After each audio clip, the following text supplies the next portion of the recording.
I'm a genius you don't even know. Hello, everyone. Hey, Tyr, Kaza, Point, Connie, Celador. I saw redheaded soup yourself. I am a genius. I was really hungry because I didn't eat anything up until now. So I had some rice because Celador is right. I can make rice. So I did. Although I'm going to have fried rice for dinner. So maybe I shouldn't have too much rice. But what I did is I was like, okay. I take my rice. And then I put it in a bowl. I eat all of it. I'm going to wash my dishes. And then I'm like, wait a second. I'm like a Tyrannosaurus Rex. My vision is based off of movement. If I just take my bowl upstairs with me, if I put it on my desk next to my monitor, I will constantly see my empty bowl and I will constantly think, oh wow, I'm hungry in like 4 hours when I'm really hungry. I'm a genius! I have small arms. No, I have massive arms. What are you talking about? No such thing as too much rice. No, they're really high in carbs. I try to be conscientious of that. I try to ensure that I'm not taking on too much because despite the fact I'm a VTuber, I'm actually health conscious.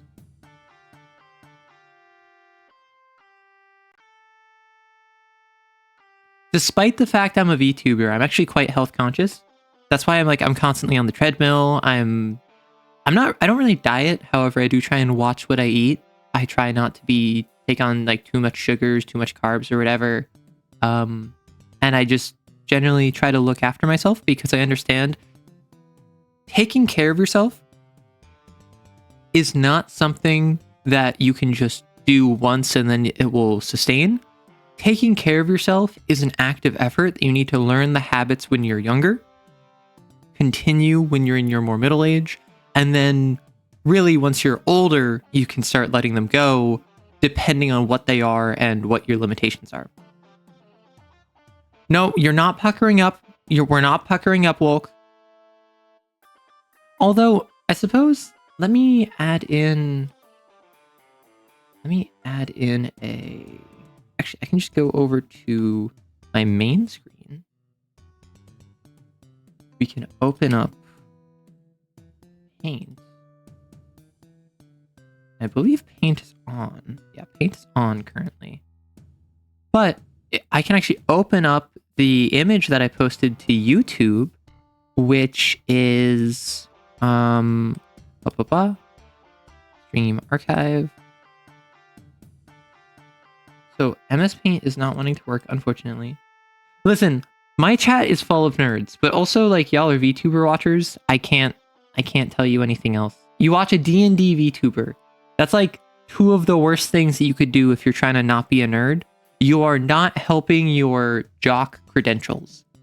Like, I have met, and not like privately, but I have interacted with a like fitness themed VTuber who is just absolute very nice guy.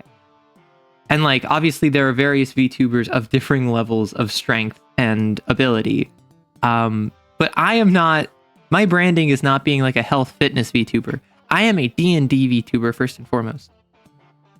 Hello, Star Blossom. You came from YouTube Shorts and you have zero idea what any of this is about. All I play is football and kick the ball. See, that's the thing. When you say that, I'm an American. I'm from the US. So when you say, oh, I play football, my first thought is that weird handball sport that has an oblong contraption that you throw through the field goal, which we use to measure distance more than miles or kilometers. Because for whatever reason, like, people from the US hate using actual units of measurement, whether metric or even imperial. They'll be like, oh yeah, I was like 3 football fields away. And I'm like, I don't know what a football field looks like. You interacted with a professional female weightlifter. Extremely short. Interesting. You know what you were doing when you said body count in the announcement? Wait. No, I said body count as in like, I killed like 6 people on my last Do No Harm stream. Also, why is this not working? I'm so sad. Alexa, play Despacito.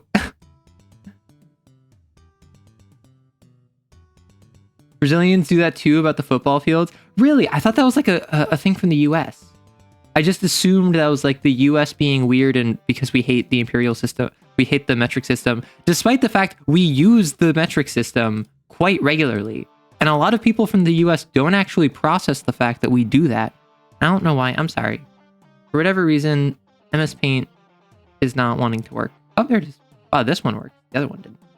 Okay, so what I was going to do is, Wolk was mentioning the arrow kissers. So I wanted to open up the arrow kissers. Why is this kind of weird? Like, it looks kind of smushed. I don't know why. Does it always look like that? It's so weird. Oh no, a football field is literally, oh my gosh. It's not curriculum. They don't teach you that. They just expect you to know it. How do I know that? Because I have no idea what a football field, like the distance is. For whatever reason, they just assumed everyone would know what a football field is. Can I do that just to make it a little bit less, like, bad? Okay, that's a little bit better. It's a little bit less bad. But yeah, so this is a combination of different pieces of fan art of the little arrow kissers, the little like goblin, gremlin, soot sprite creatures we made last stream, which are now the official, unofficial mascot. Although I suppose they are just the official mascot. I just decided, like, hand of God, like, yeah, these are the new mascot. Enjoy. Football, or as the Brits call it, meter ball. No. See, that's the thing. That's the thing. That's the thing that's so frustrating, is because let me get my size up. That's the thing. The Brits, they use a combo of metric and imperial. And people from the US also use a same, like, similar combination of both metric and imperial. But I'd say the Brits is like 80-20 metric to imperial, whereas the US is more like 20-80. But the Brits still clown on the US for using imperial, despite the fact y'all like still refer to stuff with yards. Y'all still will occasionally reference inches and feet, and I'm just like, what is you doing? A yard ball. From my understanding, the US hates everything outside the US except hamburgers. No, that's the thing. Star Blossom. Every hamburger originates in the US. It doesn't matter if, technically speaking, the modern incarnation of the hamburger originated in Germany, or at least in the German area. They originate in the US. They're homegrown in the US and they're exported to other countries. And the reason that the tariffs are such a massive issue in modern politics is because what about those hamburgers? What about the global supply of hamburgers? Like, this is what the elites don't want you to know. They don't want you to know that the main reason people take issue with modern politics, talking about the economy, is because it will disrupt the global hamburger trade. See, I know that, but you know your chat. Otis, you can't be out here like, oh, I'm not the weirdo. Just like, oh, don't mind me. I'm not being weird about it. And you just like, what is it? Wink. How do you draw a wink? I'm not gonna lie, I don't know how to draw faces. So it'd be like this, like, wink. Or no, this would be the size that's scrunched up. Yeah, so like, I wouldn't be weird about that. It's just these other people who would be. And then it's like, no, that's not how it is. You're the one being weird. Weight in stone, height in hands. How tall are you in hands? Because like, obviously the height, the length of everyone's hands is different. Hand diff. However, I imagine proportionately, it's all roughly equivalent. So like, I assume like 2 of my hands gets right to the bottom of my knee. From the bottom of my knee, it's like the top of my thigh. From the top of my thigh, it's like the middle of my chest. from the middle of my chest, it's like my temple. And then that's half a hand from there. So that would be 1, 2, 3, 4. So that would be what? 8.5 hands tall, roughly speaking, when I do that sitting down. Well, yeah, whose hands though? If you're talking like some child's hands, of course you're going to be taller. I don't want to know how many stones you weigh. See, that's the thing. I weigh no stones. I simply have them thrown at me. Because for those of you who don't know Rorston, fellow streamer who's currently live right now, friend of the channel, he's my buddy. But as an archaeologist, he has a lot of rock-themed puns. He has a lot of jokes about stones. So what he did is he got his mod team. I'm on his Discord, so he ats me one time randomly and goes like, here, hold this. And then posts the gif of like someone throwing a bunch of rocks. And then I'm like, oh, fine.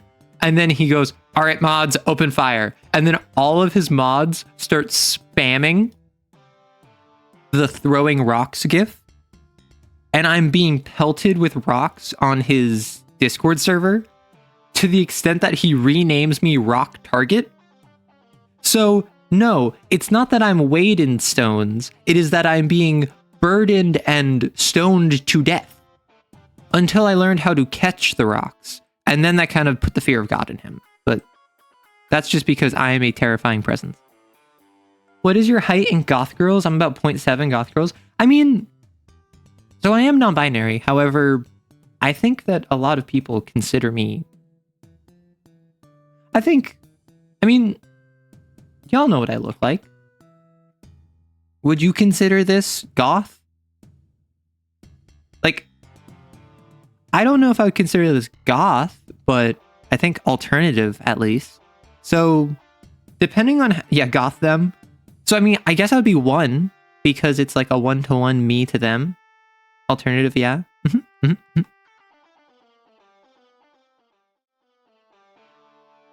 Oh my gosh, really? No! MS Paint! Why did I forsake you? I know how you act. I know... I'm so good about handling your idiosyncrasies, and yet this time I was forsaken. You're shocked? I have legs. Have you never seen my legs? Wait. Who here has not seen my legs before? You were not expecting hot pants and thigh high? No one ever does. That's the neat part. The neat part is that it's completely unexpected. Arrow legs. A hand is 4 inches. My hand is not 4 inches. Rockin' stone. You're shocked. You, of course, you rather know. Hey, I mean, I suppose... So the reason that I'm shocked that so many people have not seen my legs is not because I don't show my legs on stream, because I don't. Like, I generally just kind of live in my corner and I'm like, hey. However, I have had a couple different shorts like YouTube shorts. Not like pants shorts, but I'll just like... Wait, not that. That's the wrong one. How do I do this? Did I mess up the lighting? I think I messed up the lighting. Are those Ren Fair boots? No, so these are giant, like... These are like giant boots. They got buckles. Honestly, the funny thing is, who here has not seen me as a vampire? Who here has not seen me in my vampire outfit? Because for Halloween last year, I dressed up like a vampire. And then because I was like, well, I already put in the effort to dress up, I just made most of my videos through November, me as a vampire. Okay, so let me just... Real quick, I will open up my vampire model.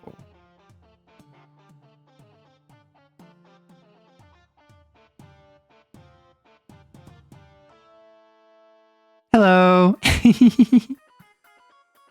Oh. Hello. See, I got like the different irises. I have little fangs. Yeah, vampire outfit. This is what I did for Halloween.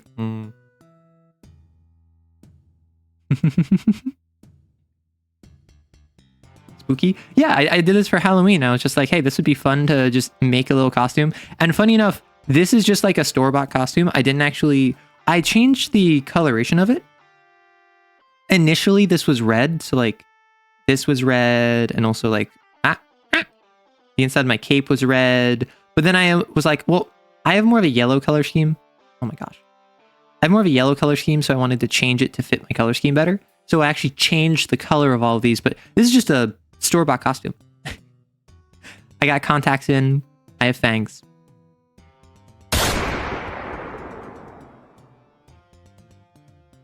Why did we kill Celador? Hi, Cloudion. I'm showing off my costume from Halloween last year. I've only seen your YouTube shorts with an empty brain, but a full heart. Wait. Star Blossom, are you saying I have an empty brain or you have an empty brain? Because I do not have a full heart. I just simply have an empty brain.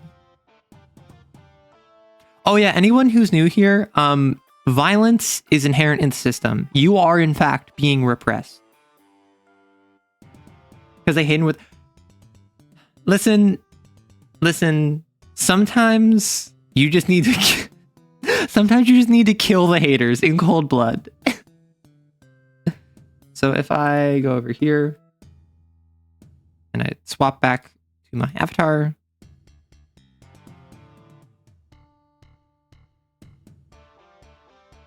Ta-da! So yeah, I almost always wear like hot pants or like short shorts. They're just an outfit that I enjoy. They're a piece of clothing I enjoy wearing. I have giant boots because I thought they looked nice. And as you might have noticed, these are the same boots that are on my vampire outfit. So I didn't even need to swap out my boots. I literally could just have the same boots for both. Oh no, Cloudion. There was no gunshot.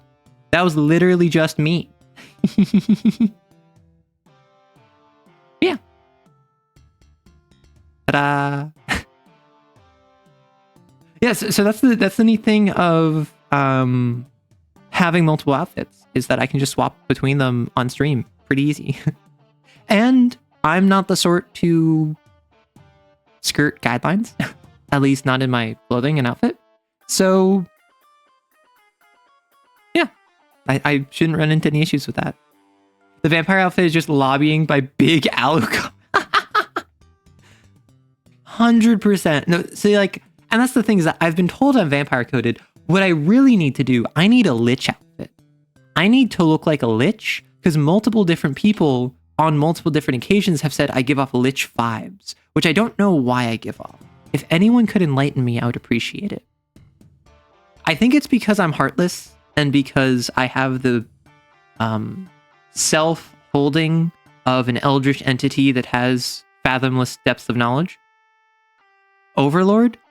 I mean, that's the thing, like, get a witch hat? Oh, that'd be so cute. Wait, I could probably find that really easily. Wait, so are you saying just witch hat in this outfit? Or are you saying, like, dress up like a witch? Because, I'm not gonna lie, I do like having a consistent look.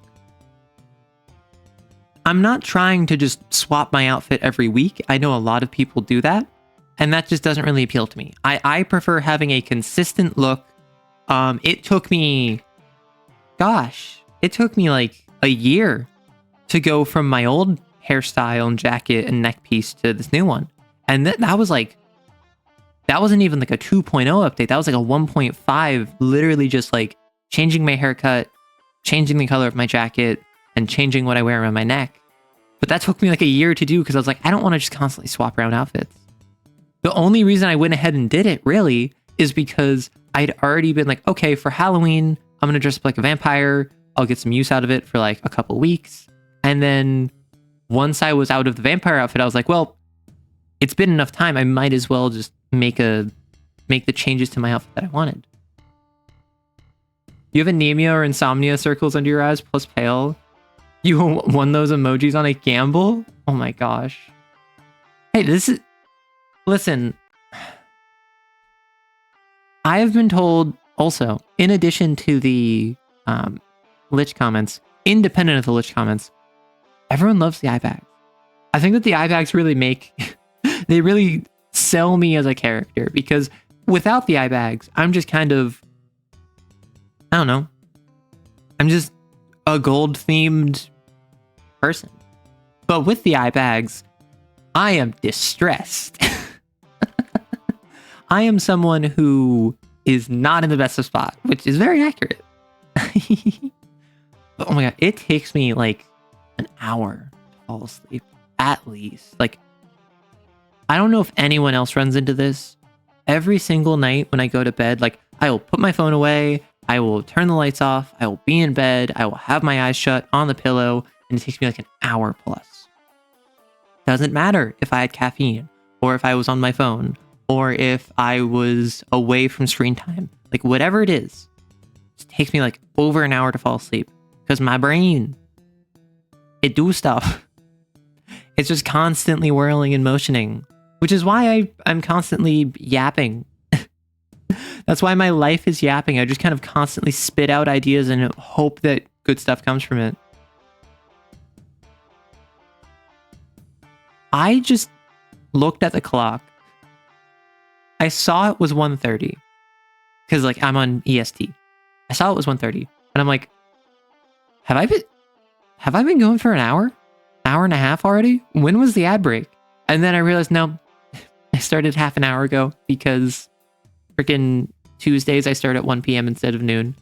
Although, realistically, I probably could start at noon going forward. But I'm also not sure if I want to do Tuesdays or if I want to do Wednesdays. I did a stream on Wednesday last week. People seemed to enjoy it. But on the poll I posted on Discord, more people said that they would prefer Tuesday than they would prefer Wednesday. A lot of people said they didn't care.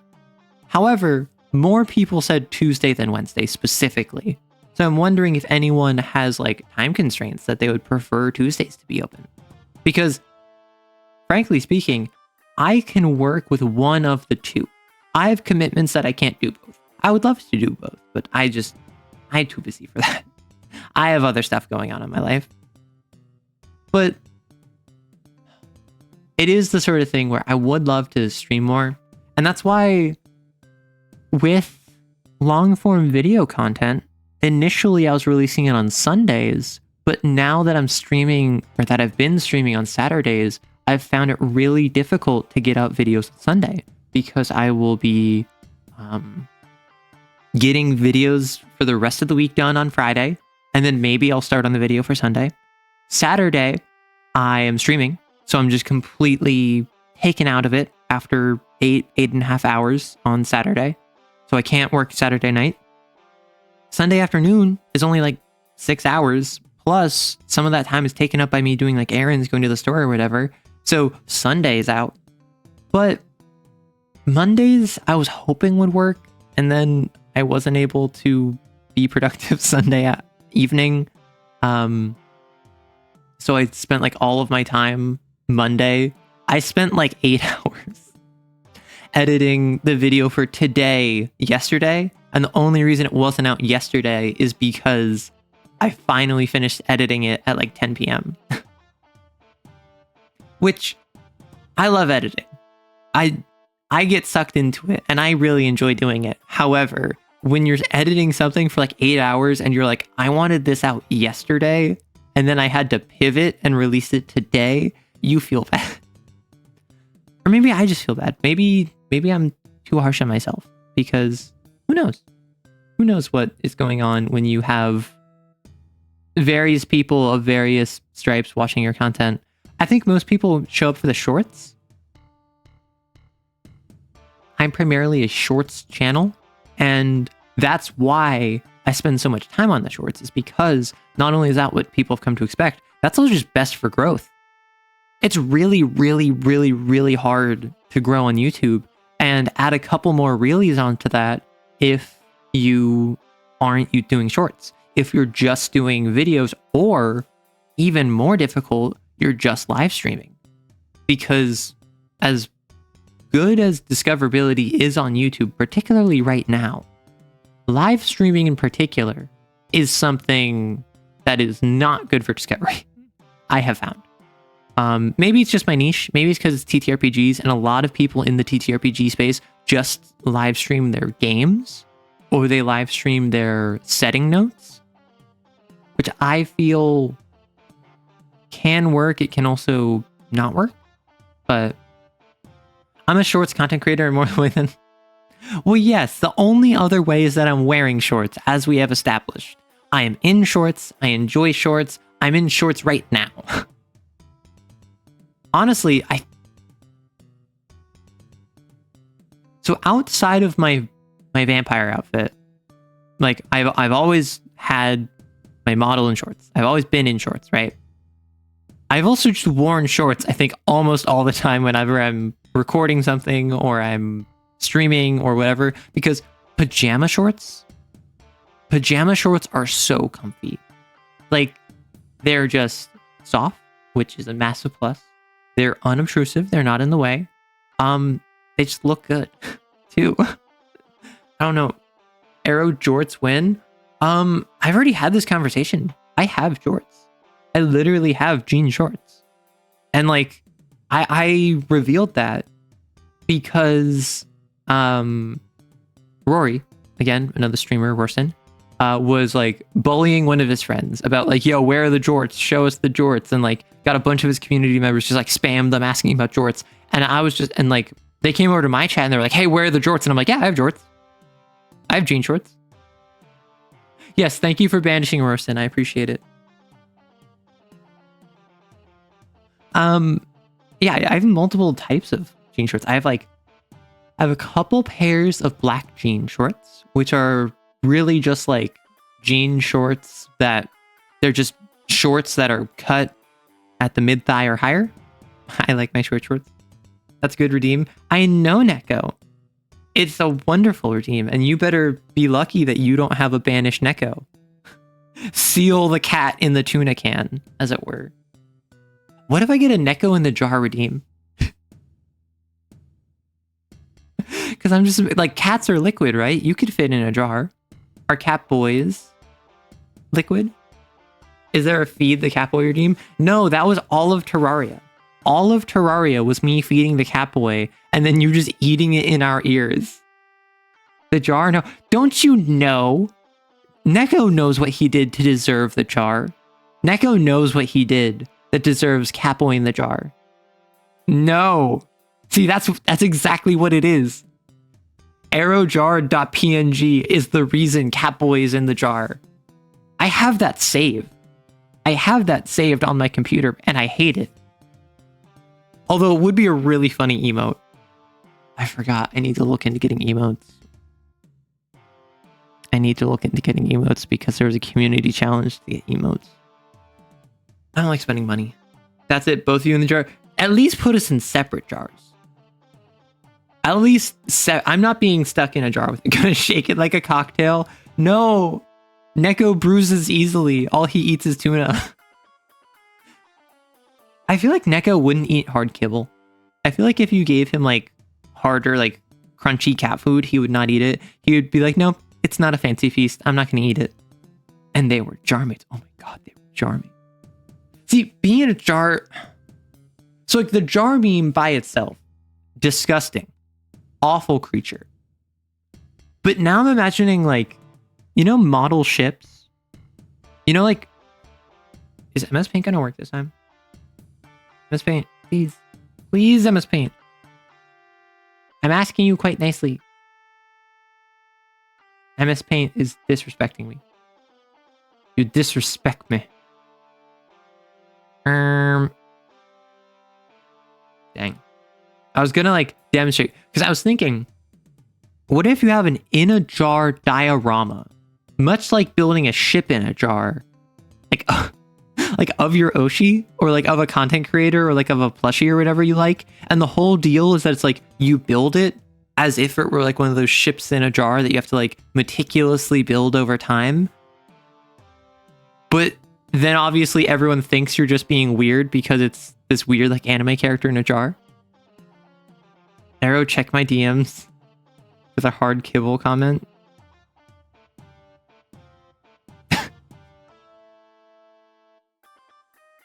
So it's literally just a cat chewing and looking so unimpressed.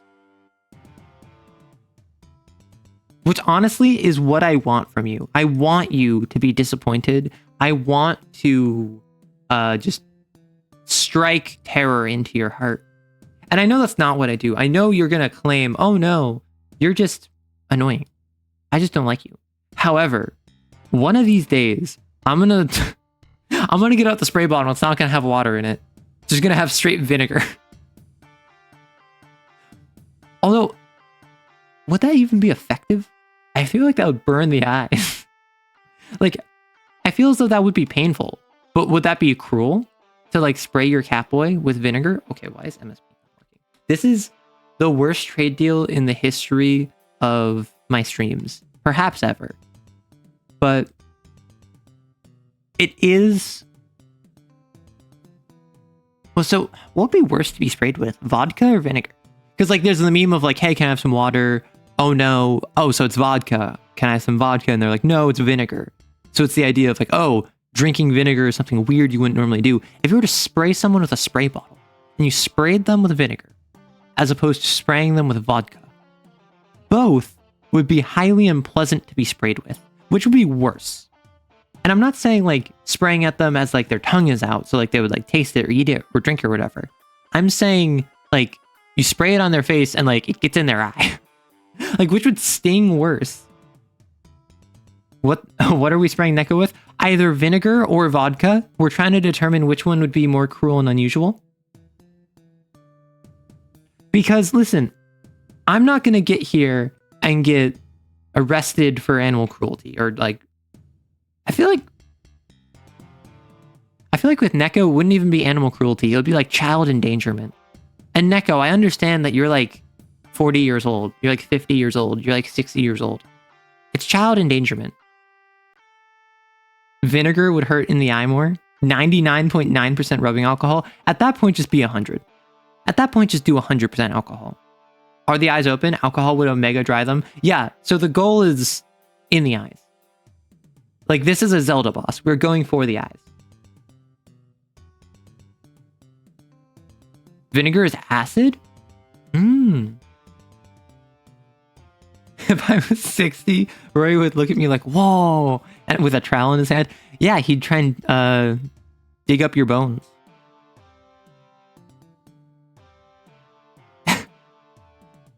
Wait.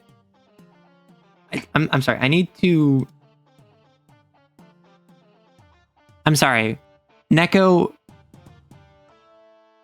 I'm so upset that oh, wait, is MS Paint working now? Oh, it's gonna work? Is it gonna work? No! How dare it? There it is. Okay. I'm gonna take a screenshot of this and post this on MS Paint because oh, wait. Why can I not do this? Oh, because Discord's in streamer mode. Oh. Understood. No? What is going on here? Why is it not letting me screenshot? Please hold. Dang. Anyway. Neko decided to draw me in a jar. Let me real quick. Remote enabled. Okay. Neko decided to draw me in a jar and then say, roar minding every neon that Arrow deserves this depiction. This is why Neko deserves to be in the jar. This is exactly why Neko deserves to be in the jar. I did not... What crimes? What crimes did I commit? This...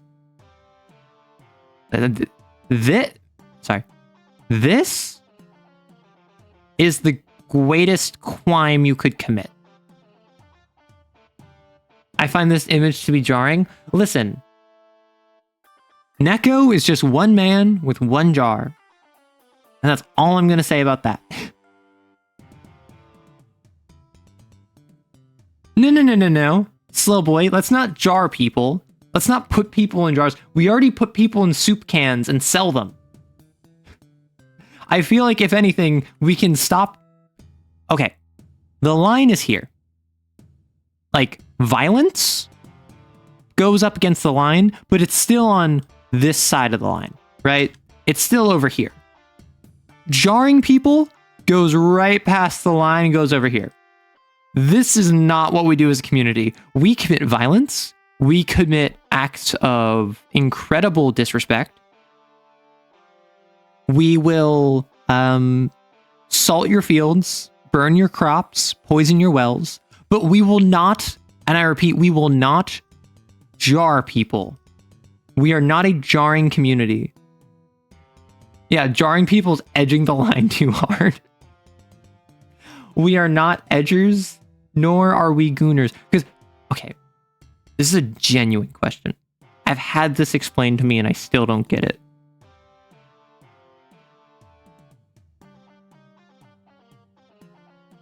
Edge equals goon?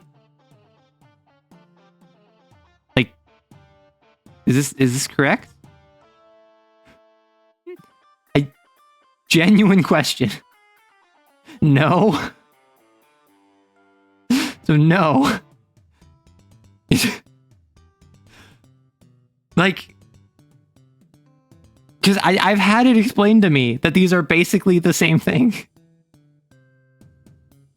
Because the way I always understood it is that edging is that, like, you get the aforementioned line. Actually, you don't know what gooning means exactly, so you have an excuse not to try. So my understanding was that edging is that you get really close to the line and then you stop and then eventually you go over the line. And then gooning is there's a line and you just kind of asymptotically always get closer but never actually reach it. Gooning, more like obsessively doing it. It might include edging, but it isn't edging. Edge is what 15-year-olds do to try and be funny. It's Batman! See, thank you, Neko. Thank you. That's what I was looking for.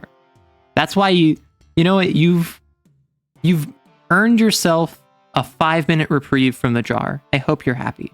I hope you enjoy the fresh air. Edging is an action, gooning is a life. Gooning's a lifestyle? What? Wait, so these are both verbs though. Right? Or is gooning like noun? So gooning is obsessively doing it, so it's like all the, like, to an unhealthy degree, but like it's not healthy. And edging is a subcategory of goon? Oh, okay. So it's kind of like a fingers and thumbs situation where all gooners are edgers, but not all edgers are gooners. Am I understanding this right? So yeah, gooner means that you're like addicted and that's bad. I'm sorry to bring the serious answer. Listen. I wanted the serious answer. So edging is like morally neutral. Meanwhile, this one is like an addiction that you should probably stop and seek help for. Interesting. I don't understand. Neko, can you please explain this? Can you please explain the joke, Neko? Because all you did is just name my favorite character. Dick Ted. Renowned street performer.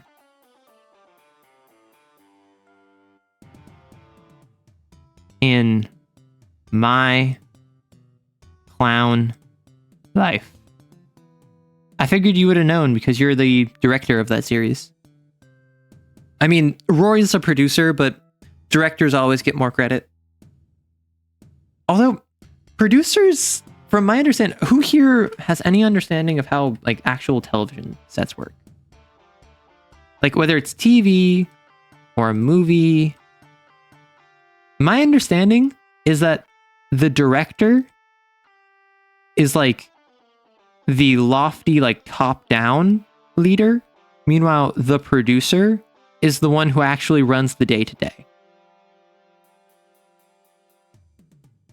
So the director is the one who has the vision. The director is the one who knows what the end goal is and is trying to make that end goal happen cohesively and kind of is in charge of all the creative aspects, while the producer is the one like, okay, here's how we're making this happen. Here's the budget. Here is casting and location scouting and catering. You tried to post the answer in my Discord, but it was blocked. Yeah, automod, I have it set to like, I think average moderation. So if you're talking about like gooning and edging, I would not be surprised. See, and the reason like, I'm not really one to talk about that kind of stuff. Like, well, really at all, like associate that with my branding, but they're kind of memes. So despite the fact that they are like fully NSFW, we aren't being NSFW talking about them. We're discussing memes. And I think that's like a dividing line where like, that's the sort of thing where it makes it okay. Kind of like how if you have two teenagers who are discussing an R-rated movie, they're not going to get in trouble by talking about an R-rated movie. So long as they're not like implying that they've seen the R-rated movie or that they are trying to watch the R-rated movie, because at least where I'm from, if an R-rated movie, you need like parental supervision if you're under the age of 18. It's the same deal where it's just like, it's fine to talk about stuff that's like a meme because it's already in the public conscious, but we're not endorsing TikTok speak time. Yeah, discussing NSFW stuff doesn't necessarily have to be NSFW. Exactly. However, the issue is that a lot of times anything NSFW is seen as like tainted or almost like infectious. Consider any content creator who does anything NSFW. Suddenly, that is their brand, and anything they do that is safe for work is eclipsed by that. Because the market for NSFW content is so much higher, right? It's the idea of like all great advances in technology are either going to come in order to benefit either the NSFW industry or the military. That's like a saying where it's just like every like technological advancement is going to further either NSFW pursuits or military pursuits. I figured you'd have a favorite from Clown Life. You know what? Maybe I do, and maybe I just won't tell you. This implies you wouldn't be the favorite part of Clown Life. Okay, so edging, bringing oneself to the brink without actually reaching it and prolonging the experience. Gooning is a state where the individual becomes intensely immersed in prolonged stimulation, often accompanied by consuming explicit material, leading to a trance. While both extend, okay, one is delaying it, where the other is deep, almost meditative. Wait, so goon equals meditate? Question mark? It's meditative? Well, yeah, Arrow, if I drove around with my forks elevated, I'd be in... Oh my gosh. Neko, you're not dodging the allegations either way. That's all I'm gonna say. You go... To the goon trance with you! Curse of goon upon ye! I'm sorry, I just...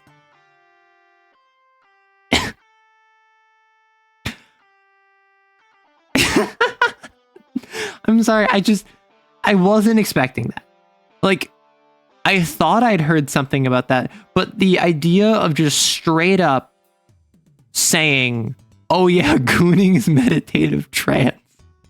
It's like, oh, I'm trying to align myself with the cosmic energies by gooning. It's meditative in the same way that gaming for 72 hours straight or doing hard drugs is meditative. You become solely focused on the one thing, addiction. Yeah, and that's why, like, I don't think it's literally actually meditative. However, like, trance-like, kind of like, for instance, drugs, I think is a good parallel. I just find it funny, the idea, because how many of you here meditate? How many of you here meditate or have tried to meditate? What improper forklift procedure is incredibly NSFW? I might even reverse without signaling. Neko, that's what I'm saying. You are incredibly NSFW. You are incredibly NSFW regardless of whether or not you're driving your forklift without proper certification, because you bring tuna to the workplace. And then you use construction machinery to open the tuna cans, and then you consume them and you leave your litter lying around. That's not only littering, first of all, that's also a safety concern. That is disgusting. That is biohazardous waste and organic compost that you are not properly disposing of. You are incredibly NSFW. And wait until I tell the e-girls about that. Yeah, so the thing with meditation, you eat the can too. True.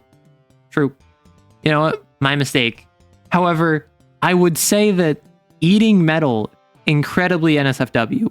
Some might even say not safe for life, which is even worse than NSFW. NSFL. But yeah, so for those of you who don't meditate, meditation is more than just like yoga and candles, right? Theoretically, anything you do that grounds you in a spiritual sense can be meditation. The example that comes to my mind is, for those of you who know Pirate Software, months and months ago, he was on a call with Healthy Gamer GG, where they're basically just like talking life. Healthy Gamer GG is both a practicing psychologist as well as, like, I don't remember what philosophy or like what school of thought he is a certified like spiritual practitioner in. So he has both Western medicine as well as Eastern to I think like South Asian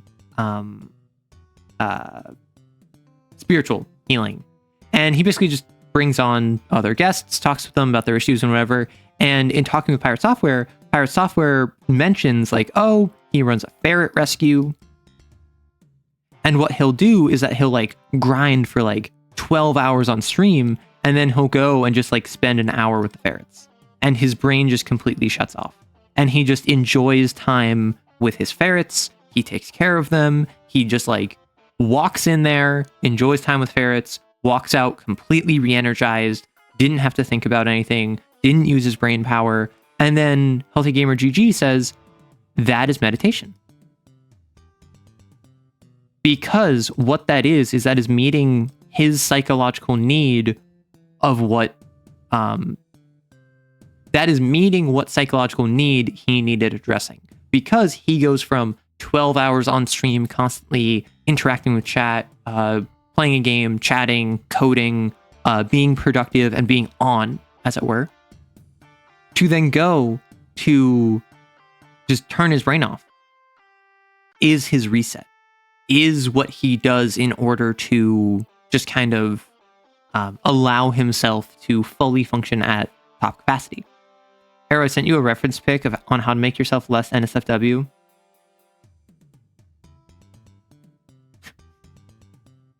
You know what? Now that I've talked about that, how do we feel about the meme?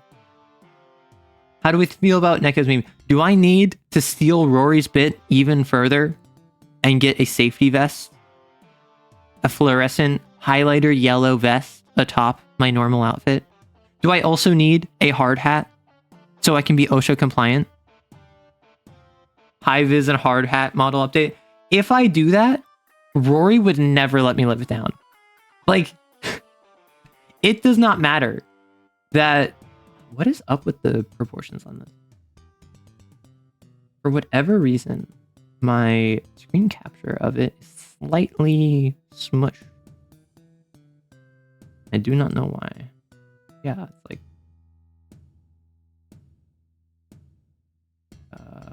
what if I do that? That better? Or is this worse? You let me know, because I can't really tell based off of just the OBS window. Yeah, Rory would never let me live it down if I was to go ahead and take something like this. Independent of him, he would just assume it was him. I have, as you may have noticed, on my neck, I have this golden rose necklace. Do you want to know why?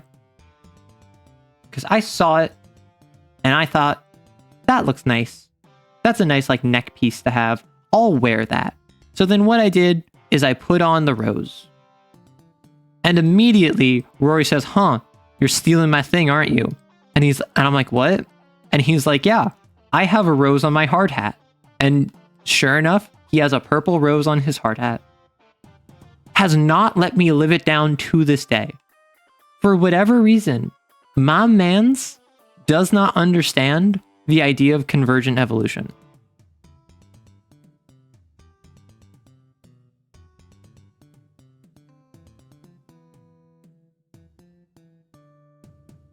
Hello, Stunav. Welcome on in. So, I physically am not in a position where I can worry about something like being a Visigoth, as opposed to a Goth, which, as we all know, there is a very important historical difference there that I so much care to include in my branding. He would refuse to let me live it down. I would never be able to escape it. Ooh, your GF is making pancakes? What type of pancakes? Also, we just hit an ad, everyone. So I am going to... I mean, I could pivot to the game. Like, Do No Harm is a chatting game.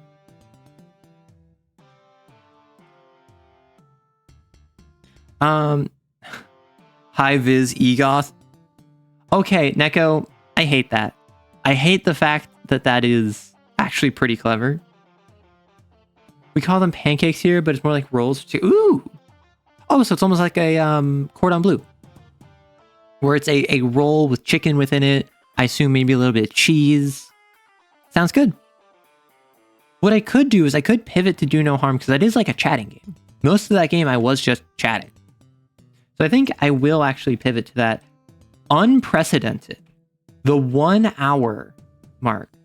We are already gaming. And then I remember that I didn't open up Steam beforehand, so now Steam has to load up. So good thing I'm doing this during an ad. But who here, and I'll ask this again once we are in the game, but who here was not present for Do No Harm on Saturday? / you just have no idea what this game is. Holy heck, the 1 hour gaming. No, that's the thing. I'm such a yapper. Like, you would never expect it. However, apparently that's what we're doing now. Do No Harm is a Gooner game? Right, Stunov, I gotta explain to me what the difference between edging and gooning is. Let me know how the audio is, and I'll turn off the music. Can you hear the game audio fine? And is it too much for my mic? So, I'm gonna wait like 45 seconds because that's when the ad runs up.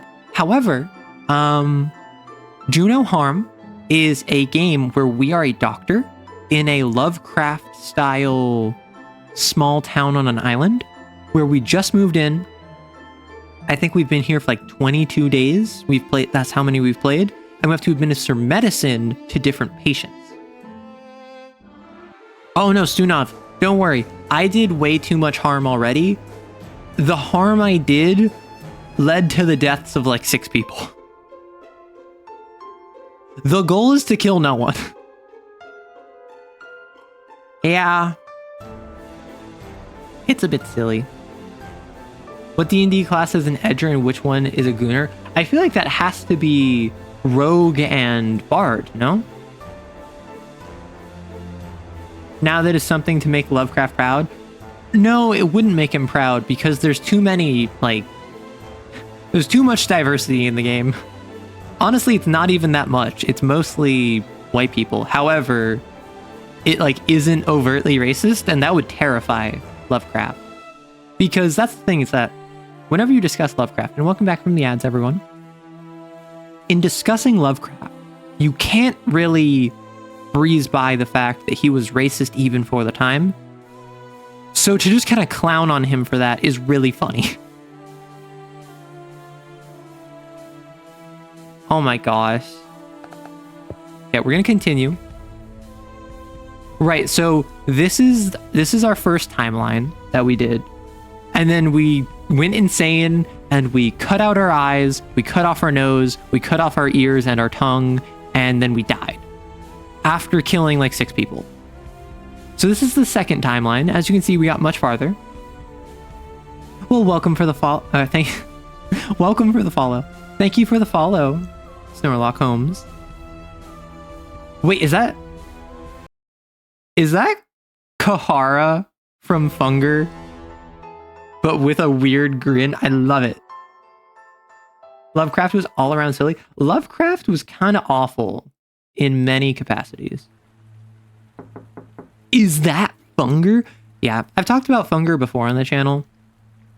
I am actually unironic, like after talking with people about it in chat, I want to play Fear and Hunger 2 Termina at some point.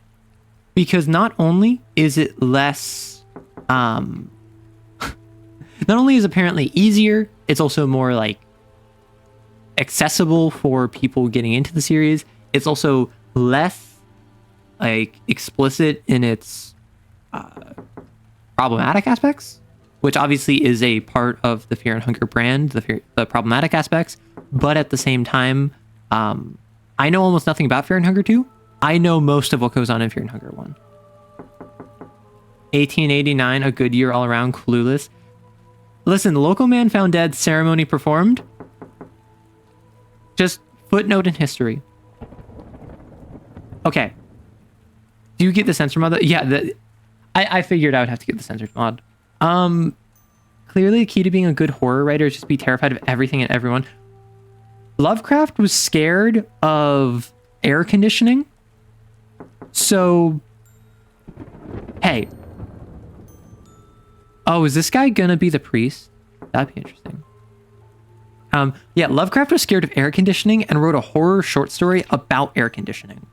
So, I don't really know what to say. Like, that's just kind of true. Literally 1984. Lovecraft was scared of people in general. Lovecraft was scared of every single person who was not rich, Protestant, and his version of like English white. He was scared of people of different skin colors than he was, people of different religions than he was. He was scared of poor people. He was scared of people who were like Irish or from like Welsh, despite the fact that there wasn't much like physiological difference between them. He was the ultimate elitist, despite the fact that he himself, like, I believe Lovecraft's family came from money, but was not liquid. Like, they didn't have a lot of stuff. If Lovecraft met you, he would die from a heart attack. Do you feel comfortable sharing why? The funny part about it is that his colleagues cited him as being so extroverted he'd often fall behind deadlines. Really? I never knew that. You wish you could go back and show him BL, anime, and yaoi?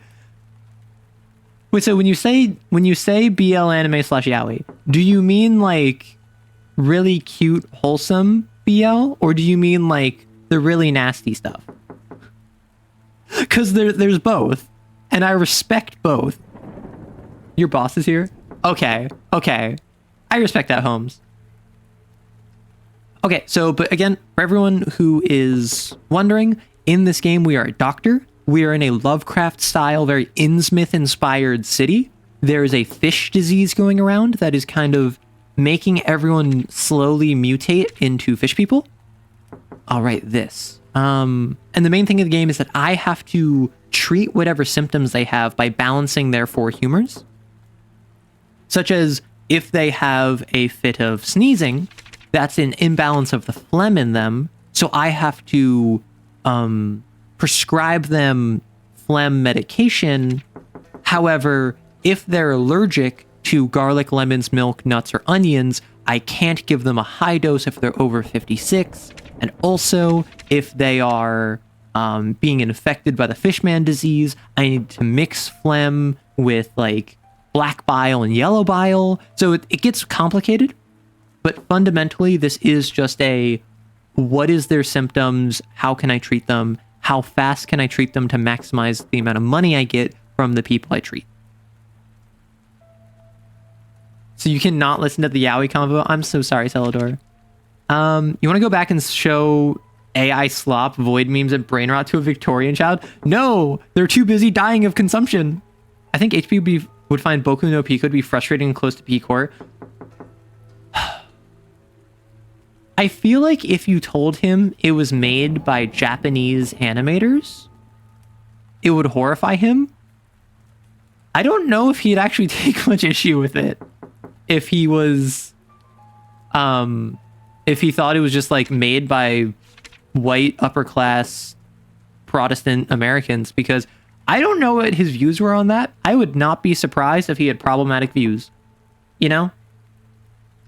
Right, so I have like the stethoscope. Okay. All right, first patient. Okay. You can't stop thinking about eating fish straight out of the sea. And you don't need a large dose. You have no allergies. You are not someone... Oh, you are.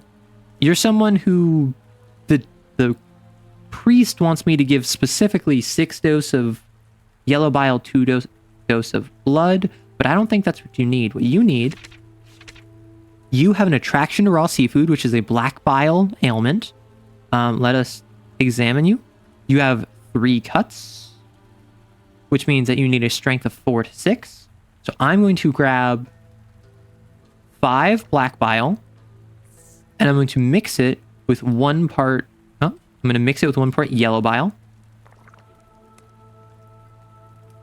She's currently sick, and that made her feel better. So now 1 and 5 makes +1.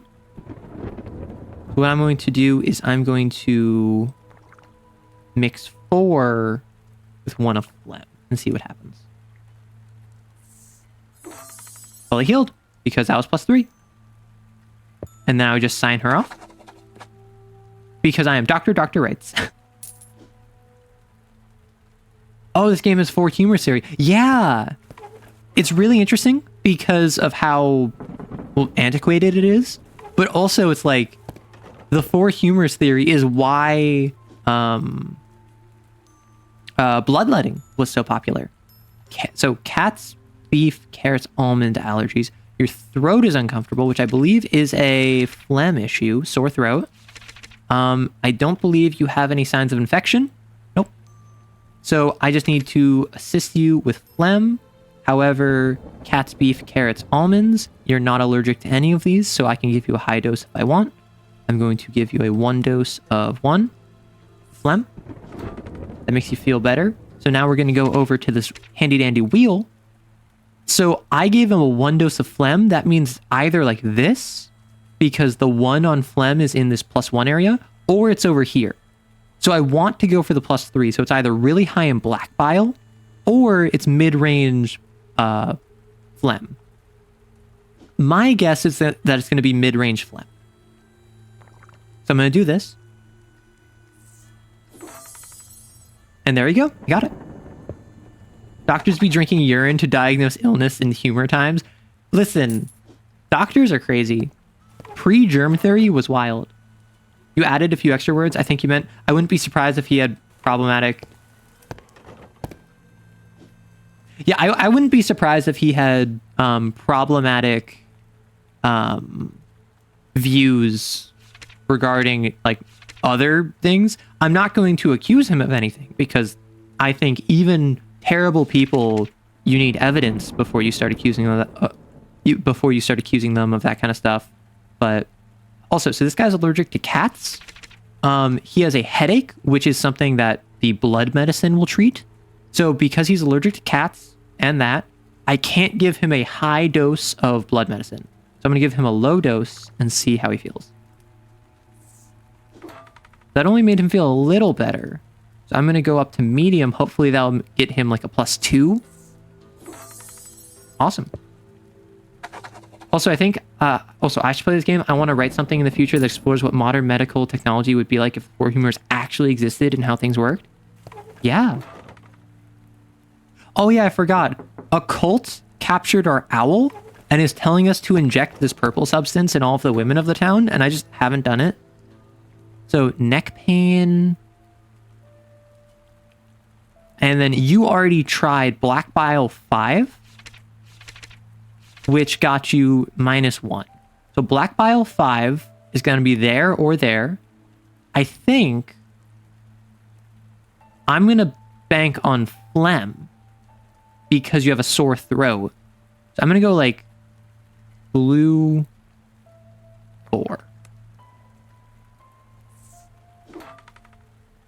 Oh. Never mind. Well, the body count increases. The MD stands for medical, sorry. The MD stands for malpractice delivery. Okay, so diarrhea, that is a yellow bile issue. And you are allergic to lemons and milk. That does not apply to yellow bile. So you're good.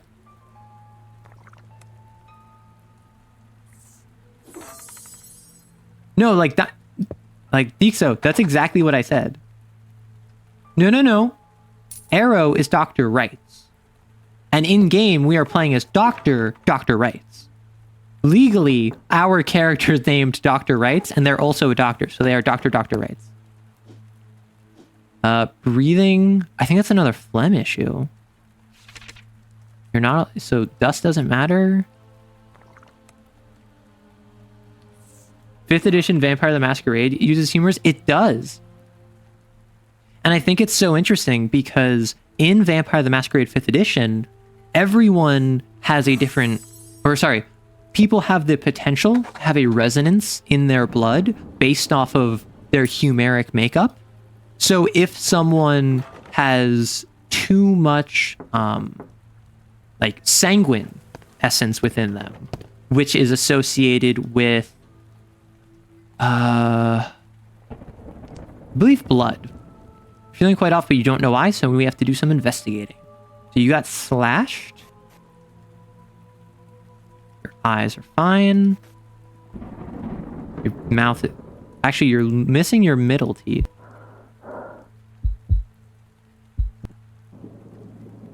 Okay. So this is telltale signs of Fishman infection because you have the 4 to 6. However, you have digestive issues. So it's going to be one of the 2 digestive at a strength of 4 to 6. I am going to, because of the wheel, if yellow bile is in the danger zone, then black bile is safe. If black bile is in the danger zone, then yellow bile is safe. I'm just going to try one thing of... Actually, I'm just going to try halfway of both. What's the worst that could happen? I kill someone?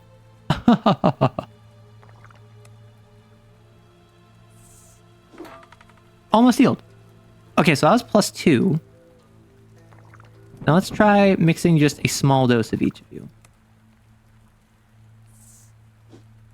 No difference. Okay. That was a waste.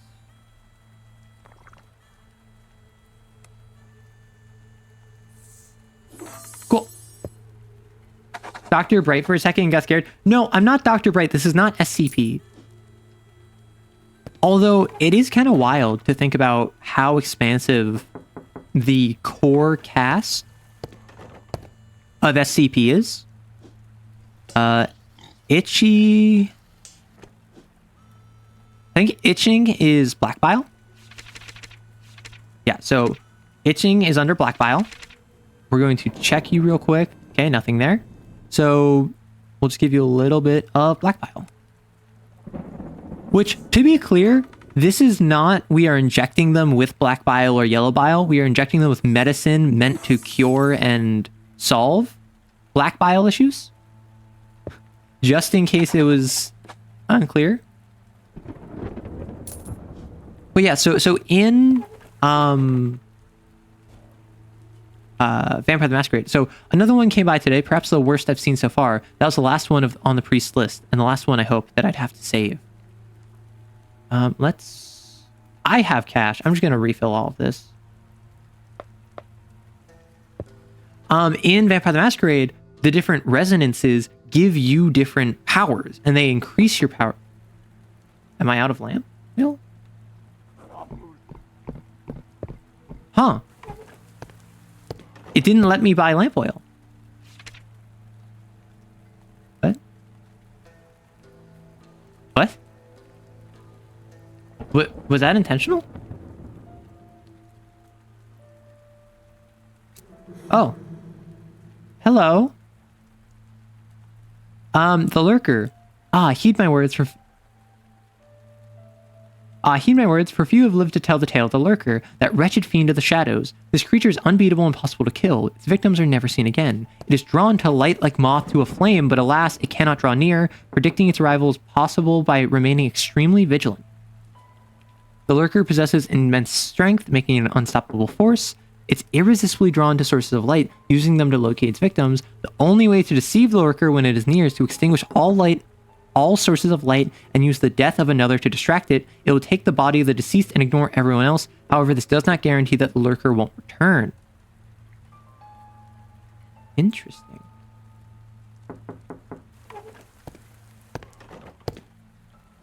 Okay, so I need to account for that. Salty taste in your mouth. You have a cut on your face. Salty taste is yellow bile. Cut on your face means strength 1 to 3. You're allergic to garlic and milk. Which garlic and milk does not apply. So we are going to go strength 3. And we'll just do like 1 on phlegm. Oh no. So we're going to do strength 3 and 1 on you.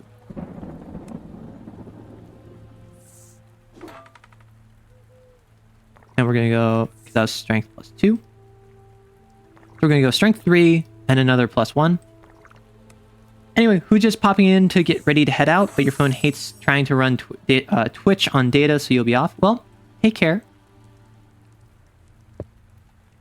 Always happy to have folks swing by, even if it's just to be like, huh, Dr. Bright? And then head on. So I guess I keep the light off for as long as possible. Hello, Doctor. Diary's been keeping it home. Okay. Okay, so it's just yellow bile. Remember to drink, stretch, be the best doctor. That's the thing.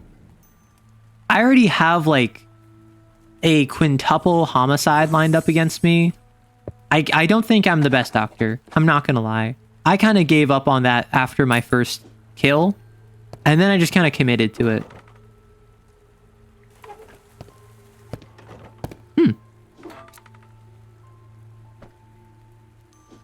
Having difficulty breathing. 3 was -2, which means that we have to go to 3. Oh gosh, this is so hard to see. So 3 was at -2. So it's probably going to be a low yellow bile. Or sorry, no, a low... What am I doing? I was upside down. It's going to be a low to mid phlegm. That was +2. Mandor hook car handor. Yeah. Yeah, me too. Hi, non-binary slug. We are currently doing no harm, despite the fact we have a quintuple homicide charge leveled against us.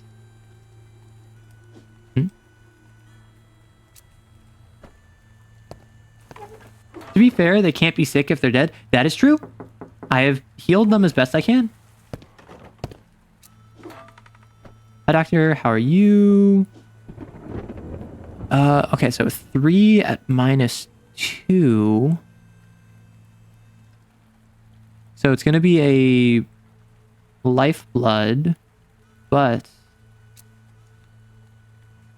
you're not infected with anything. So I think I just do you. Okay, that's +1. I think I try like a +3, see if that does anything. That was much better. Then I'll do another +3. So question, who here knows about Mandor Hookar Handor?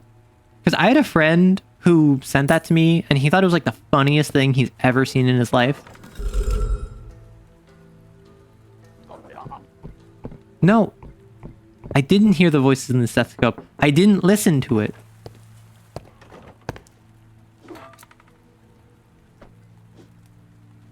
Okay, so that is 3 is -2.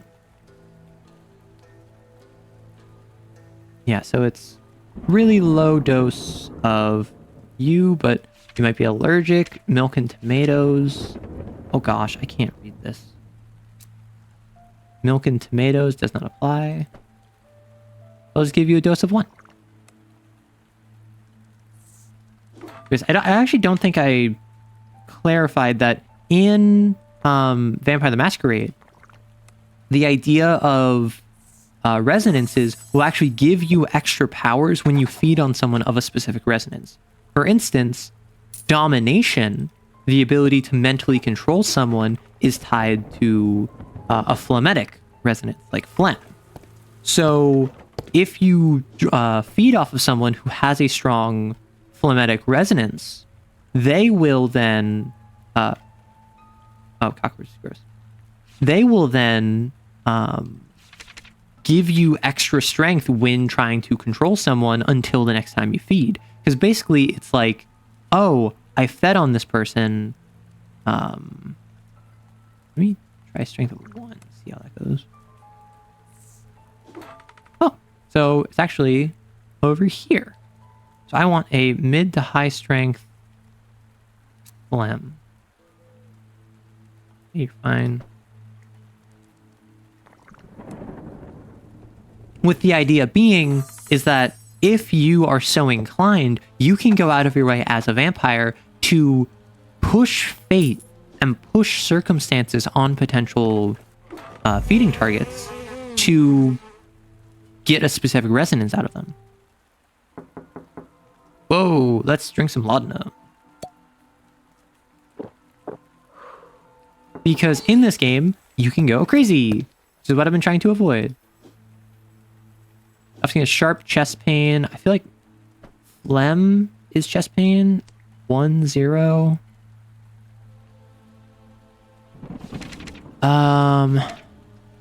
Yeah, chest pain is phlegm. Cockroaches and dust is not an allergy for phlegm.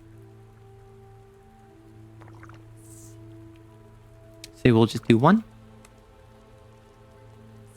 But, and that's the thing, is that like utilizing the 4 humors as an integral part of a magic system or something supernatural, I think is really interesting. I think it's fun. However, obviously it was not based in real science. It was a physiological theory. Oh, I have to buy this. I can't not.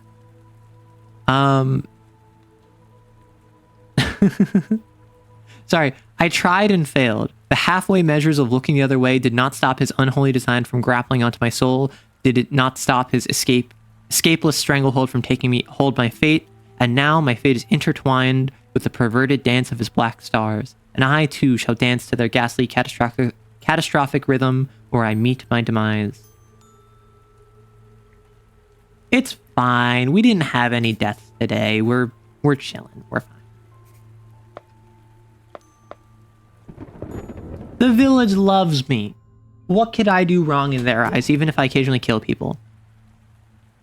Hey Doc, sorry I couldn't come by lately or bring in any new equipment. I've been feeling unwell for a while, but I'm sure it's nothing serious. Didn't bother coming by to ask for your help. I got sick like this in the past as well, and no medicine helped. I just got better after a while, so hopefully it'll be the same this time. I'm sure I'll be alright before you know it. All the best, your fellow scientist, Marianne. You treacherous fool, insolent boy, a slave of arrogance. You think you made a difference? You've stolen Eclipse from us, and nothing more. And we will find another to take your place, another to take mine. And you shall meet your demise soon. Do not count on the feeble light of your oath to protect you from his dark limbs forever. We shall meet again. I'm assuming this is because I didn't inject people? Oh my gosh. My pathetic little pet. Your seed could have been the one to break the cycle of the sleeper of Relay. Your insignificant existence could carry a speck of importance, but no. Because you chose ignorant novelty, think you can stay neutral on this island? You think you can do no harm and live to tell the tale? I will stand watch, as I always have, and smile upon your miserable destiny. Praise Damon Sultan, my time shall come. I mean, okay. That was a lot. Interesting. I'm just trying to talk Vampire the Masquerade. My esteemed colleague, how are you this fine evening? Me, I'm afflicted with a terrible, terrible itch. Can you believe that? I guess not even doctors are not impervious to the most mundane of ailments. So this guy keeps coming in wanting treatment, despite the fact that he's not actually sick. And he's trying to, like, play doctor. This is not fair at all. You're doing this on purpose. Isn't this against the hippopotamic oath or something? You're hiding a monopoly by hiding your treatments. Bad. Bad doctor, you. Fine. Guess I'll have to apply to medical school and do it the dorky way. Bah. At first I was working with him, and then he was just exploiting my kindness.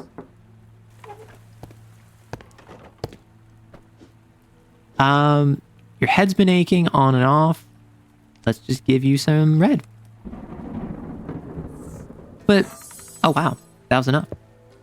It's always interesting to me when I see something taken from the real world that by itself had no basis in reality, but was thought folklorically to be fact, and then is ascribed to a magic system. Do I have to kill this guy?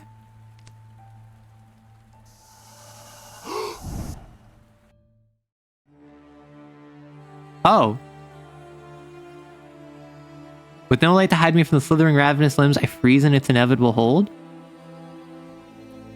The cold of his archaic flesh sears my skin as his sickly hold tightens, my grip on reality becomes looser. I surrender to the pain, and before my extremities start tearing from the joints, I acknowledge each sensation and minute detail as a consequence of my regretfully precise anatomical expertise. I observe the pain in silent desperation, for my mouth is covered with a sickly tentacle. My ligaments and tendons snap one by one, my bones dislocate from their jaws, and my veins burst, and my skin stretches beyond recognition to hold... And when my skin can no longer endure, my mulch hits the floor with a maddening splash. I expect to lose consciousness any second, for the blood loss should be too great, but its tentacle... It does this, I know somehow, so I can experience my violent wreckage a little longer. As my consciousness finally starts to depart from my body, the little sanity I hold on to rushes and leaves first. That is when I not hear, but and his call from the dark depths laughing along with me. And we laugh together through the short glimpse of the time we normal people call, who know nothing about such violent ends of the universe, would call eternity. Well, not gonna lie, that kind of sucks. Not just for the whole, like, oh yeah, I'm tortured for all eternity bit, but also like it was unclear to me I was supposed to stay in the light. It literally said, like, turn off the light and sacrifice someone to keep it at bay. So I was going out of my way to play in the darkness to accommodate that. And then the fact that it didn't even let me read what the final sequence was kind of sucked, but I will simply continue from day 25. Yep, note, and note, and note. Yeah, that was like the first playthrough was the first run I did where I died was kind of just like a skill issue. That was me just like not, or the first time I died was because I didn't understand the laudanum stuff. I didn't understand the sanity mechanics and that like I was supposed to be drinking laudanum at that point. That time definitely felt more of a like, hey, this just isn't really fun. That was like, what could I have done different? I mean, yes, strictly speaking, I could have kept the light on, but like based off the description, I got the opposite of that. Almond and water? Are you allergic to that? You are. So it might not be that it's down there. It might just be that you're allergic. So I can't actually trust the 6 - 2. Sneezing fits. Either way, you have a white capped pop white boil. So it's like a strength 4 to 6. Let's try this. And that.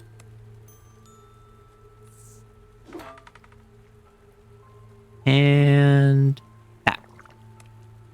Yeah, so that was unfortunate, but it's also like I'm not going to be complaining about me misunderstanding a mechanic of the game too much. Particularly when the cost for re-entry is literally just loading back the save you had 5 minutes ago and restarting. Thank you for seeing me. Stomach's a one-way ticket, so 6 is -1. And then it's just low to mid-range yellow bile.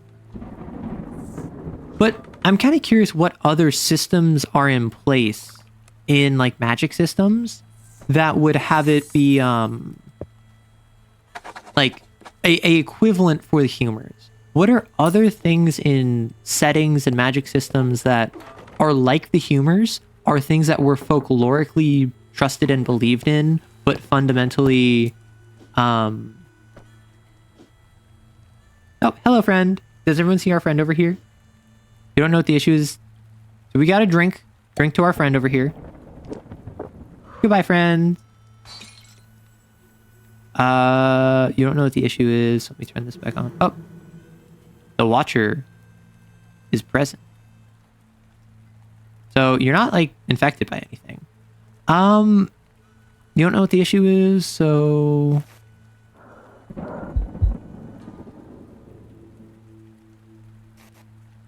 let's look at that. Oh, you have sharp teeth. That's a sign of infection. That's a sign of transformative infection. Black bile. Let's toss high dose on you. See if that does anything. You just joined. What is going on? So we are currently playing Do No Harm, and we are a doctor in a Lovecraftian style village where I'm trying to treat effectively like the people of Innsmouth as they have like a fish disease running through them. So for instance, I am currently mixing different medicines associated with the different bodily humors to treat their different ailments. And presently, this guy is like at stage 3 of a 3-stage fish disease, and I just cured him. However, I did just die because like the great old one just kind of like kerchowed me. Oh wait, did you see that silhouette?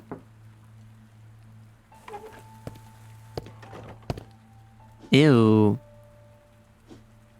Okay. So I guess I'm safe now from the Watcher. Banana, beef, carrots. Because I have to watch out for the candle. Like, I'm out of candle. So that's a yellow bile issue. However, you have different red spots with white top is a 4 to 6. So we're going to go a 6 strength yellow bile to treat your indigestion. And that was almost healed because that's how that works. And then we sign off and you're gone. Yeah. It's a fun little game. It's mostly a yapping game, as I have discovered. Oh. But I can go insane. Okay, literally, bro, I just drank some laudanum. I just had some laudanum like a couple seconds ago. Hope you're well. So throat pain is pretty easy. You're not allergic to anything, which means that on this, if you are at 1 bile, you should have a low dose of phlegm.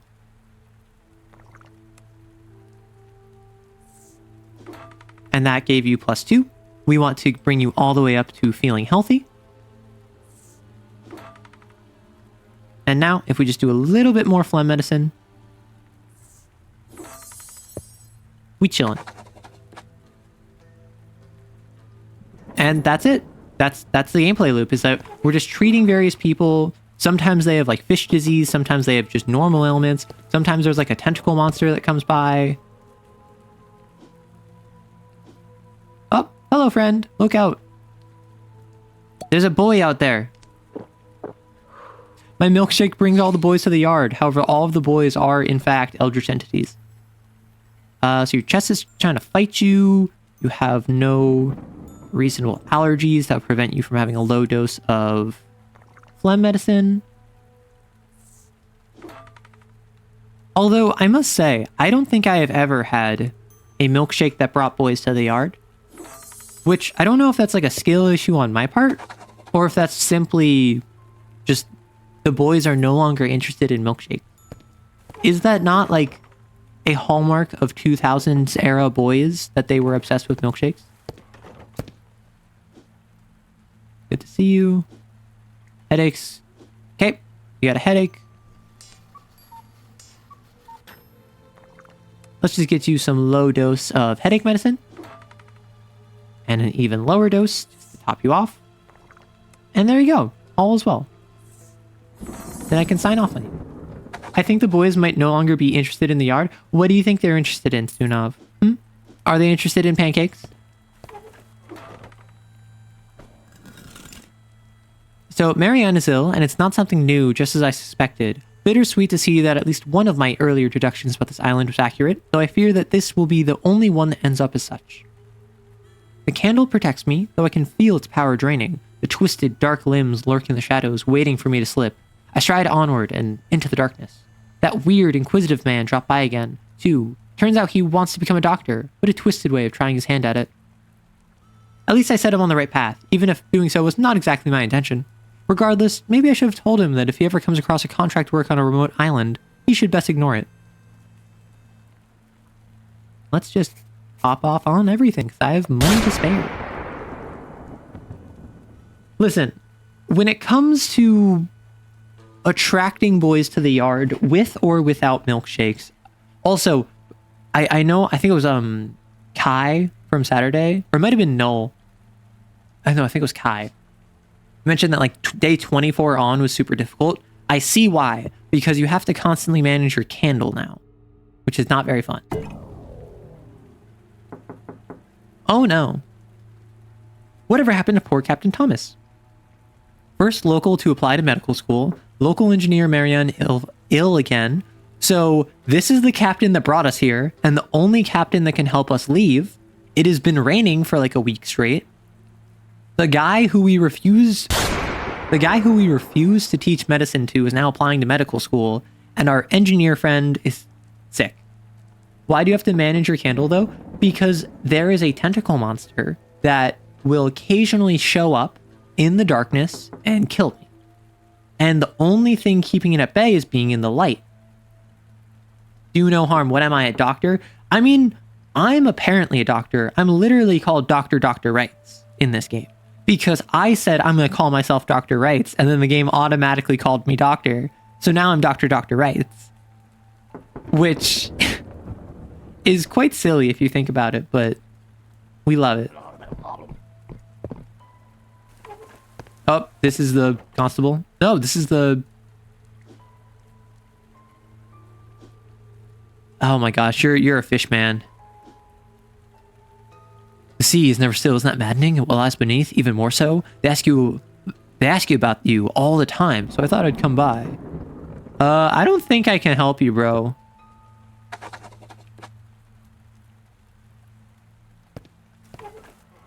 Yeah, bro has come in like 4 times, getting progressively more sick, and every time I just kind of like gotta turn him away. See, these tentacles, I have to keep the light on. So you're in chronic pain. A 2 in phlegm will make you sicker.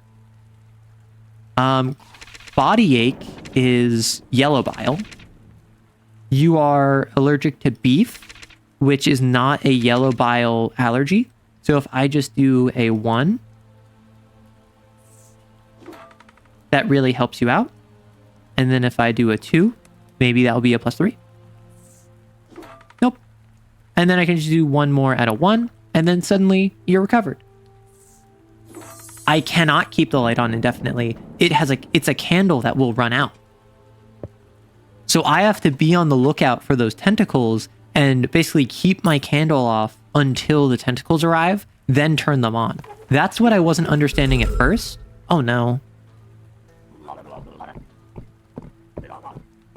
See, that's the thing. This keeps saying that I'm going insane, but like I didn't even notice that he had voices. Okay, so there's no tentacles. You don't know what the issue is. A 4 in black bile did nothing for you. However, let's turn on you. You're not infected by anything.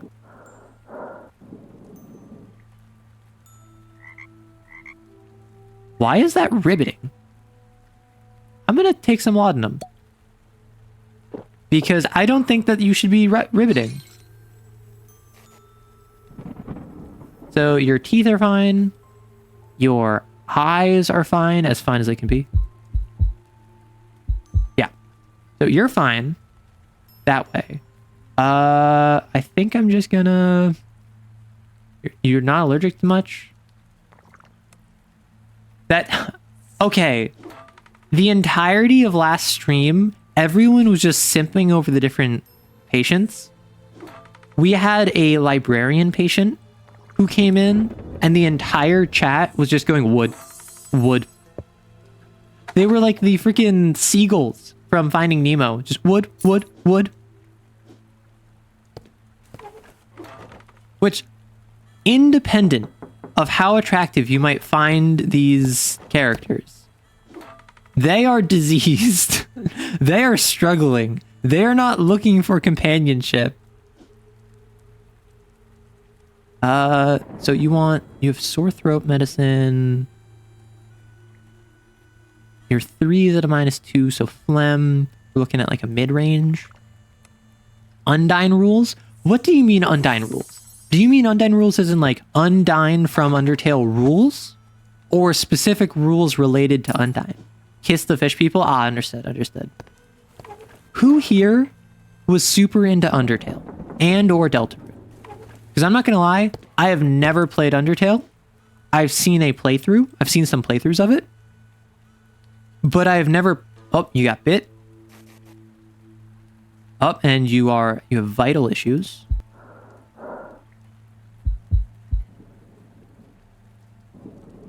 Okay, so you got bit, which means that it's a 7 to 9 of vital issues. So what I'm going to do is I'm going to 5 mix 5. Oh, I did not use, so 5 mix with 5 and use it on. Let's see how that goes. That did not work.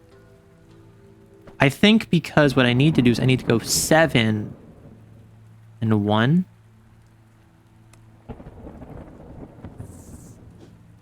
That, okay.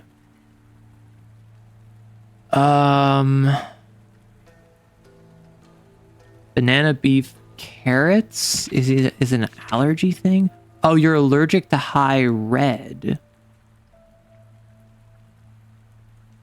So I guess I go high you? The low dose of you? That made you feel worse? What? Let's throw a digestive on you. See if that changes anything. So it's not digestive. So it's high, it's vital. Maybe it's low?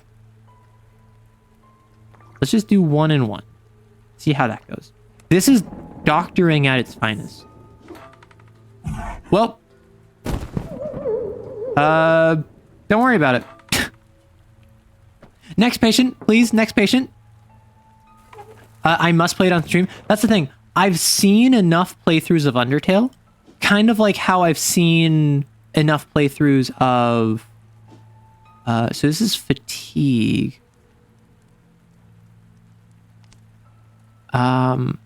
Beef, cats, almond. I think that is a allergy.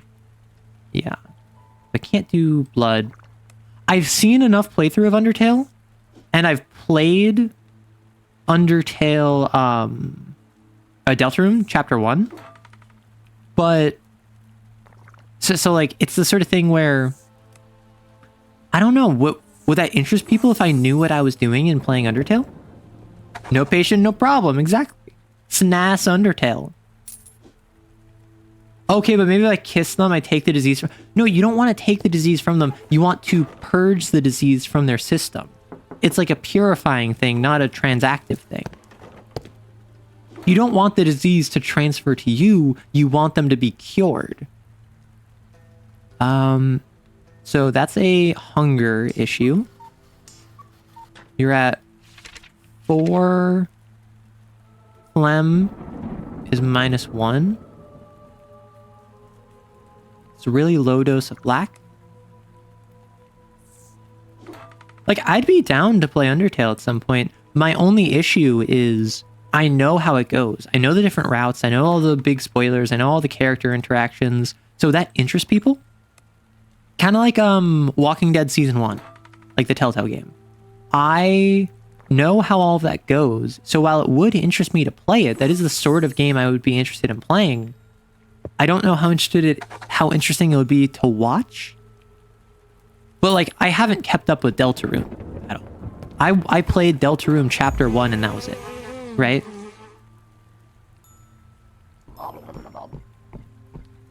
Oh, I should have watched the clock apparently. Nigel.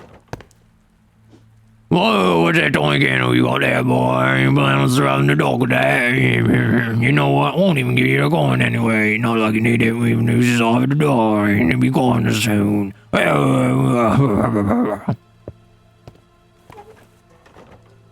Yeah, that's the voice I gave to him. So, oh no, I'm being very insane. I've never seen Thomas this bad. He seems to be losing his identity, and the depths and the deeps are sense of self. I've never seen Thomas this bad. He seems to be losing his identity, and the deeps are sense of self. Interesting. Yet his words, they are not completely meaningless to me, which frightens me even more. That damned gravedigger came by as well. He was amused by my choices, and he seems confident that I'd be in a coffin soon. I wonder how much he knows about all of this. Just grab all of these, because again, I have money to spare. We're approaching the end of the game. I don't think that I have anything I can save towards. I think I've just been kind of like speeding through it. Dear Doc, sorry I couldn't write or come by for a while now. I'm still feeling it, ill, perhaps worse than the previous time, to be honest. I thought it would go away on its own again, but that doesn't seem to be the case. I fear I'm running out of options and my condition is worsening rapidly. So I will come by soon. And even though I feel that nothing short of a miracle could help me, who knows? All the best, your fellow scientist, Marianne. Okay.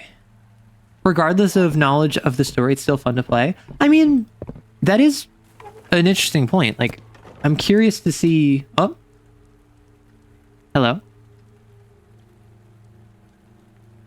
Marianne's a cat person, and the captain is a... What? What is this? What happened here? What? Huh? I got a new thing. Oh, it's the librarian everyone was simping over. All right, get your woods in.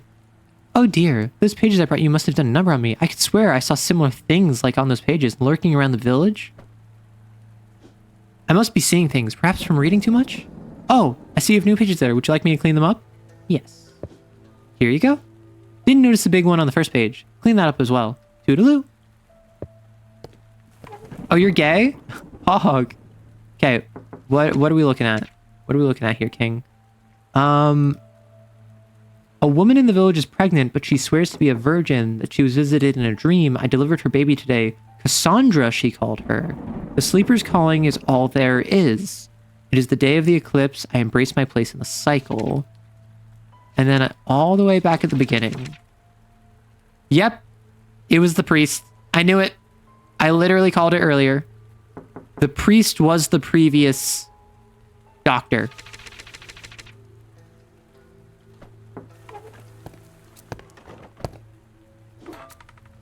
Hello, doctor. How are you? I get visions. So that's hallucinations. No tentacle monster.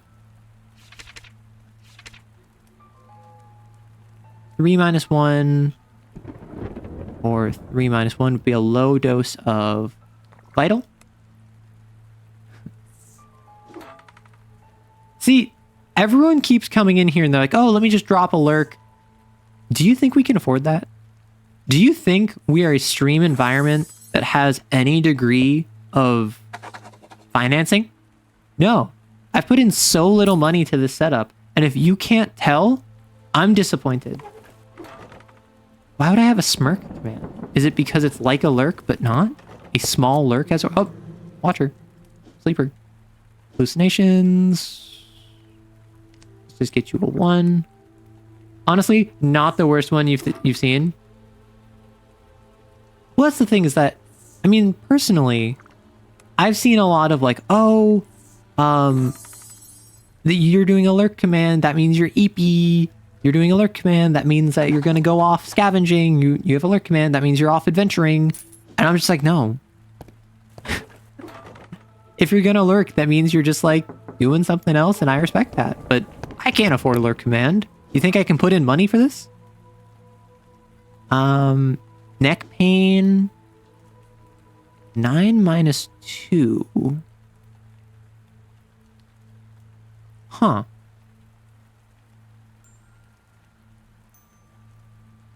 But no known allergies.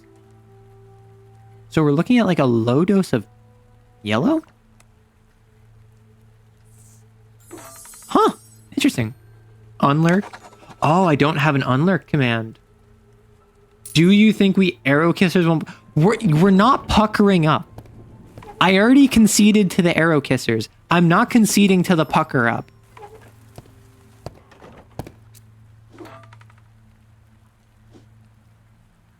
Okay. Dizzy spells. 6 minus 1. Nyx, do you have any context for that? I'm just kind of curious. Do you have any idea what that means, or was that just completely foreign to you? Because if so, do not be alarmed. Okay, so what we have done is that last stream, in recognition of the fact that we are at 5K YouTube subs, and we are also at 1 million video views total, I agreed to name my community the Arrow Kissers, because that's been a meme for a while. People have jokingly called themselves Arrow Kissers for a while. However, I officially recognized and endorsed that last stream. So what I did is I'm also, in addition to that, made a mascot to represent the chat, which are Arrow Kissers. So these little dudes are now Arrow Kissers. It's a little black ball of void, like a little soot sprite looking thing that has a gun. And that's the only defining characteristic. Do you want it to have a mouth? Do you want it to be blushing? Do you want it to have a bow? Do you want it to wear a hat or have an ahoge or whatever you want? You can add whatever you want. These are all fan submissions of Arrow Kissers. And I just thought that would be like a fun, cute little thing to do where it's up to the chat to represent themselves however they want. So that's the context behind Arrow Kissers. And Wolk keeps on saying to pucker up. It's not going to be a channel point redeem. However, I did have the thought, given how violent my chat is, given how violent my community is, I think it would be funny if I renamed the channel points from words written to bullets, because quite literally, there's a channel point redeem to ban another chatter where you shoot them. And you killed Stream Elements. You killed the bot. Yep, that's about right.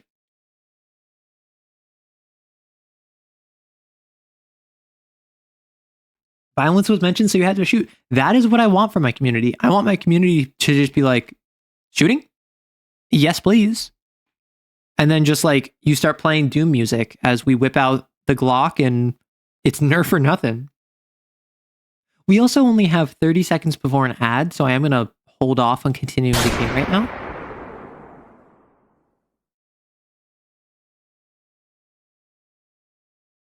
Listen, when I mention violence, I want there to be a continuation of the cycle of violence in such a way that those who are not of strong character will suffer. I want this to be a community where only the strong survive, survival of the fittest, and the weak are weeded out. Right now I'm arrow pancaking though. Okay, but that's like, wait, what does that mean? Like, is that just an arrow verb? Because it is well established. Take my name. I am the arrow rights. Let me get that up. I am arrow verb. So we have rights. We have reads. We have shoots. And let's actually background get some music. I'll leave what that means to the reader's interpretation. Soon enough, I don't know if I want that up to reader interpretation. I think I want a clear-cut answer so that there is no ambiguity. And I think that if you value everything good in life, you will respect that. Or else, Wolk isn't going to be the only one taking shots. Now, will they? See, that's the thing. I set it up so that when you ban someone, it gives off a gunshot. I can also just add my own little gunshots. You're an ambiguous little guy, though? Okay, well, I do appreciate ambiguous little guys, I must say. If you're an ambiguous little guy, I don't want to take that from you. However, I don't know what arrow pancakes means.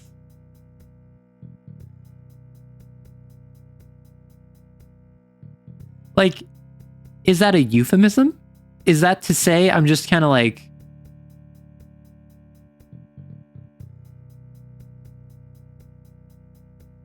Wait, that's not right.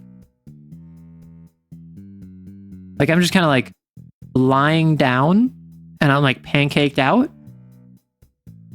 Wolk mentioned shots fired. But are arrow kissers puckering it up when arrow pancaking? No one is puckering up. We're not making puckering up a thing. I would sooner remove arrow kissers as a fan name than have you puckering up at me. Well, no, arrow planking would be like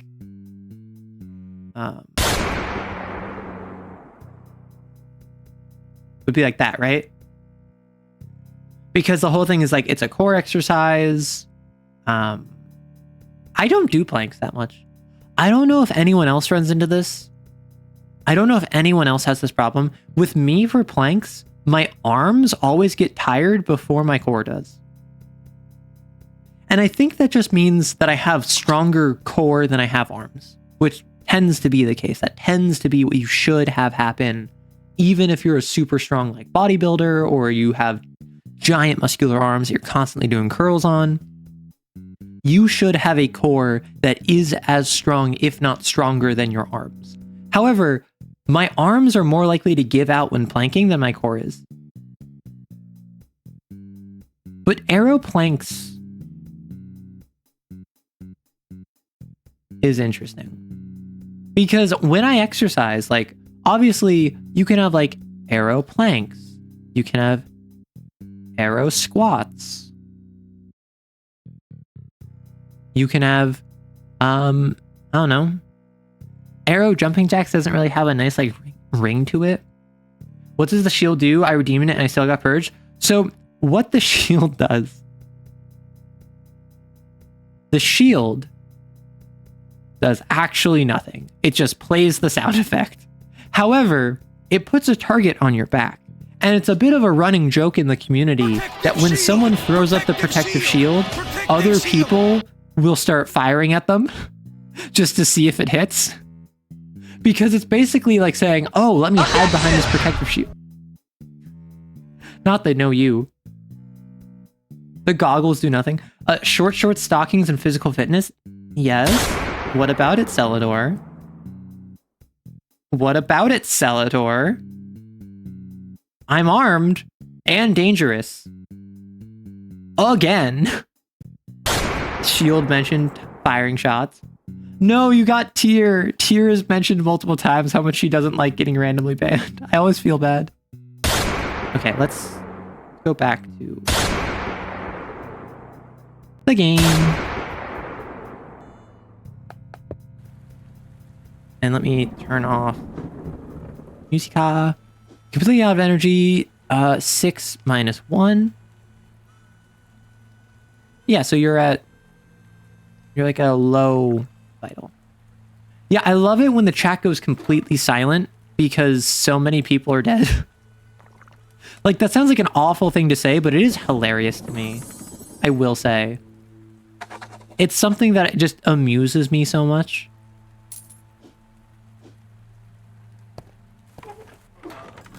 Come on, really? Objection! No, I'm not using the stethoscope. I'm not actually checking with them ever. Gulp, gulp, gulp, gulp, gulp.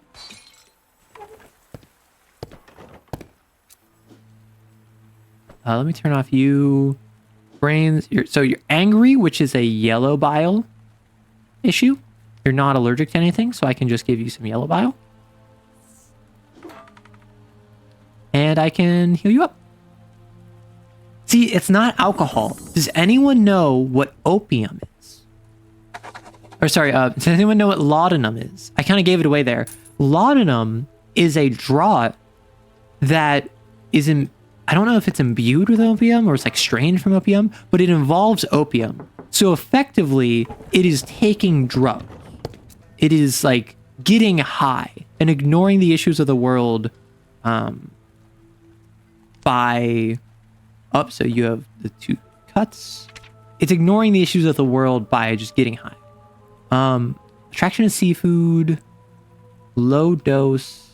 I think I go 1 mix 1. Awesome. Tincture of opium? Exactly, it's a tincture of opium. So the idea is that if you're taking laudanum for your problems, you're not actually like treating yourself. You're just getting so stupefied that you can't actually process it. Yeah, so this is disorientation. Opium is even better. Listen, I'm not going to sit here and endorse the opium trade. I feel like that would be a brand risk at minimum.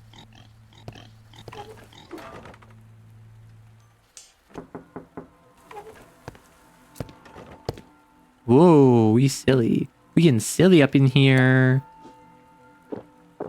Morphine? I mean, is it morphine if you're drinking it? I don't think you can drink morphine. At least I hope you can't. What is this? Panacea? Huh. I have a single use of Panacea that I have not used up until now, and I don't know how I got. It just kind of replaced the purple one. I assume the panacea is a one-time use cure-all, because that's what panacea is. It is a cure-all. Received another letter from Marianne. It seems her condition is worsening. She will come by soon, though if she's right about how the medicines cannot cure her disease, I have no idea how to save her. She's been the only one that stayed true to me, perhaps the only person I can count on as a friend. What Mrs. Kenway revealed today doesn't phase my numb mind as much as it would have a week or two ago. It's obvious what path my predecessor chose, and the previous doctor, he looks familiar. Oh, I know what I have to do. I have to choose, am I going to use the panacea on the ship captain, or am I going to use the panacea on the doctor, on the scientist? Because the scientist, oh gosh, I'm nearly insane. Am I going to use the tincture, the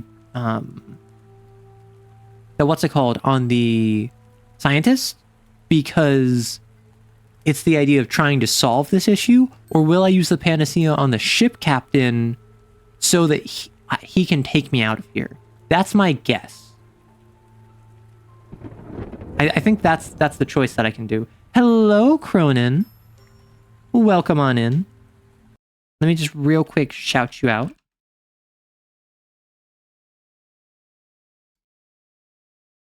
I take it that you were playing Do No Harm yourself.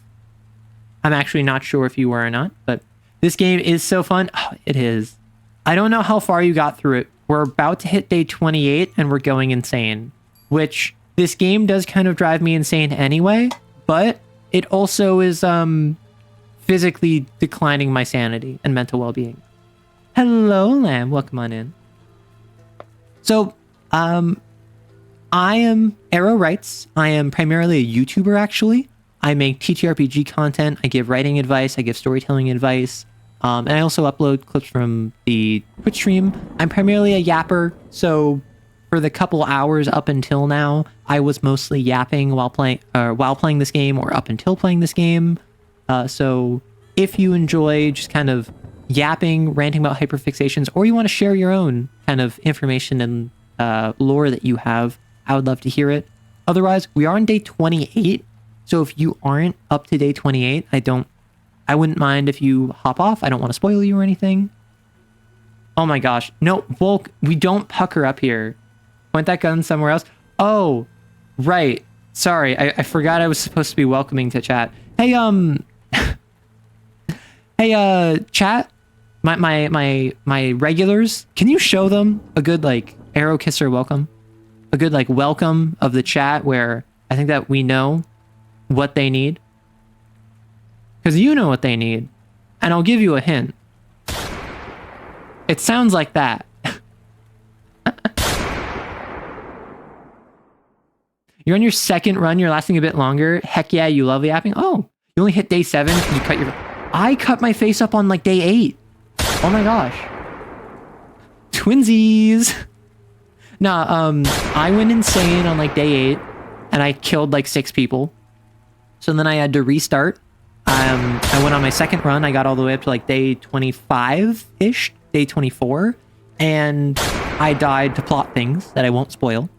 And then now I'm on day 27, where I'm trying to recover my sanity, but I feel like I'm going to go insane before anything good happens. What took y'all so long? Listen, they didn't want to be disrespectful. Because in case you can't tell what's happening, my chat is currently banning other chatters. Which it's only a timeout for 60 seconds, so don't get worried. However, Lamb, you're doing amazing. You're dodging the bullets. You're not being shot. It's fantastic. Yeah, if you redeem Purge of the Week for 1 channel point, you can ban another chatter. My chat loves doing that. So I am going to start up the next round. So if you need to raid and run, or if otherwise you're trying to avoid spoilers, by all means, head out. But thank you so much for entrusting your community to me. Oh gosh, today's gonna be a tough one.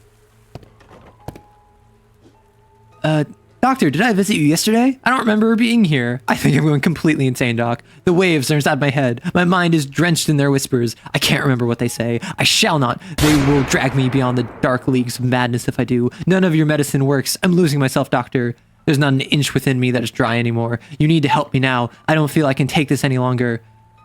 I think I used the panacea on him. I don't know what the panacea does, but I think I just go for it. Swipe the conversation clean. I want an empty chat. I don't know if I'm any better. I guess time will tell. Okay. I didn't know if I wanted to use it on him or not. Panacea 0 doses. Voices, they finally stopped. Some solitude. Thank you, doctor. I owe you my life. I will see you again. Yeah, I think that this is not a situation where I can help the town. I think I need to get out of here. Let's leave. You're back. Something that would be evil is that if the purge redeem stacked. So that's not how timing out works. So sneezing fits in the Twitch API, or at least in the way that I have it set up to interact with the Twitch setup, it is that if you ban someone, or if you time someone out for 60 seconds, and then 30 seconds pass, so they have 30 seconds remaining on their timeout, and then you time them out for another 60 seconds, it will just reset to the 60 seconds. Similarly, if I time you out for 1 second after you have been timed out for 60 seconds, it will bring you all the way down to 1 second and basically end your timeout. Yeah, ignore the tentacles in the background. They might have done terrible, awful things to me previously. So it's itchy. Let's just go 1.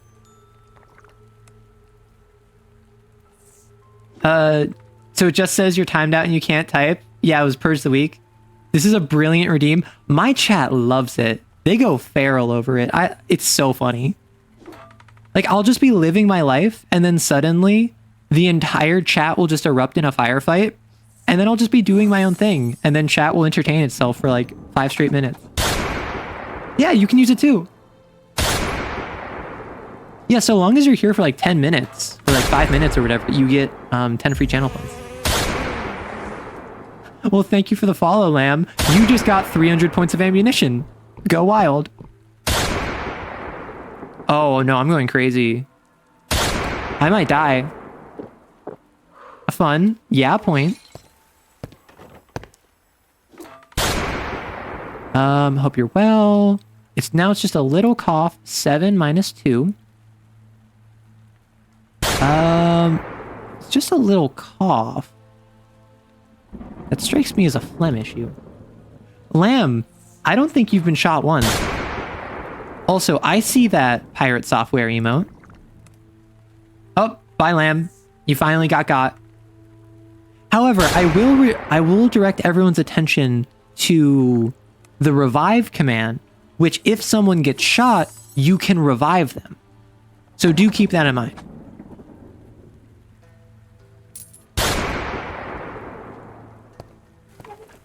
So if you shoot someone and you feel bad because they got shot, you can then revive them. However, it's up to you to see who got shot and figure it out. So your balance is off and you're at 9 minus 2. I do love how just obsessed with murder my chat is. It's beautiful. It's gonna make a grown streamer weep. Truly. Can the sounds be changed? No, I could change the sound. I did want to make it like the Call of Duty hit marker sound. Like the... You know? But... Because I think it'd be funny if... Oh my gosh. Because I do have a second different redeem. That is... What's it called? I have a second different redeem that is... You can target one specific chatter to shoot them. Called Vigilante Justice. But at the same time, I don't know if that's like... I could make that the gunshot and then the hit marker is Purge the Week. Because the idea being that it's like, you purge the week with like a Call of Duty hit marker, that can spam really easily, but then like the proper gunshot only happens if you do Vigilante Justice. That could be fun. So you have Thirst. We have to see if you're infected or not. You don't appear to be. So that's just a low dose of Black Bile. Did I get you? You did. You got them.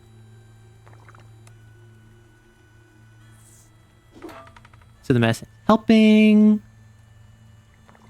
And now we're going to go for 3. Suddenly, you're fully healed. I think I'm not winning this one, chat. I think that on day 28, I'm going to go crazy again because I am at like 1 insanity away from death. With the issue being that I don't think I'm paying enough attention to all of the different things. You can hear fish talking when you're by the sea, and they're not happy about the trash. I wouldn't be happy about trash either. Hearing fish talk is a vital issue of transformation level 2. You have an infected bite, so a low... Okay, so what I'm going to do is 1 mix, 2 mix, 3. Let's see what that does. Awesome. Nothing personnel, just vengeance. On day 48, we go nuts, and on day 49, we... Cool it with the puckering up. Whoa, you're so silly. Oh. I'm keeping my wits about me. I am so sane. Thomas came by today, almost a dead man walking. I did the only thing I could, and used the substance that... Oh, the little mute girl brought me it. And somehow... Oh... Thomas is better, and if I ever have the heart to leave this island, hopefully I have a way out. Okay, so the little mute girl, she showed me the chalkboard sign of the captain and the mechanic. And I had the panacea that she gave me, which I could use on one of them. Understood. And I chose the captain. Honestly, I like the mechanic more. I think the mechanic's like an actual like character that I've interacted with. However, I don't think that I'm going to survive on this island. I think I need to dip. I think that much like your average Lovecraftian main character, I just need to split. That's all I need to do. So is there a trick to winning here? So when you say winning... Oh, nope, I died. When you say winning, do you mean in-game or in chat? Sorry, I was trying to think of it. You'll lay off the pucker and lay into calzones. See, calzones I can get behind. So in-game, I think you need to reach day 30. So I hit day 28 before going insane. I think I just go 28 again. I redo day 28. Seems pretty hard to get to 30. Yeah, up to day 30 is what I've heard. Yeah, so like, as you can see, like, I went insane on day 8. So because of that, I just kind of went back in time to day 5, started a new timeline going into day 6, continued that all the way up here. I ended up dying on day like 25, but I didn't reverse the clock. I just kind of restarted the day. I guess I'll just replay the same day. The question is, do I use the panacea on the captain? Why the heck did you get a timeout? Dayton, do you not know how things work around here? That's very common in this area. Yeah, you got shot by someone in chat. You know what? I think this is the old one saying, I should help the mechanic, not the captain. Goodbye, captain. We're doing the mechanic romance route. It will never end, will it? An endless fall, an eternal descent in the crashing waves of darkness. I accept my destiny. Bye, bro. We're gonna change the timeline. We're swapping the timeline. Thank you for seeing me. What do you mean that's some BS? Shoot them back, Dayton. Sneezing fits.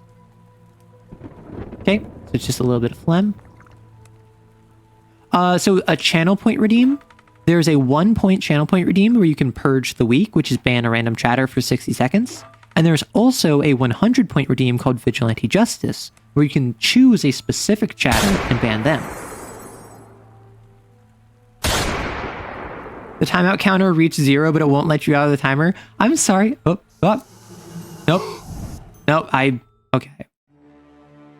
I was reading chat. That one was my mistake. That one was on me. Let's be real.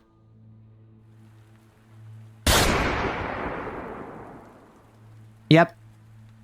See, this is how you know it's a active chat, is that if you hear constant gunshots, that's how you know people are participating in the conversation. Okay, I'm ignoring you in favor of the mechanic because, I mean, at this point, both timelines have been demonstrated to be suboptimal. So I'm just going to go with the mechanic because I think that's the more interesting option. I want to see what that leads to. Tentacle. I mean, no. It was way more violent than that. It was way more like bone crushing than that. So I don't think that that counts. At least I hope it doesn't count. I would prefer it not to count. But like, if the tentacles are trying to take me out to dinner, like, you know? You know? Listen, all I'm going to say, I'm not going to say hear me out. I'm not going to say would. I'm not going to say any of that nonsense. All I'm going to say is if it takes me out to dinner, I'm not going to dismiss it out of hand, you know? Oh, the clock is going backwards. So your skin is itchy. That's 2 is -1. So black bile because your skin is itchy. So it's going to be mid-range black bile. Hey, yo, why you shoot the messenger? I read that as technical. I mean, I feel like technical... I've heard it called Anime 2 before, so that's what I will call it. Because as... I'm not sure who here knows the difference between say-so and not say-so. However, I see myself more as a say-so streamer. So Anime 2... I feel like technical Anime 2 would just involve, like, either a physical profession, like, it's, like, themed around, like, the people being mechanics or something, or it would be an explanation on how to actually accomplish whatever that is. Say hello to our friend, everyone. Say hi. Hi. And if you want to see something fun, this guy, when you drink laudanum, he retreats. He doesn't actually just disappear, implying he actually does exist, which I find very silly. So 7, 2, just a little bit of phlegm. Oh, right. Speaking of technical Anime 2, hi, Raiders. Do any of you know the difference between edging and gooning? I just had to have my chat explain that to me like an hour ago. Because I did not know the difference between edging and gooning. So this is disorientation. 9 - 2. It's going to be like a 1. What do you mean, come on, point? WTF? Cronin, don't blame me for my lack of understanding of what the common vernacular is. That was me learning and publicly sourcing information. You're almost dead. You're allergic to nuts? I can't read that. Nope. And 9 - 2... So it's going to be a low dose of yellow bile. I don't know. I just learned about what a gooner meant last week. Okay, so thank you for demonstrating that I'm not alone in this. I'm not one of the only people who has no idea what's going on with this kind of stuff.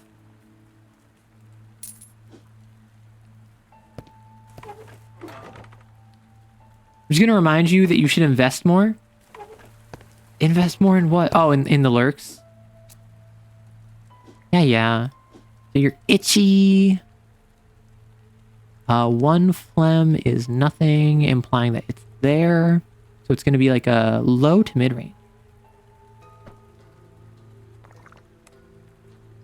Isn't Gooner just someone who's silly? No, so a goon is someone who is like a minion, a thug, a brute, who's like underneath some sort of higher authority that sends them out to go accomplish tasks.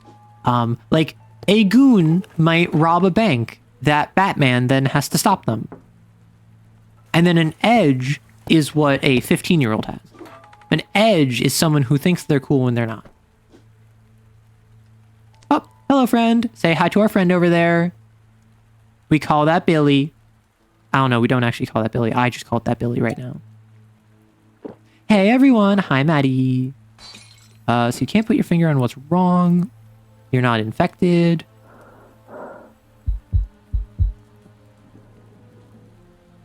Okay. And you have red eyes. Your teeth are fine.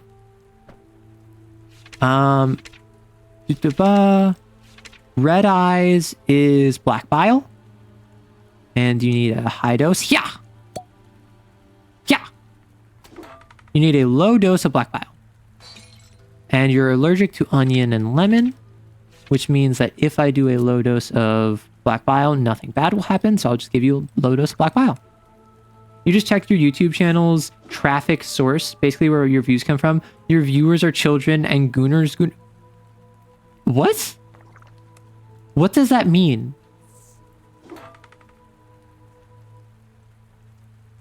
You want, Master Chief, you want to explain what you mean by that?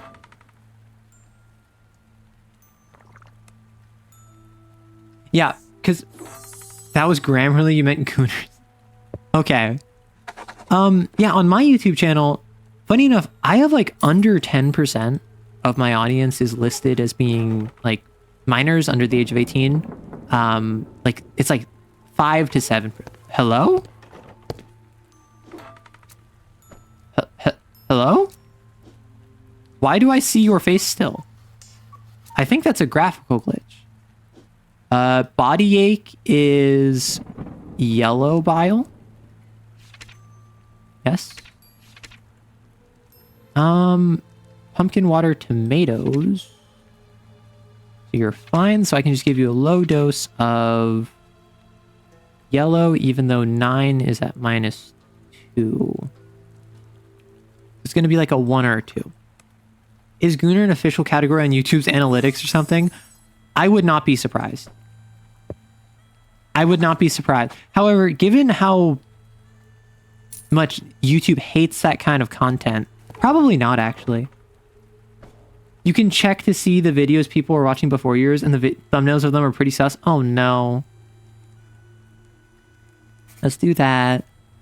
Thomas came by today, almost a dead man walking. I was not able to help him, and I fear that his condition will take his life before long, which means I'll be stuck on this island for I don't know how long. Yeah, so my sanity went up because I managed to stop all of the, or I managed to drink laudanum for every single anomaly.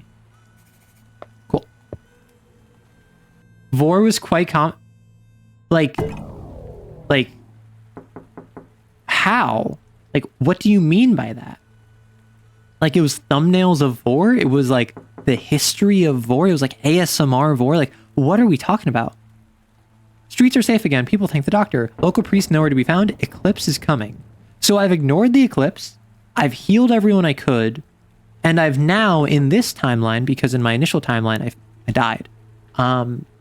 I eschewed escape in favor of working with the mechanic. So I might be able to just cure what goes down. Streets are safe again. People thank me because I'm curing all of the Innsmouth stuff.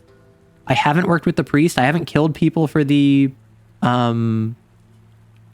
Undertaker. We're straight pogging. RIP alternative, Doctor writes. Yeah, I got tentacled. Hello, little one. Oh, the priest is currently communing with fish? That's my guess. I don't know. Don't answer that? Yeah, please. I'll post... Oh my gosh. I don't know if I want the link. Doc, hope you received my letter. Please don't feel bad if you can't help me. I mean, I've been through this before. Still, if you got anything up your sleeve, feel free to give it a shot. I'm going to first see if this is a digestive issue. Yeah. No. And it's not a digestive issue. So yeah, I think I just got to go Panacea. Hog.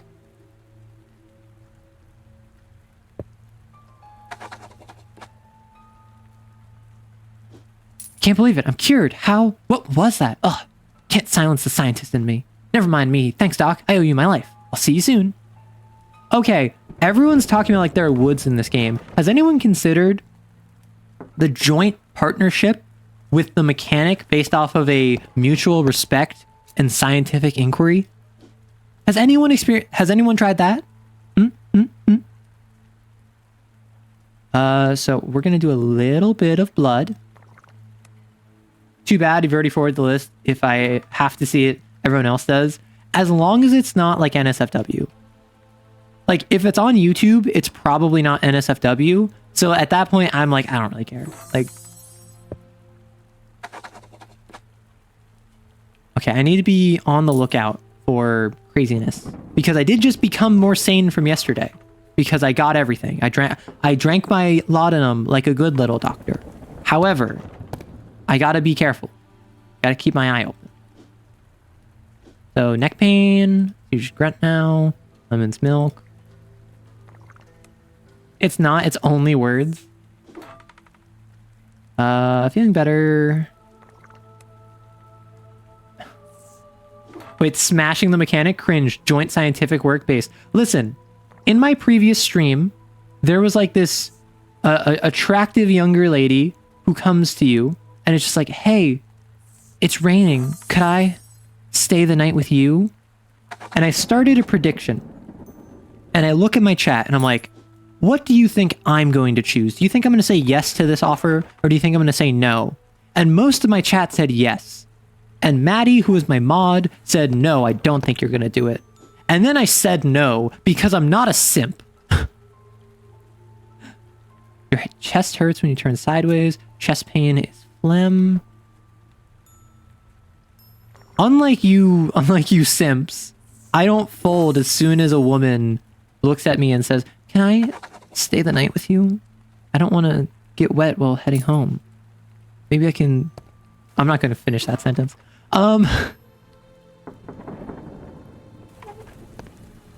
Gasp. I know. The fact I'm not a simp, crazy. Particularly given how much of a simp my entire community is. So 9 is 0. So you want a low dose.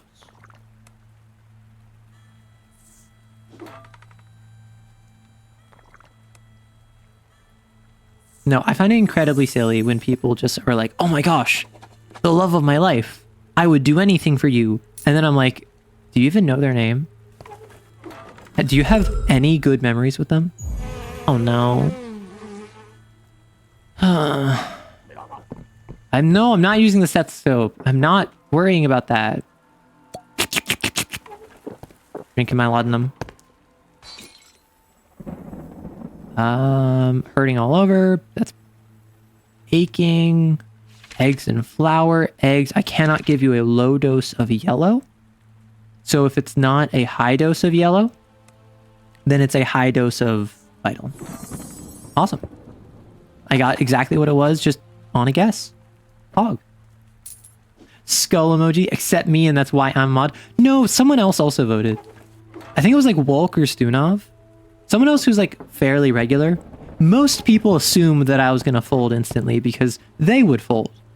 And I am not like them. You and I are not the same. So you don't know how to describe it. 3 is 0, so it could be there or it could be there. So you're not infected. Okay.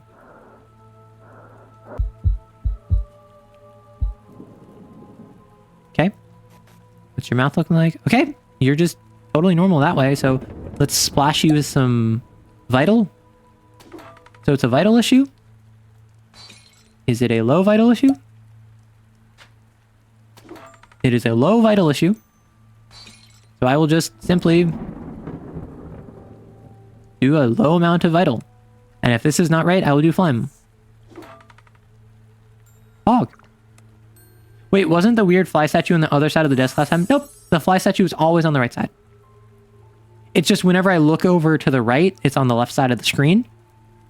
So sometimes I'm looking over here to like drink laudanum and it's on the left side. But other than that, nope, it was always on the right side. You aren't weak? Yeah. Why do you think I'm immune to purge the weak? Same thing with Maddie. We cannot be purged because we both have moderator privileges. Meaning, we are not weak. Okay, it's hard to describe how... Oh! Okay, so you're at transform level 3. Yikes. Okay. So,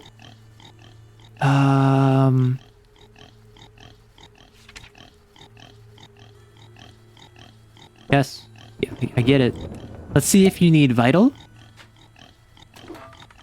So it does help. So since you're at transform level 3, I need to mix all 4 of these anyway. So I'm going to give 6 here. Mix with 1, 1, 1. That made you feel much worse. And then let's try you. 1, 1, 1. This might kill you. Nope, that made you feel better. Can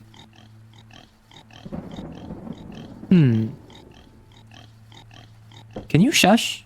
Oh, that's the end of the day. That's why. I think what I do is I just throw more vital on you. Because that increases you by a tiny amount.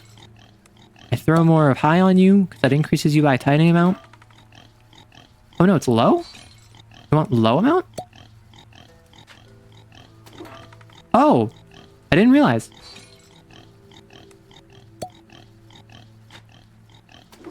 Okay, so that explains it. So if I go 6 phlegm is +1. Should I go low? Should I got low, low, low, low? Is that what we're talking? No.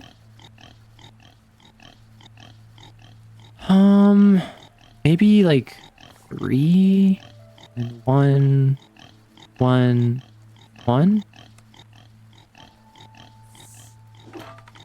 So you're only sick. I didn't actually cure you, which might screw me. I'm not gonna lie. Oh, because you're allergic. I forgot to check your allergies. Dang. You think that person needs to stop smoking? Yeah. That little mute girl was here again, Cassandra. I enjoyed her drawings more and more. They seem oddly realistic now. I think that just made me go insane. So let's see if I'm even alive. Nope. I'm dead. Okay, so let me restart that day. Imagine if doctors really did this many random combinations of meds in quick succession. And that's the thing. They're all just stick you with a needle. That's what all of them are. There's no like, oh, take this pill, apply this gauze, aromatherapy. Or like massage this into a muscle. It is all just injections into the back of the neck. Oh, wanna know what probably is? It's that it's because I didn't cure the captain, the priest left with the captain. And now, if I cured the captain, probably she would be a fish person. Actually, let me see if you're like, oh, I can't do anything. You would be a fish person, and then there'd be some other crisis that I would have to deal with based off of like machines and medical devices, is my guess. Hang on, one of these is going to work. She's going to stick you with a few more needles. Exactly. Okay, so chat. We are on a knife's edge. We are not able to go insane at all. Wait, what if I just spent all day talking to her and I didn't have to worry about, like, tentacles or whatever? Oh, to not have to worry about tentacles. What a life. What a life to live in. Sneezing fits are driving you mad.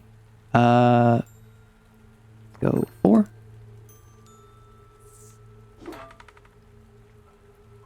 And let's go 3. See if that changes. Nope. So we'll go 4 again.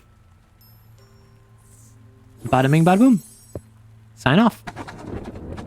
Oh, but tentacles are great. I'm not arguing that. However, when they're trying to rip you limb from limb whilst sloughing off your skin so that your offal spills upon the floor, I don't think that's it, Chief. I'm not gonna lie. Like, personally, I'm not down for that. But like, I'm not gonna judge you if you are. Something tells me that's a laudanum moment.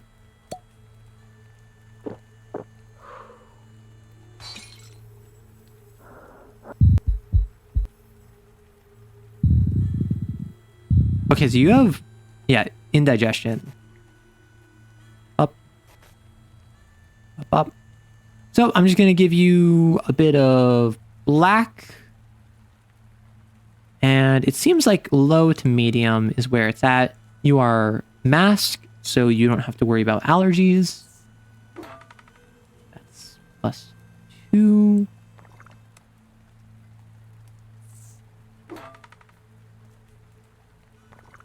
And we'll do you. There we go. Fully healed. And we dealt with the stethoscope issue, which I kept not catching because I don't check the stethoscope when I don't need to. My cats figured out how to get into my new metal trash can, so now I have to keep a gallon of water on top of it. What are they doing in the trash can? Oh, it's the same dude. Oh! That doesn't seem normal. Mouth is fine. Eyes are fine. So what is that? That is 4 to 6 of a high level. Let's see if it's a vital issue. Yeah. So it is a vital issue. So I'm going to... don't have any allergies. I'm going to go 4. I'm going to go 4. I'm going to go 4, mix, 1, 1, 1. Eep. So I'm going to go 2, mix, 4, 1, 1. That did nothing. How did that do nothing? So 4. Huh. So it's a vital issue. You want a low dose? You want a 4 to 6 dose?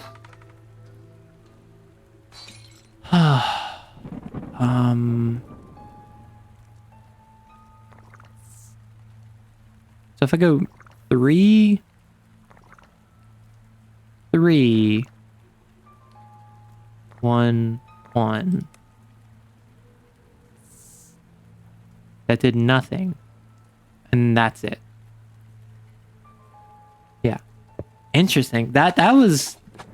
I'm still struggling to figure out the mixing of medicines. Yeah, look at that shadow. Yeah, they probably want the greasy paper from the burgers I got for cheap. I mean... I respect that. I'm not gonna lie.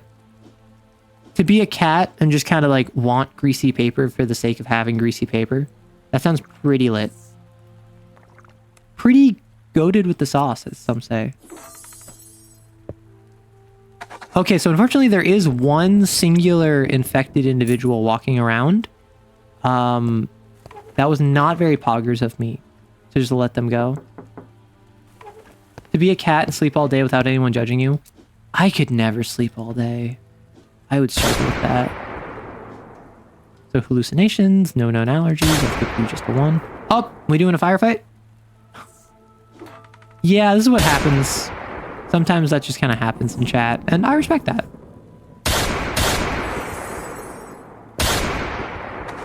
This is why I reduced it to 1 point, because then this can just happen at a moment's notice, and no one takes issue with it.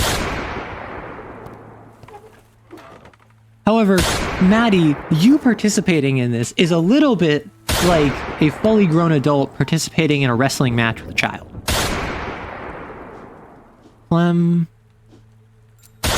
Make it a high dose. Don't have any allergies. Dose 7. Hog.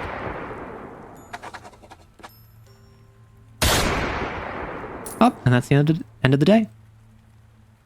I would say my fly totem did not come after me. Oh, now it did. Are you serious? Are you serious? I mention it and you arrive?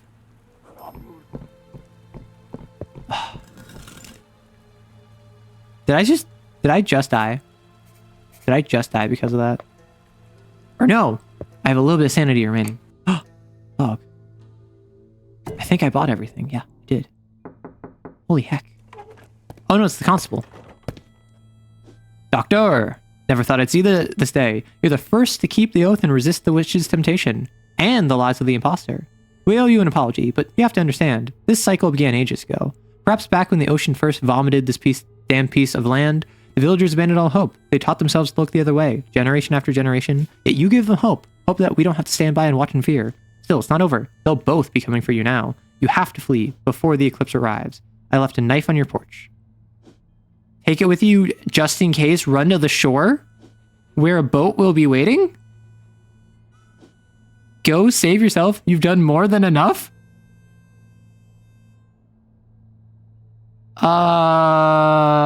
What? Wait. So I was not expecting this.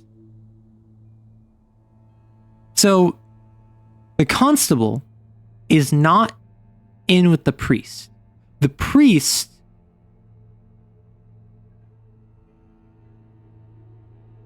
what? Okay, so the witch wanted me to kill people who turned fish. I didn't do that. The priest wanted me to like infect more people and treat them how he wanted them to, and I didn't do that. So the constable, who's not affiliated with either of them, despite the fact I thought the priest was like embedded into the town, the constable's chill with that. The people know about the cycle. They don't want the cycle. They taught themselves to look the other way, generation after generation, yet you give them hope. Hope that maybe we don't have to stand by in fear and watch. Still, it's not that bad. They'll both be coming for you now. You have to flee. I mean, I haven't done harm up until now, but the priest is causing problems. Oh, are we just leaving now? We have to go directly to the front lines? That's what becoming soup is. To become soup is to go to the front lines. Dang, can't believe you wasted 1,000. No. Oh, wait, is Vigilante Justice still 1,000 points? I thought it was 100. Whoops. I should probably reduce it. What do we think, chat? Do we kill the priest or do we run away? I think we kill the priest because I don't trust running away. I feel like if we run away, we'll just die and then the town will be overrun anyway. So, like, we stay strapped here. Oh. Although my mind and soul begs me to run away and not look back for the sake of everything I hold dear, I cannot bring myself to leave the people of this island to their cursed fate. I must end his vicious cycle and keep the villagers from perishing for centuries more under the calling of his loathsome master. I step out of my office and the cold darkness of the looming eclipse washes over me in the silent, hostile night. I take the knife Sheriff Cormac left me on the porch and set out to search for the priest. The streets of the village are empty, and there is not a sound to be heard, except a chanting in the distance. I make my way towards it, with the knife in my trembling hand and fear in my weakening heart. Before long, I arrive at a large clearing. You think I failed? And when I step into the clearing, They are all there. The very creatures I did my best to rid the village of, along with a few villagers who seemingly have no problem with this dreadful coexistence. I walk towards the priest as he stands among them, giving them a speech in an ancient dialect that I cannot understand. When he sees me, it is too late for him, for if I hesitate, the little conviction I hold on to may flee from me. We're just doing it. I pierce his chest deep with my quivering knife and before his silent demise. He smiles at me in welcoming compassion. The crowd suddenly starts chanting louder, almost in celebration. Before I can understand what is happening, they grab the priest's perishing body and put him on a stone block covered in dark red stains. With his last breath, the priest speaks in rejoice. You have found the path of the last, or the path has found you. No matter which, the cycle is complete once more. My prodigal kin. He will take over my place as I have done for the kin before me, and as he did for the one before him, and so the cycle goes. The cycle of the lost city shall continue until the waters swallow us beneath the dark design of his stars and awaken him. I didn't fail. I was undercover. Until then, the sleeper of relay calls, and we answer. And somehow with his words, with the position I accompany in space at this precise moment, I feel my existence fill with a strangely warm meaning. I fight against it, but silent stars explode into supernovas within my soul and smother the hateful denial I try so hard to hold on to. As life leaves his eyes, the priest's smile never falters. It grows instead, leaving me in contempt of my newfound envy. I look around and realize that the creatures are on their knees, chanting for me. In their cold and glassy eyes, hidden behind their collective show of twisted reverence, I can feel a threatening imposition. He said all of that in one breath. Impressive. I have no choice, and the truth is, I do not know what I would do if I had one. I speak the words I had heard only once in my life, yet they now echo in the dripping walls of my mind. That is not dead which can lie, eternal lie, and with strange eons even death may die. Yeah. My heart rips into pieces as the waters rise and powerful waves crash the shores. The creatures, now my family, howl in what can only be described as a haunting symphony. I have no choice, for I can feel what awaits me if I do not comply. I will have to work my way through the cycle if I want to live another day. Yeah, rip the town. Tomorrow, I will have to start my new job. Soon, we shall have a new doctor in town. And as the priest of our community, I will make sure to guide them in the way of the great old, as I am expected by the watchful eyes upon me. But who knows? Maybe I can guide them towards the other ends. Perhaps I can, after all, make sure I do no more harm. We did try. So... okay. That was one of the endings of all time. I get what they were going for. And like realistically, I'm probably gonna play that last day again and just see what happens if I... So I want to see what happens. Yeah, that's what I'm gonna do. I do have an ad coming in like 2.5 minutes. Oh, but okay, so this is the choice. Doctor, I never thought I'd see this day. You're the first to keep the oath and resist the witch's temptation and the lies of the imposter. We owe you an apology, but you have to understand the cycle began as it used to go. So I'm going to... See, I don't know what the deal... I heard this game has 10 endings. And the idea being... I think that it probably includes bad ends. But I'm going to let the ad run through. And then I'm going to run away. My assumption was that if I try to run away, it's going to be like, oh, you tried to run, but you didn't cure the captain. So that means you had to... go on a little dinghy and you don't survive the journey and you plunge into the depths, blah, blah, blah. I'm surprised the fact that I healed the mechanic didn't come back. I healed the scientist lady. So like, I'm gonna give it a minute and a half because that's how much time until... Actually, I can do it. I'll do it before the ads. I step out of my office and the cold darkness of the looming eclipse watches over me in the silent, hostile night. I start running for the shores as panic boils in my chest. But before long, I hear sickly wet slappings on cold cobblestone following in my path. When I force myself to turn and look, they are behind me, and when I turn again ahead, they are there too. Before long, they close the distance, and just as their scaled, gruesome arms are about to take me, there are footsteps approaching. I'm gonna snooze the ad real quick. It's the villagers. They stand in front of the creatures and face them in order to save me. That's pretty pog. I want to stay and fight alongside them, but they cry for me to leave, scream that I dare not waste their sacrifice by staying here. So I do, and I leave them. When I jump on the boat, I suddenly feel a burden lifting from my soul, as if I've been carrying it ever since I came here, and finally, I'm free. As the villagers fight off the creatures, Marianne sets sail. Oh, as we set sail, the waves turn more and more aggressive, as if something from the depths of the dark water beneath us scream for my return. But if it does, I don't hear it any longer. The calling is no more.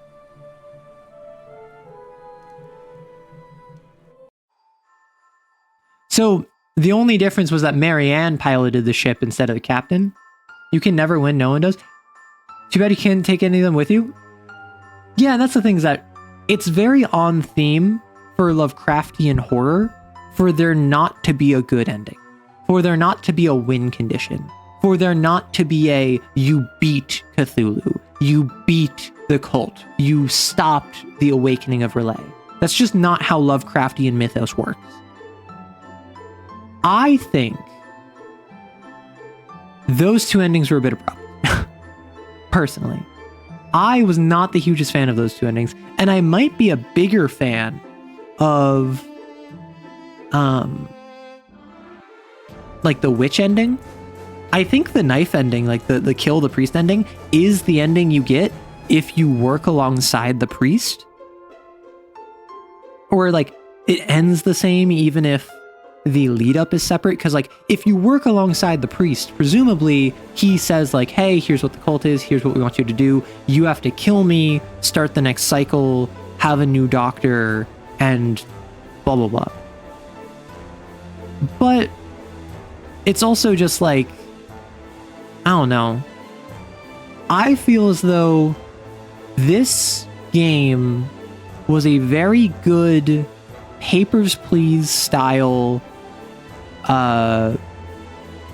like work sim, a very good game where it's you kind of get into the rhythm, you learn what all of the mechanics do, you have all of the, oh, if it's sneezing I know it's phlegm, but you have allergies to flour, so I can't do a high dose, so I'll start with a small dose, but a small dose doesn't cut it, so I need a high dose, so I know that next on the wheel from phlegm is black bile, so I can do a low dose of black bile to compensate for the phlegm. And like learning that was really interesting, and then looking out for the signs and being like, okay, you don't know what your ailment is, let me use my stethoscope, let me examine, like do a physical examination, let me test alternative medicine on you. It was really fun. But then like the mixing of the different medicines is something that I never got, and I killed multiple people because I did not understand how it worked. And for instance, like the sleeper, the tentacles near the end, that was, oh, it's attracted to the light, but it cannot approach. So be careful, for it be attracted to the moth's flame. And I'm like, oh, so it wants me to play in darkness. And that makes sense specifically because it's harder to play the game in darkness. You have certain bits of information that are obfuscated from you if you play in darkness. So the idea is you play in darkness to avoid the tentacles. But then what it actually was is, no, you want to be in the light. The light will stop the tentacles. What generally it is that it's, you do what I did, which is have a low, you turn off the candle to save the candle. When someone comes in, you turn on the candle, see if there's tentacles. If there are, keep the candle on until the tentacles go away, but otherwise turn off the candle to conserve the candle. To conserve the candle, as I did.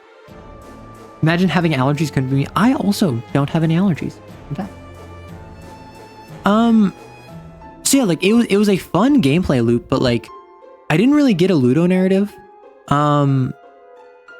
In terms of quote unquote like special characters there was like the conjoined twins, there was the girl from the very beginning who like split in half, there was the woman who the doctor like falls in love with immediately and wants to like sleep with you. There was Cassandra, the little girl, there's the librarian, there was the cultist, the priest, the sheriff, the captain, and the librarian. And then also like the crazy dude who wears fish, and then also the guy who's trying to be a doctor. Like someone like the conjoined twins, yeah, the kid drawing and stuff. Something like the conjoined twins struck me as this is just like a fun little Ludo narrative thing, or this is a fun little side adventure. This is not plot relevant. This is literally just look at how funny and colorful and characterful the town is. But like the mechanic, for instance, really just kind of sold you some stuff and that's it. The librarian had an optional cost you could do to clean up some scribbles on the pages that just gave you extra lore, which I didn't really care about. That's kind of the problem you have with Call of Cthulhu as a TTRPG, because it makes it hard for the keeper to give meaning to the player's actions. And that's why I think a lot of people going into Call of Cthulhu, a lot of people going into Lovecraftian mythos, go in with a misalignment of their desires and what the theming of the setting goes for.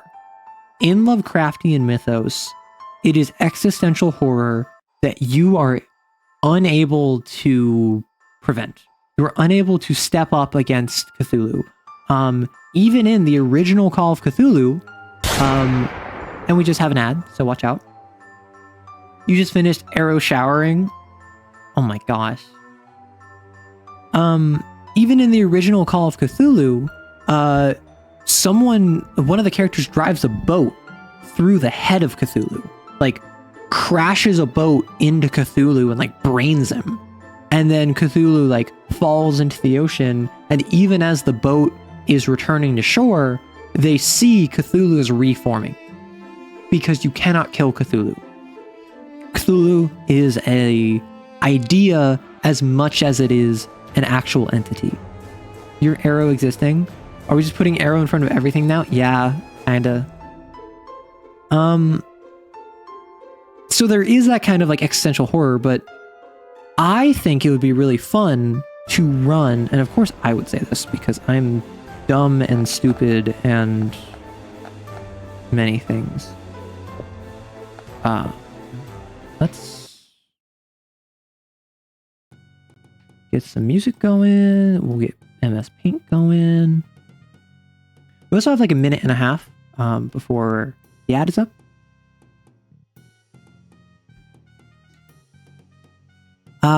But I think it would be really fun to run a Call of Cthulhu game where the core premise is that your characters matter, even in the vastness of the universe, of which our galaxy is just a small speck, within which our planet is a small speck, within which you are an infinitesimally small creature on that small planet within that speck in the larger universe. Yeah. Thank you, Connie. I'm going to, real quick, manage requests. I'm going to complete all of these.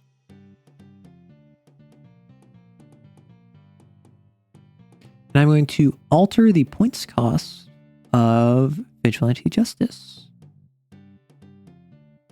Because I can't remember what I did with it. Yeah, I'm gonna reduce Revivify, and I'm gonna reduce Vigilante Justice. And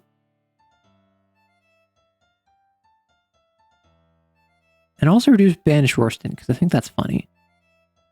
I do have a lot of channel point redeems that cost money. So I am trying to keep them fairly cheap.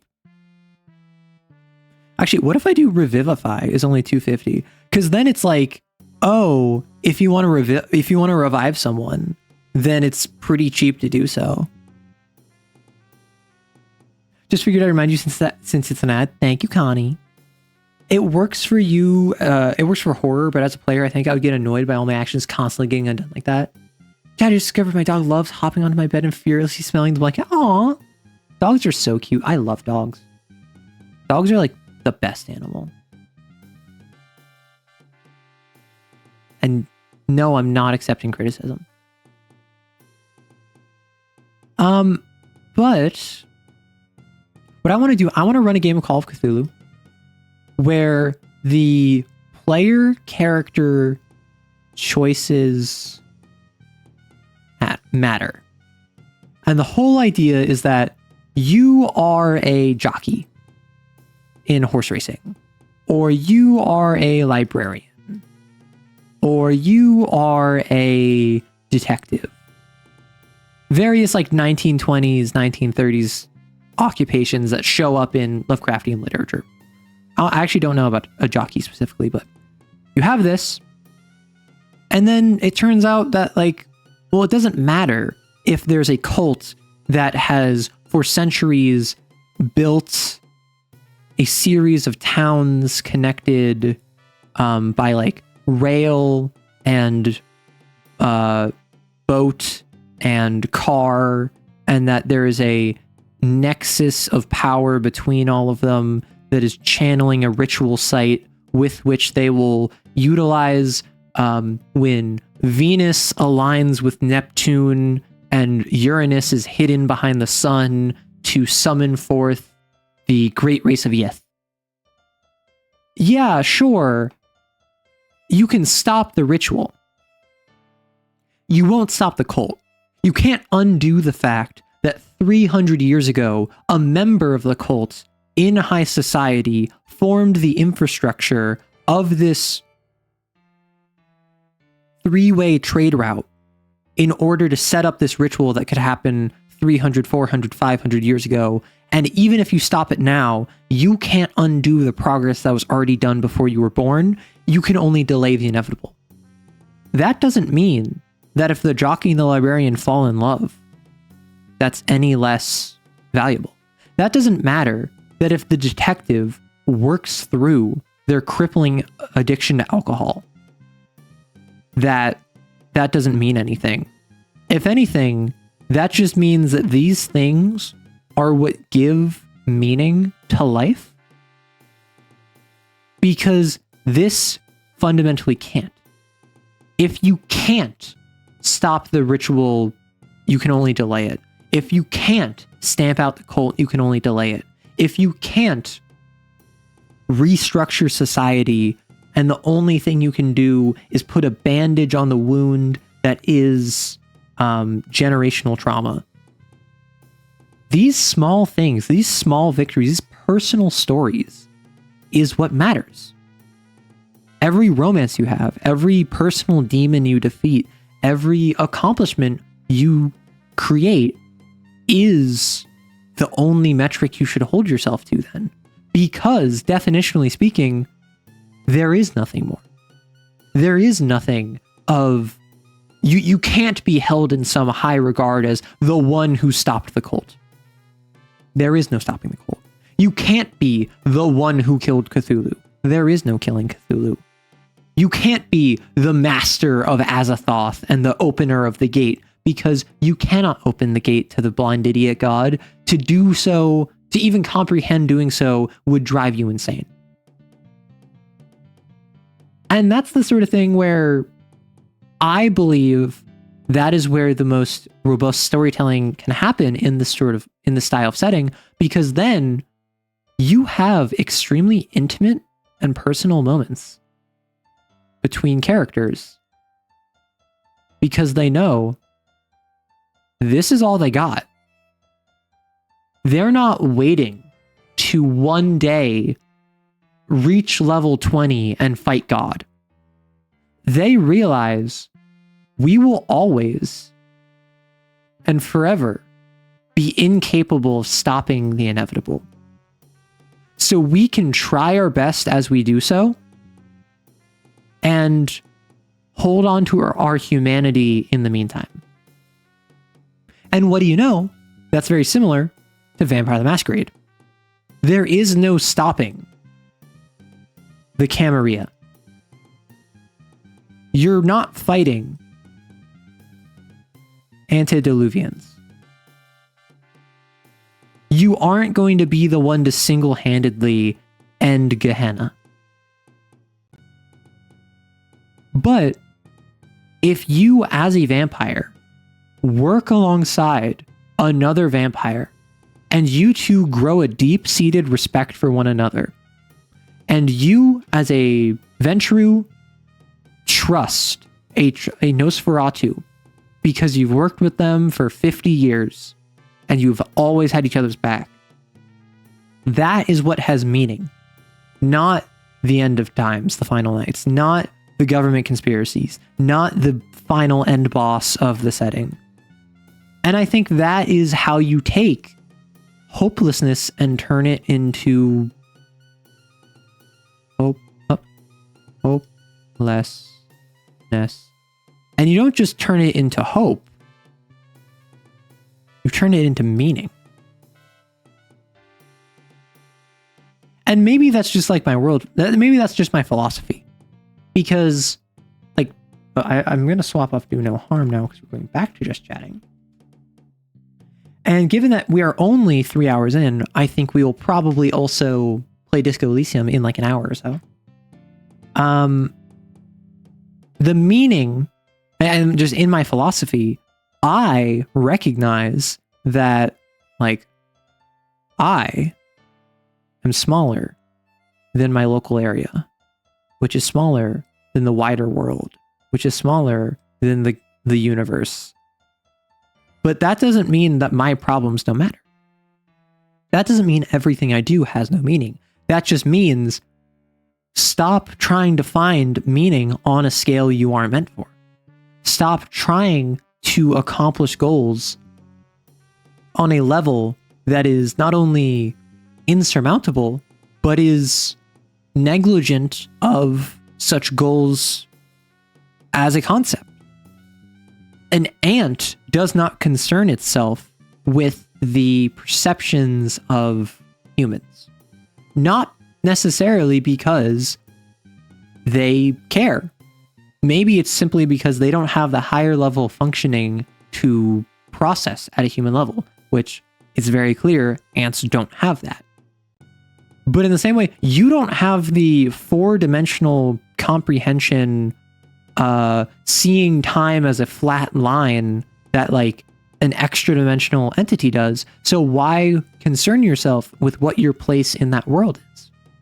You don't have that framework of mind. You don't exist at that level. Your reality does not perceive at such a high level. Functionally speaking, you do not exist on this level. Therefore, stop trying to base your expectations of meaning on that higher level. Until those humans are pouring water into their anthill for no reason. Did anyone do that? I never bullied ants growing up. I never went around and was like, oh, hey, look, an anthill. Let me just pour boiling water into it. Why would I do that? They're ants. They're just little guys. Well, actually, most of them are female because that's how ant colonies work. But they're just little guys. Why would I do that to them? So in a related note, have you played Slay the Princess? I watched a playthrough of Slay the Princess. So it's similar in I don't know. I wouldn't want to play it because it wouldn't be a genuine first reaction. I know what the big plot reveal is. I don't know all of the routes, but I know some of them. And the fun thing about Slay the Princess that I like saying is I saw Slay the Princess on Steam. And on Steam, I was like, huh, this looks interesting. What if I streamed this? But I think this was like back before I was streaming. This was back when I was starting to make YouTube content.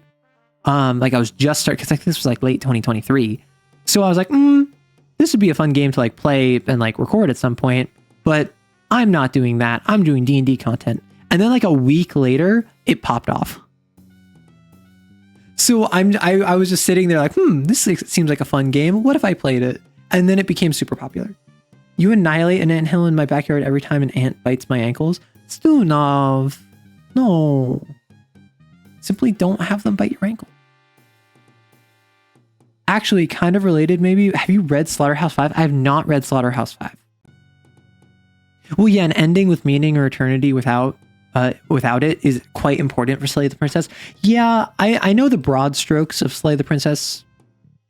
Like, I know the deal with like, oh, you're, I'll say an entity trying to slay the princess who is locked up. You have your different choices. It's branching. It's all of that fun stuff. And then obviously it goes kind of crazy from there at the end of each of these routes. And they all end up coalescing back into one. And then there's this big, like, almost, it's like a dialogue-based boss battle, almost. It's a confrontation to end the game where it is basically a philosophical debate based off of what your interactions with the princess has been. And I actually don't remember it too much, so it might actually be I think I've only watched like one, maybe two playthroughs of Slay the Princess.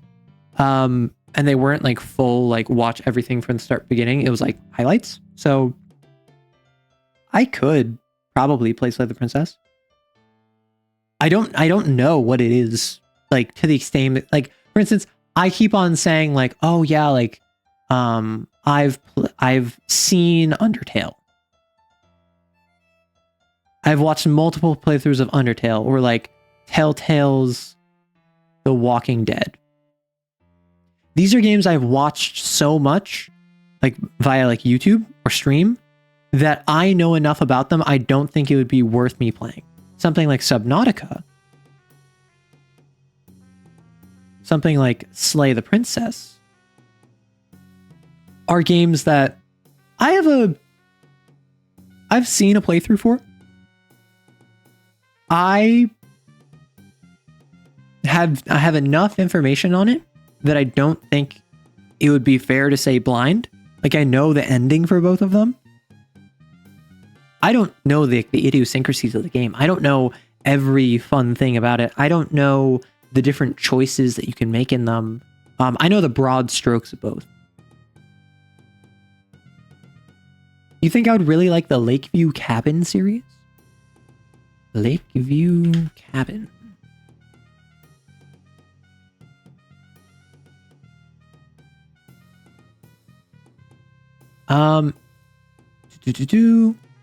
Relive the horror movies of 70s and 80s by answering the question, what would you do if you found yourself in a slasher film? Wait, that sounds kind of funny. Because I'm not gonna lie, I'm not big on horror games. I'm not like a horror gamer. However, given that I'm not a horror gamer, I think playing like horror and or scary and or like threatening games would be fun. There's been a huge content update fairly recently too, so it's a good time to get into it. And if you enjoy it, there are other visual novels. Scarlet Hollow is also really good. I watched like one playthrough of Slay the Princess. I think I watched another, I was supposed to say Slay the Spire. I watched like another playthrough where actually there's a channel where I think it's like Short One Gaming. I watched a little bit of their playthrough, but they actually like know the devs, which was kind of funny. Cause like this is a channel I don't watch like super frequently, but I have seen some of their series. I watched a couple of their long running series. And like I saw, oh, they're playing Slayless Princess. Let me click on this. And they're like, yeah, we know the devs. And like, we don't know anything about this game other than we know the dev and we absolutely love her. So we want to like support her game and like make sure that it gets out there. So that was funny to encounter in the wild. But I would absolutely be down to pick up Slay the Princess and play it like quasi-blind, like semi-blind. The main thing that I have with that is, one, it's not blind, it's semi-blind. And two, that would cost me money because I do not own the game. I do not have it. Oh, don't read the previous message? Okay, I will not read your previous message. If you want, you can become soup for 1 channel point, and that will time yourself out for 60 seconds, which will delete all your messages. If you ever find like, oh, I said something I shouldn't have. Lakeview Cabin is really cool. It's a 2D dynamic puzzle game with secret endings. It's really fun and references a lot of slasher horror movies. Would you believe me if I said I have never seen a classic slasher? I have seen like Scary Movie 1, which is based off of Scream, which itself is kind of a deconstruction of classic slashers. But like, sorry to sneeze. Halloween. Halloween, Nightmare on Elm Street, Friday 13th. Like, I haven't seen any of these. You really like classic slashers? If you DM me your Steam, I can gift it to you. So you've seen the parody of slasher films, but not the actual slasher films? Exactly. And like, did I sit down to watch Scary Movie? No. I saw it like at a sleepover years and years ago, or like in the background of when I was over at a friend's house. So like, I didn't even really watch it. I just kind of had it on in the background. I don't think I've ever seen a classic horror movie. Oh, well, that's actually a lie. I've seen classic horror movies. I've seen like 40s to 60s classic Universal horror movies because my roommate, who I've actually known since uni, every year for Halloween, we would, for the past couple of years, we would watch one of the classic horror movies of like Universal Pictures. So like we watched Creature from the Black Lagoon. We've watched the original Dracula, like with Christopher Lee as Dracula. We wanted to watch Frankenstein, but the one we were watching had like weird like stuttering and pausing. So we ended up watching what is it, a Son of Frankenstein, the Mel Brooks movie, or Young Frankenstein, which is a completely different tone. We've seen some others. Like we haven't watched the original Wolfman. That's one that's been on the list. I actually don't think we watched one this past year either. No, for last year we watched Hocus Pocus, which I knew nothing about going into. But I've been to Salem, Massachusetts, and I saw the Hocus Pocus house, and I had no idea what that meant. And then I watched Hocus Pocus, and I'm like, I understand. Oh, Chainsaw Massacre, right. Some interesting social criticism. From my understanding, Texas Chainsaw Massacre was about like generational trauma, and the idea that like the Bubba, like the Chainsaw Massacre dude, didn't actually necessarily want to do that. That was just kind of like what his family made him do. You were actually absolutely serious, by the way. I will absolutely get you Slay the Princess if you want. I appreciate it. I feel uncomfortable soliciting games from people, despite the fact that I understand consciously that is the easiest way to play what you want me to play. The easiest pipeline, the shortest pipeline of what you want to me doing it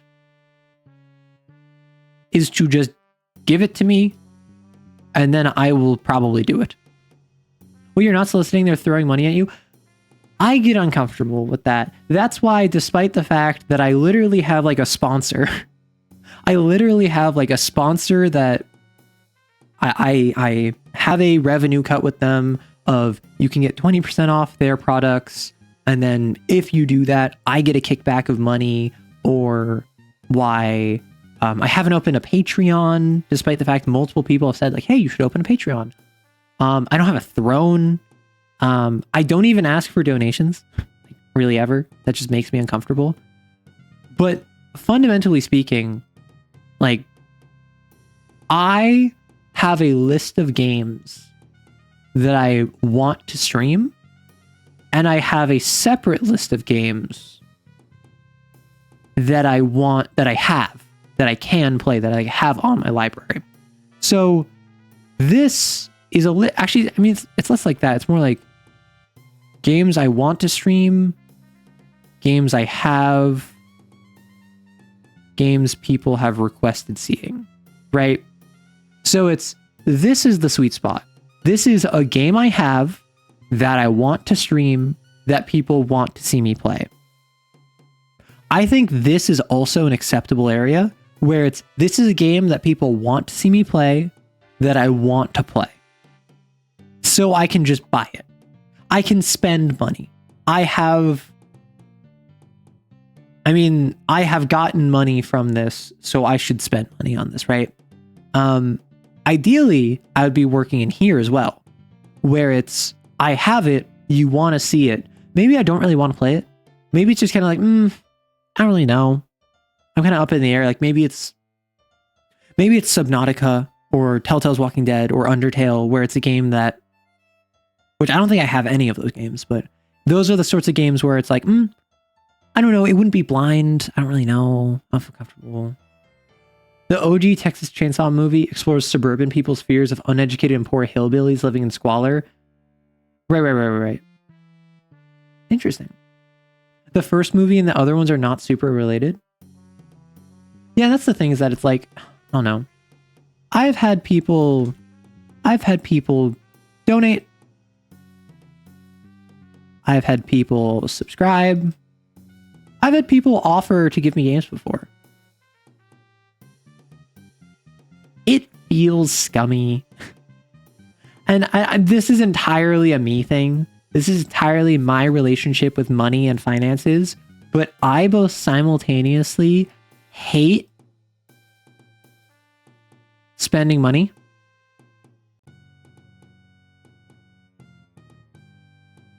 while at the same time, I get incredibly uncomfy at receiving gifts.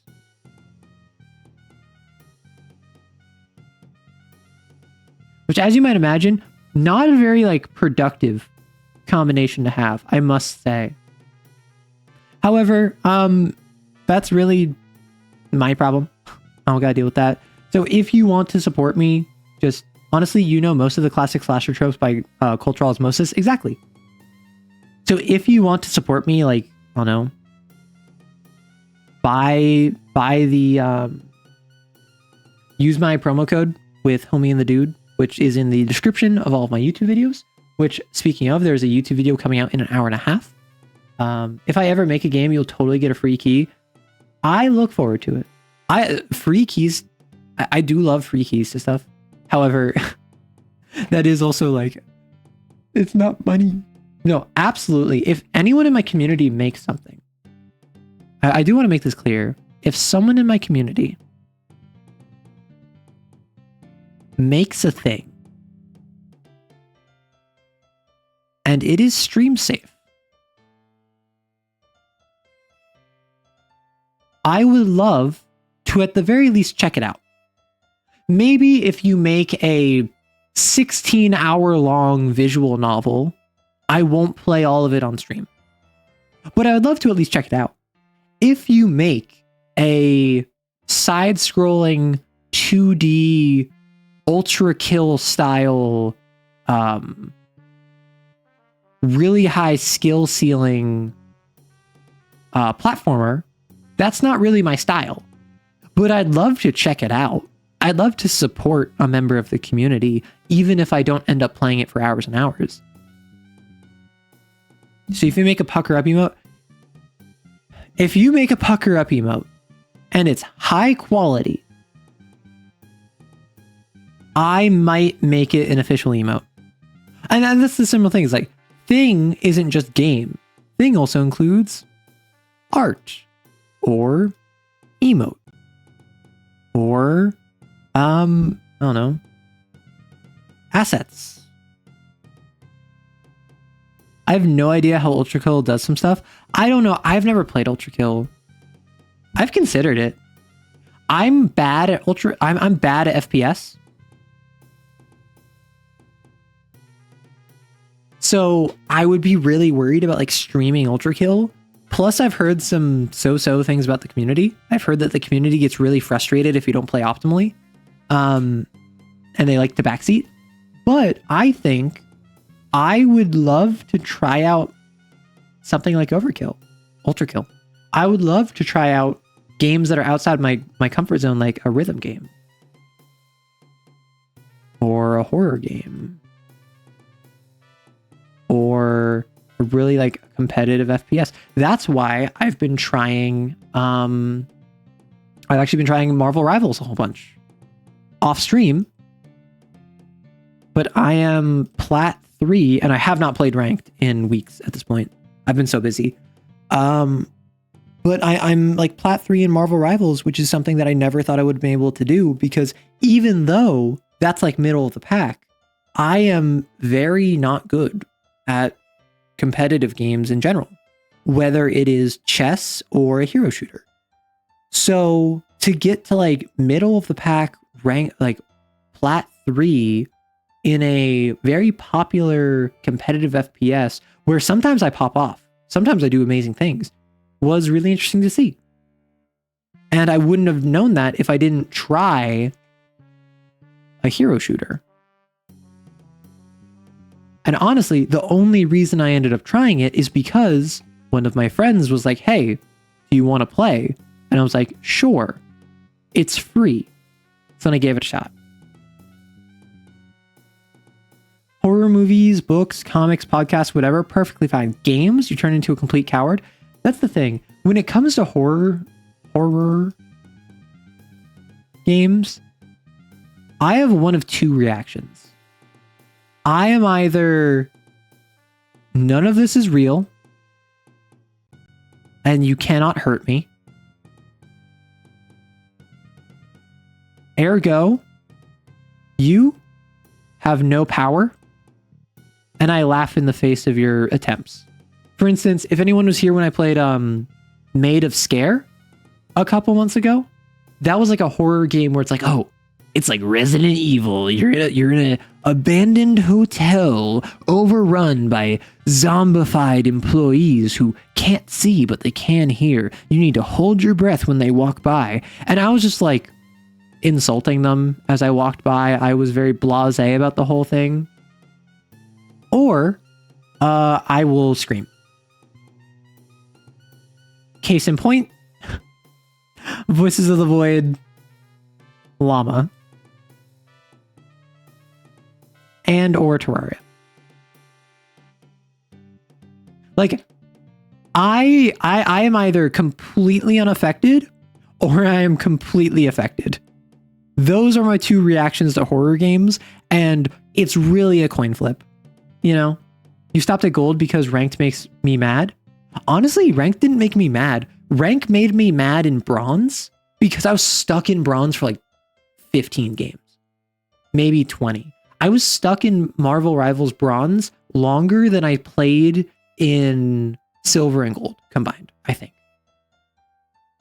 Like silver, I got through super easily. Gold, I got all the way to gold 1. Oh my gosh. Gold, I got all the way to gold 1 really easily. I was kind of stuck in gold 1 for a little bit of time, and then I got into platinum, and then I kept falling out of platinum, back into platinum, falling out of platinum, back and forth. And I haven't played in a couple weeks now. But I spent more time in bronze than I spent in silver and gold 3 and gold 2 combined. You like shooters with unique movement like Ghost Runner or Neon White? But yeah, I tried to stream Scanner Sombra a few weeks ago and couldn't handle it. I have Ghost Runner. I haven't played it. I know nothing about Ghost Runner other than it's like a movement game. Like, I could try that. I just like... Everyone who's here in chat, what is the sort of game you enjoy playing? Like, what genre? And also, what is the genre of game that you like watching? Because, for instance, you can decide, oh, I really like playing RTS games. And, however, RTS is too complicated to watch, it's too boring for me. I prefer watching MOBAs. Or I love playing visual novels, but I love watching FPS games. You know, like what kind of division do you have in terms of your enjoyment in playing versus your enjoyment in consuming?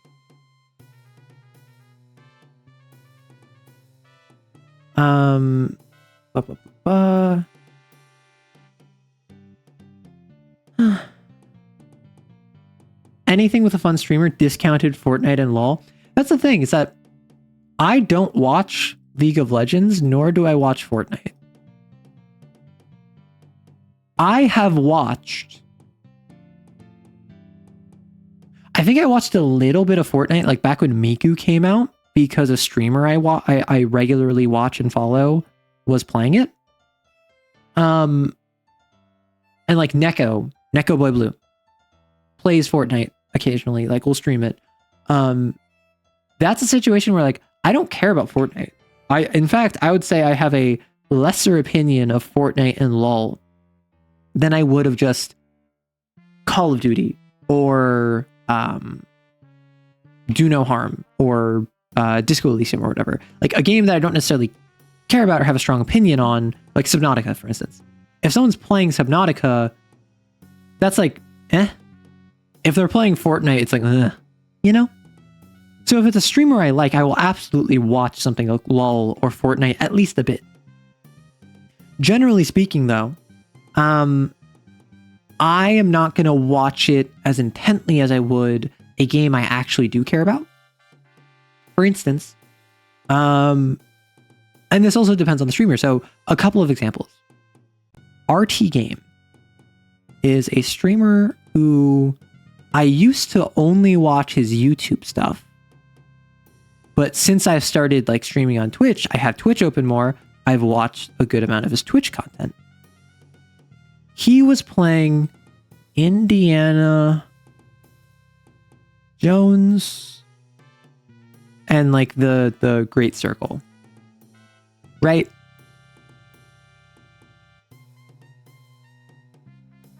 I don't care about this game. No strong feelings. I wasn't looking forward to it. I didn't dislike it. I knew nothing about it. However, I absolutely tuned in when I could because I trust that when I watch RT Game, I'm going to be entertained. And I was. I actually found it quite entertaining because of how he interfaced with the game. Something like Balatro is a game that I will check out even streamers.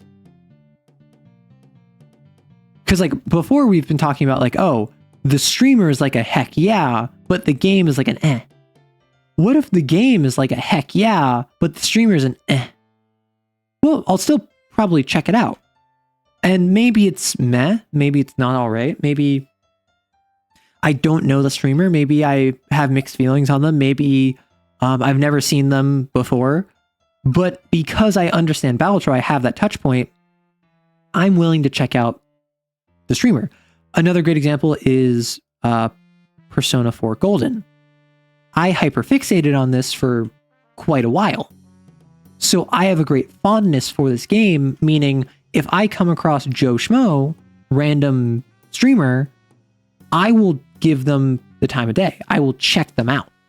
And then it's up to them to engage me as a viewer, right? You were thinking of HROT? I don't think there's much division for me. Half the new games I buy are because people I watch on YouTube or Twitch play them, or they're parts of long-running series I'm already a fan of. Yeah, I don't really buy new games. And that's partially because, like, well, this is going to be shocking to some of you. Off stream, I'd no longer really game. Occasionally, I'll Balatro, but that's mostly because I'm showing someone else or like I've gotten my roommate to play it. So like we'll like swap off doing runs of Balatro and like chat, or I'll play like Marvel Rivals. But even then, I'll play like 2 to 3 quick matches. And then again, like maybe I'm showing my roommate Marvel Rivals because their PC can't handle it. So they're playing some like custom games on my account and like we're chatting about it. And it's just a way to hang out, right? Outside of that, I really don't game outside of stream. And that currently is because I'm just super busy. But even before, when I had time to game and I would play Civ or CK3, or I would play Dawn of War. Generally speaking, I wasn't buying a new game. I almost always wait for a game to go on sale, meaning it's almost always over a year old. Even if I really want a game. Do you want to know when I added Baldur's Gate 3 to my library? Do you want to take a guess when I added Baldur's Gate 3, Game of the Year 2023, D&D video game, revolutionized the modern perception of like D&D video games and also shot D&D back into the limelight after Stranger Things was on hiatus? I added that to my account.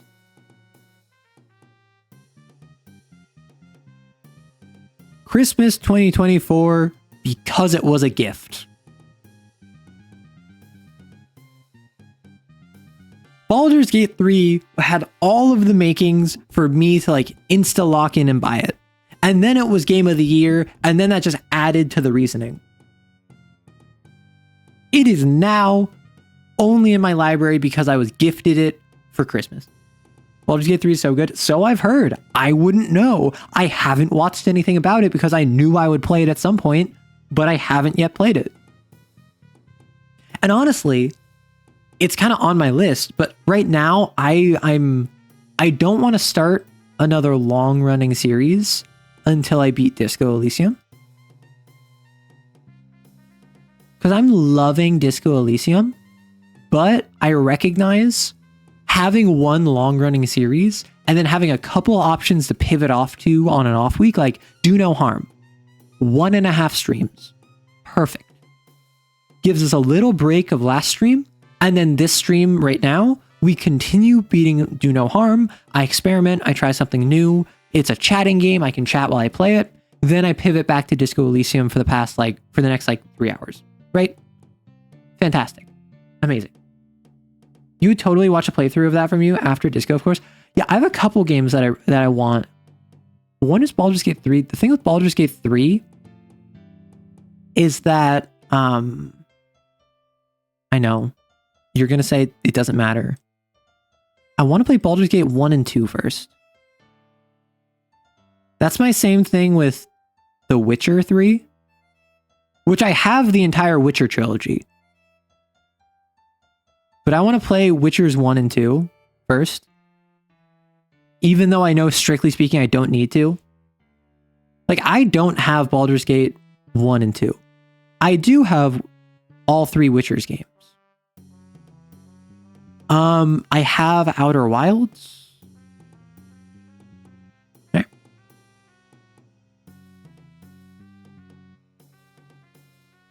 Which is just literally...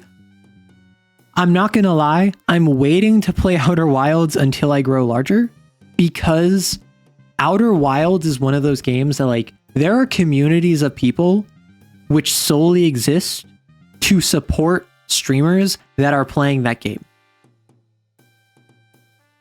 If you're going to play the old D&D CRPGs, might as well throw Planescape Torment into the mix.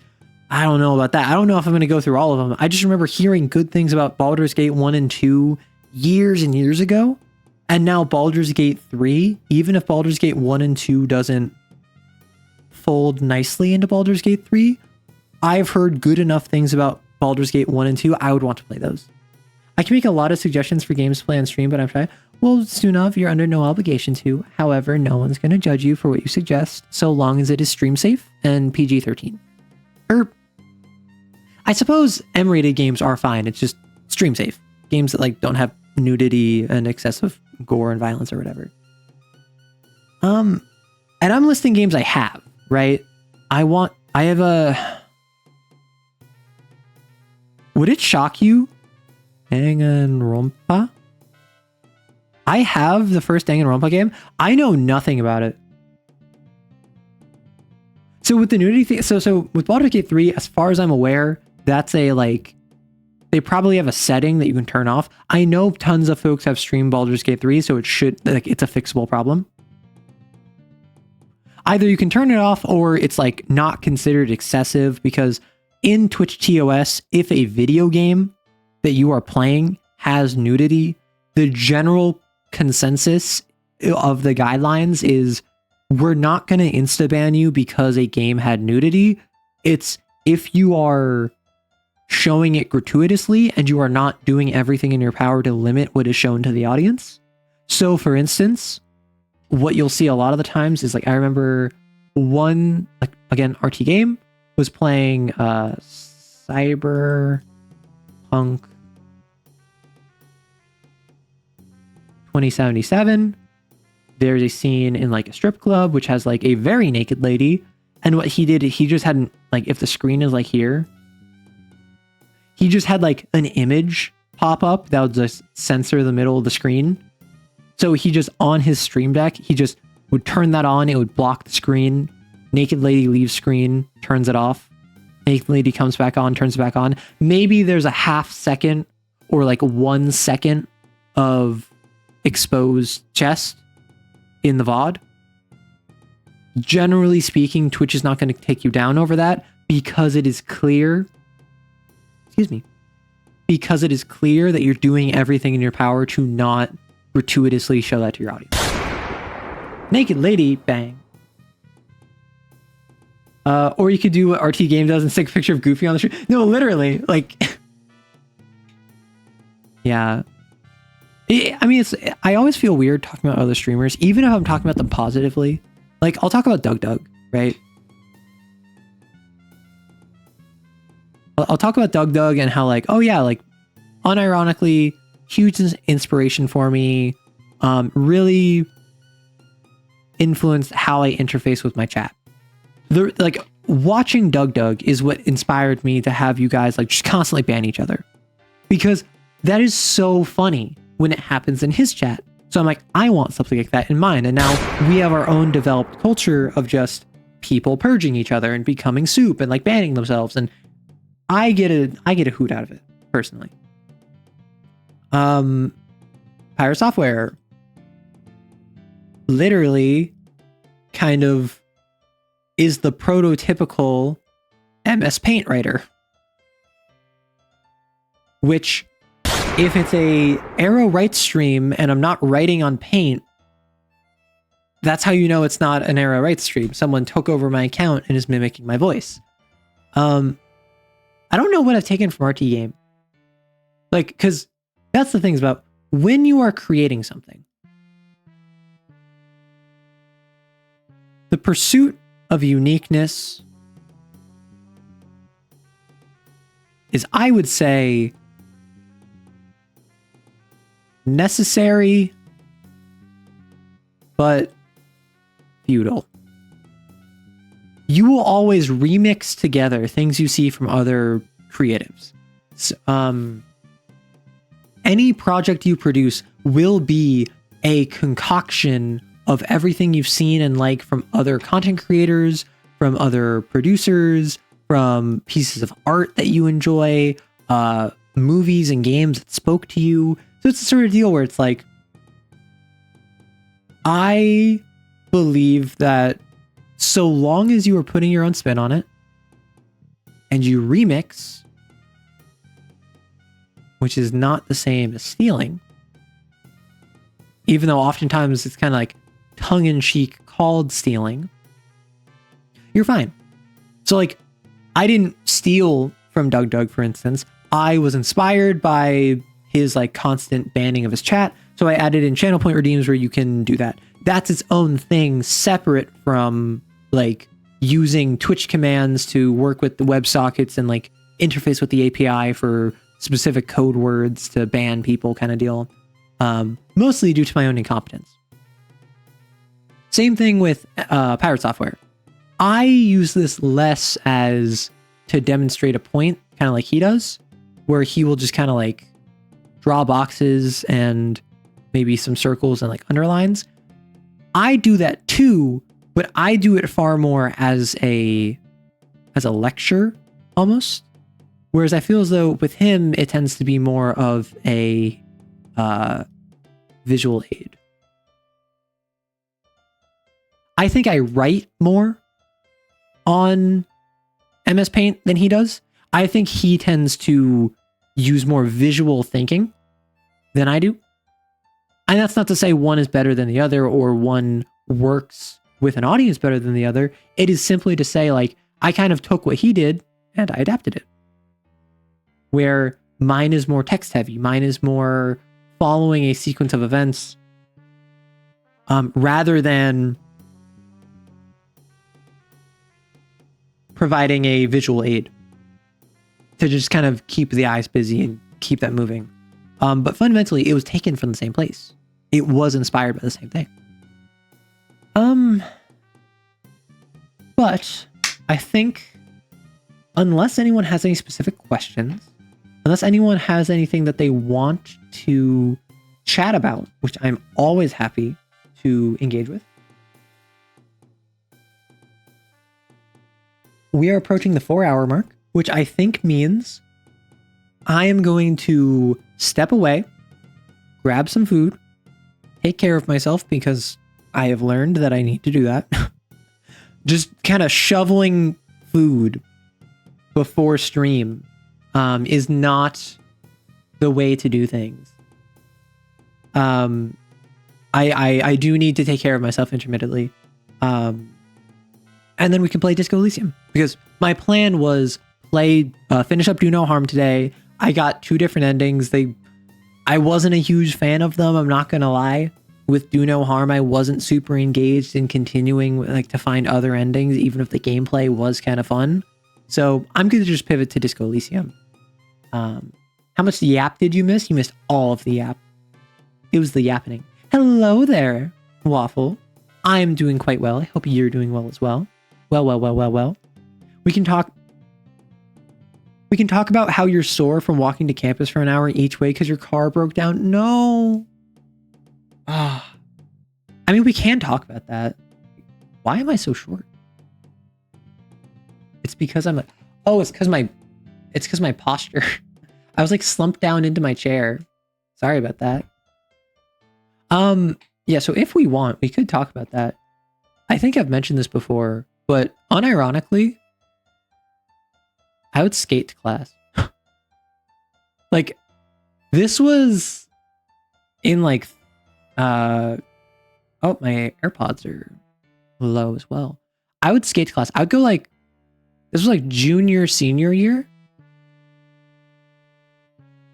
So like 3rd or 4th year of uni. I would just skate to class because the campus that I was on, I went to a university that had like multiple like sub campuses within it. So the one I was on was primarily flat. There was one big hill in the middle, which means that I would have to like, or it was actually way less. One big hill in the middle. So I would just have to kick really hard to go up here. And then I could just coast down to class. And then at a different point, there was a big hill like here. So like if this is the Z-axis, this is the x-axis. So like this is one way, and then this is Z, and then like that would be X. I don't know if I'm explaining this right. I'm trying to do like 3-dimensional drawings on a 2D art with no art skills. No. Not shrimp posture. It was me like sinking into my chair because I was like sliding forward. Also, my city is not very pedestrian friendly, I've learned. Ooh. What kind of yap did you miss? I was talking about edging and gooning. I'm gonna keep bringing that up because I learned this stream the difference between edging and gooning, and I was lied to, apparently. Was I? Oh no. I talked to a friend. And you might. I've talked about the story before. I talked to a friend and he had to explain to me what the difference was. But the difference is he explained it is not how chat explained it. And I trust chat's opinion on this because I think this is what I've heard online about it. You didn't know what backshots were until recently? Yeah, so backshots, for anyone who doesn't know, is when you have someone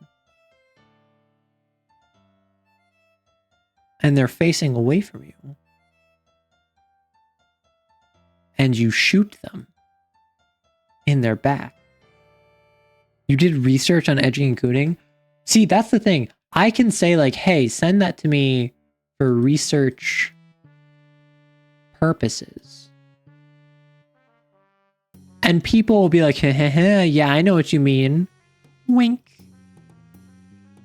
And I'm just like, no, I'm literally like writing a paper on this. I'm not actually writing a paper on this, just in case it wasn't clear.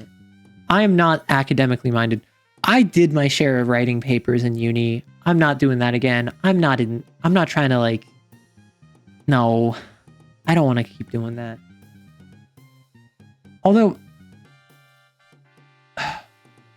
has anyone here written a proper like academic paper? And by proper academic paper, I mean more than just like a 2 to 3 page double space paper. I mean like you have proper citations. You have to have multiple different headers and subheaders. This could be a thesis. This could be an academic paper. This could be a business project proposal, tech docs for engineering, whatever it might be. Can't do it now, did it before, 50 plus pages. I knew that the meditative aspect of gooning blew your mind. That's the thing. I didn't expect it to be like akin to meditation. However, given that people clarified that it was more like an addiction than meditation, I don't think that's, yeah. You've read medical research papers but haven't written any? Goon trance. Curse of goon upon you. Stuns you for 3 seconds. Oh my gosh. That's the new Bard move in the 2024 Player's Handbook. Oh, speaking of Player's Handbook, again, I'm reading the Lancer book, and Rory is an absolute snitch because he's like, oh, Arrow isn't running Lancer for me. And I'm just like, what are you talking about? We literally made plans later this week to get a session 0 going. And he's still complaining about it because he's so needy. But in Lancer, who here watched my most recent short on Lancer? The idea of Viper's speed. You're extremely proud of your most recent D&D adventure. Well, do share if you're interested. You own the 2024 Player's Handbook, can confirm. Oh no. Isn't it like the 2026 Player's Handbook at this point? Like, did they release it? I literally don't know if they released the 2024 Player's Handbook. I think that it's 2025 Monster Manual, and DMG is what it is. But in Lancer, there are different templates you can ascribe to NPCs. I love how they did this. What they did is that each NPC has a I think it's a trait. No, it's a tier. It is a class. and it is a template. With the idea being, all enemies are tier 1 to 3, with Lancers on a scale of, I think, license level 0 to 12? I think it's 0 to 12. So tier 1 enemies are intended to fight license level 0 through 3, tier 2, or it might be 0 through 4. Tier 2 is intended for 5 through 8. And then tier 3 enemies are for 9 to 12. And in D&D terms, this is like your low-level enemies, your mid-level enemies, your high-level enemies. Your classes describe what is this enemy good at and what are their actual stats. So you might have an ace. The ace is all about flying, maneuverability, get in, strike you, get out, missile strikes, basically like a flying ace. You might have a priest, which is a priest class pilot. A priest class pilot, where their whole deal is that they repair their fellow mechs. They do a lot of abjuration and stopping your damage while improving their allies, their healers. You might have a bombard, where their whole idea is deal massive damage from afar, like with a giant cannon. But then you also have templates, and you might have one that's a grunt. So it has 1 hit point. It's like a minion from D&D 4th edition. You might have one that's a veteran, which means it gets extra health, it gets extra abilities, it gets special features to make it tougher than the average enemy. It can be an ultra, which is, this is intended to be a single enemy that can take on an entire group of players. It gets extra actions. It gets extra abilities. It gets game-breaking features that can completely take out an entire party. So you might have a tier 1 veteran priest. And all of this is expected to be upfront and told directly to your players. Also, we have an ad, so I'm going to step away, get some food, just make sure I'm taking care of myself. I will be back shortly.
No, no, you're not puckering up. That's not what we're doing here. Yes, I just devoured some rice because a rice cooker is a dangerous thing. I'm just gonna be the first one to say it.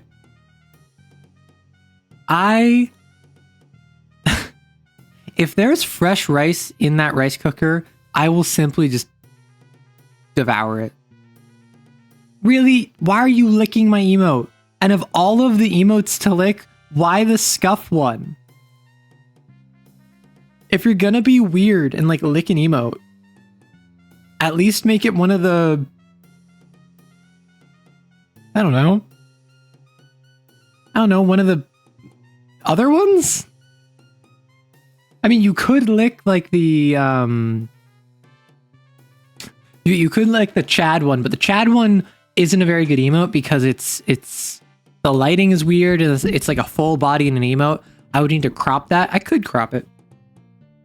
That could be interesting to do, where I crop the Chad one. There's no gun emote, or you'd lick that. Well, I did make a community event of, hey, once this gets funded, I will look into getting emotes. And then it got funded on Saturday, so now I have to look into emotes. What I could do is I could just say, hey, community members, do you want to just make your own emotes? And then kind of throw it on the community to submit what they want. But I also understand that if I want something like cohesive, I would need to like commission an artist. And artists need comms. That's just good practice to get into. But anyway, the reason I was talking about Lancer is because in Lancer, this is a system where NPCs have their tier, they have a class, they have a template. So if I tell the enemies, the party will know that they're always going to fight tier 1 if they're like license level 0. So they're fighting a veteran priest. They know what that means. They are told explicitly if they ask, hey, what seems to be the like template and class of this enemy mech? I would tell them, you're fighting a veteran priest and 4 grunt bombards. So the idea being, they know the bombards are all one hit, they're dead. The veteran priest is probably really tough though, because it's a veteran and it has special abilities. Just crop the abs from Arrow Chad so you could like... See, when you lick the 2025 one, that looks like I'm feeding you a rocket that's gonna explode in your face. It's gonna like... I'm supplanting the seeds of your destruction.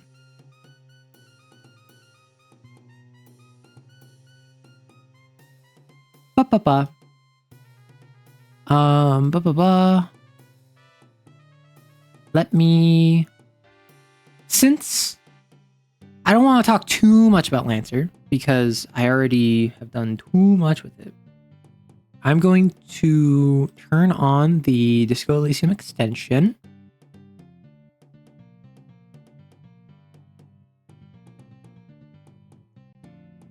Grab you.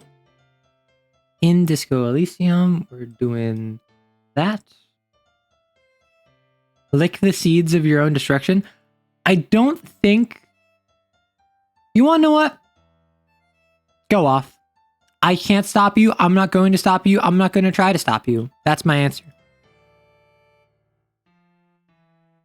Okay, connection established. We continue the game. You're going to swap over to... So we are at the top of, I believe, day 4.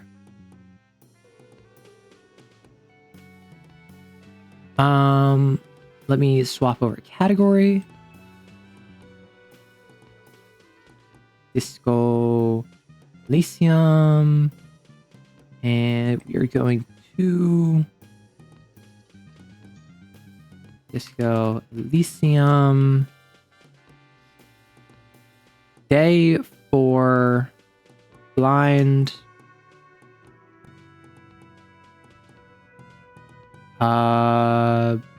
For like, what even am I doing? Yeah, this is day 4. This is the start of day 4. I have no idea what's going on. That's my answer. That's what I say when people ask me, hey, how's Disco Elysium? I have no idea what's going on. And let me turn off the music. Fog. Okay, how many of you have not been here for everything that's been going on? You don't care for us? I don't care for you. That is correct. I am uncaring. I am evil. I am mean. I won't even stop you from getting a tattoo. Listen, if you want to get a tattoo, it's your body, your choice. I'm not going to sit here and like tell you how to live your life. Okay, things to do in this game. Things to do in this game. Has anyone been here for the entire journey, or am I alone in that? Because I just spoke with the Hardy Boys and Clossier. I've learned about Ruby. I'm like 90% sure Ruby is behind the blue door, but I have not gotten confirmation of that.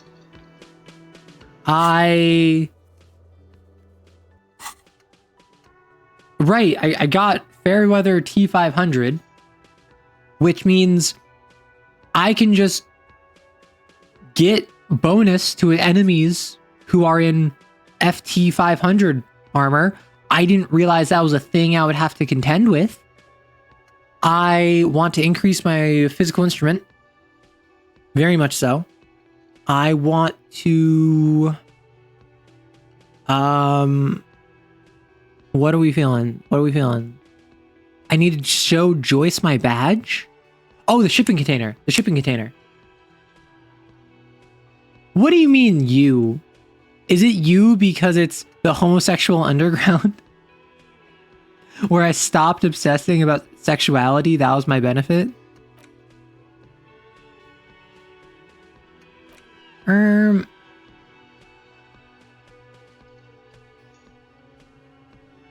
I was here the whole time. Oh, okay, okay.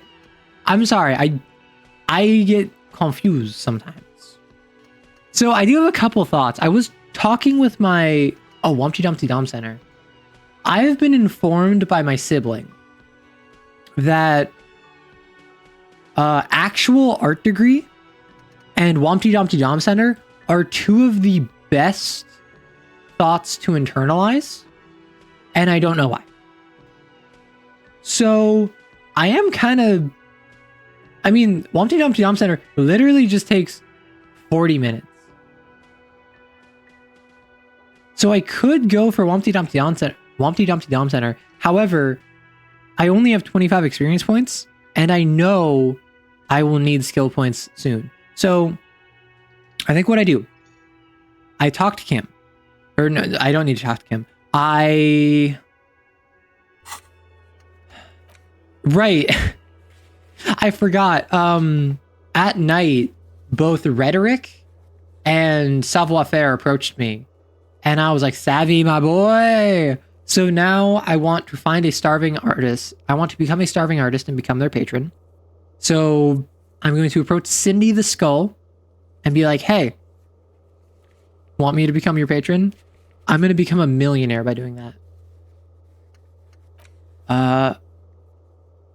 Okay.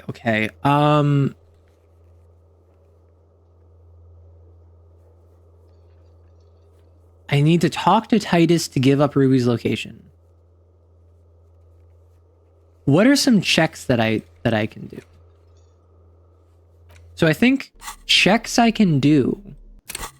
Map.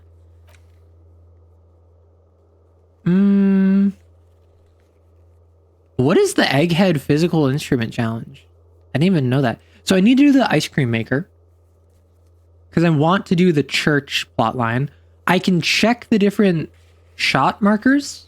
The different areas where the shots could have come from. But I'm like 78% sure that the shot came from the top of the Whirling in Rags.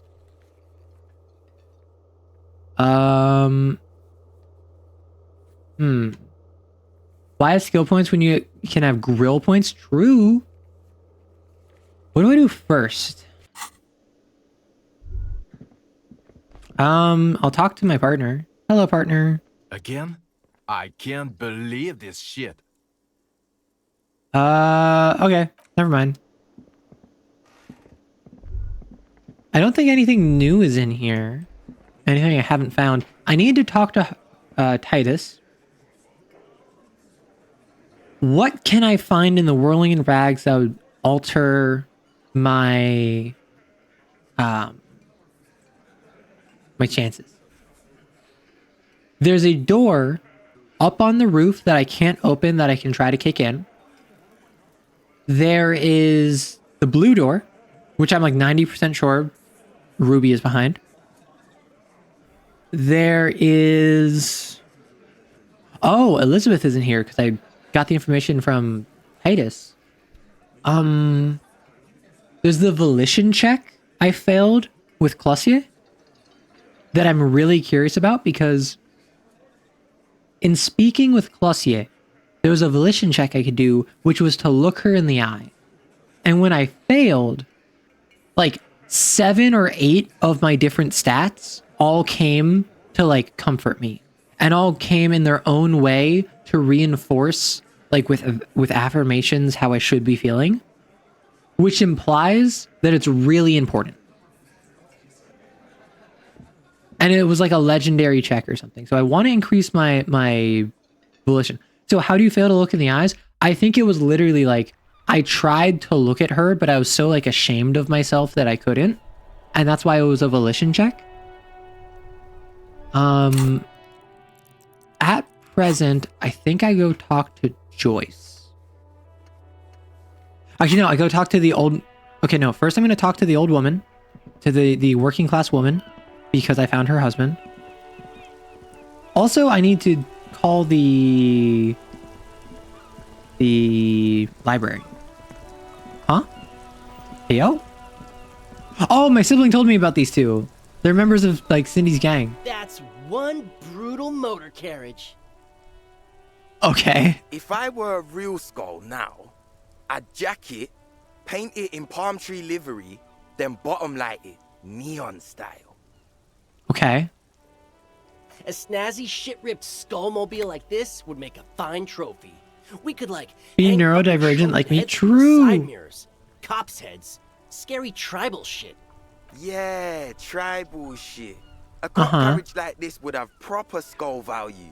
Well, I appreciate the interest you take in my brutal motor carriage. I have to stop you right there. Yeah, you don't The mess RCM with Kim in takes his threats car. Directed at its property. Serious. It's just theoretical work, Copper. No basis in reality. Man, if we were certified skulls right Who now... are you? I can tell you who we're not. Cop. We're not snitches. Or skulls. Which is not to say that the skulls are bitches and... Okay. On the contrary. The part of this presentation you want to take home with you, cop man, Okay. is we're not part of the skulls. Yet. Do enlighten me. Okay then, let's indulge in some intellectual exchange. These young men seem eager to share their... Who are the skulls? You don't know? What kind of cop are you? It's not a question. Don't get into it. Of course I do. I'm just testing you. The But skulls are the most vicious gang of the Besmertne. Besmatine, or the Besmati, the Immortals, are Westwood Oh. Sholian crime syndicates. The nastiest bunch of psychos ever. Jacking carriages and getting into high-speed chases. okay. Possessing an infinite amount of fuck-all swagger, infamous for their non-verbal modus operandi. The battle of wits with these juvie would be the potential upsides are limited are limitless. I don't know what F the world and piss Fsler can contribute to a intellectual discussion, but I'm not gonna keep a closed mind. I'll keep an open mind. If a skull spots you, he will pull out his dagger and stab you without saying a word. The lieutenant's voice is as calm as usual. a testament to the violence and death he's witnessed through the sight of his firearm. They usually occupy the burnt-out quarter in Jamrock, or you can find them loitering around their brightly painted bottom-lighted vehicles. I can't wait to become a skull. Bottom light's a wretched aggressor. I don't think they know anything about the murder, but I might as well ask. Murder? Never mind, this is useless. Mm-hmm. Do you know Cindy the Skull? Oh, yeah. Cindy's a right proper skull. Yeah. A true artist of the future. Just like Arno van Eyck. By the way, if you see Cindy, give her our regards. For all their nihilistic posturing, Huh. these young men are not lacking They like genuinely idealism. take after. Also, I appreciate how the game goes out of its way to censor itself whenever it uses the F slur. And like, even so far as on the back of his jacket, it's like rubbed out and degraded to the way The lieutenant on your left that you can't read it. usually lenient toward them. I see you kids are into anodic dance music. Oh man, yeah. We're not fucking kids, man. Well, yeah, because he mentioned the same like dude who makes it. Yeah. Be wary of the abyss. Why? Probably because of how non-verbal their mode of operation is going to be. It's a threat.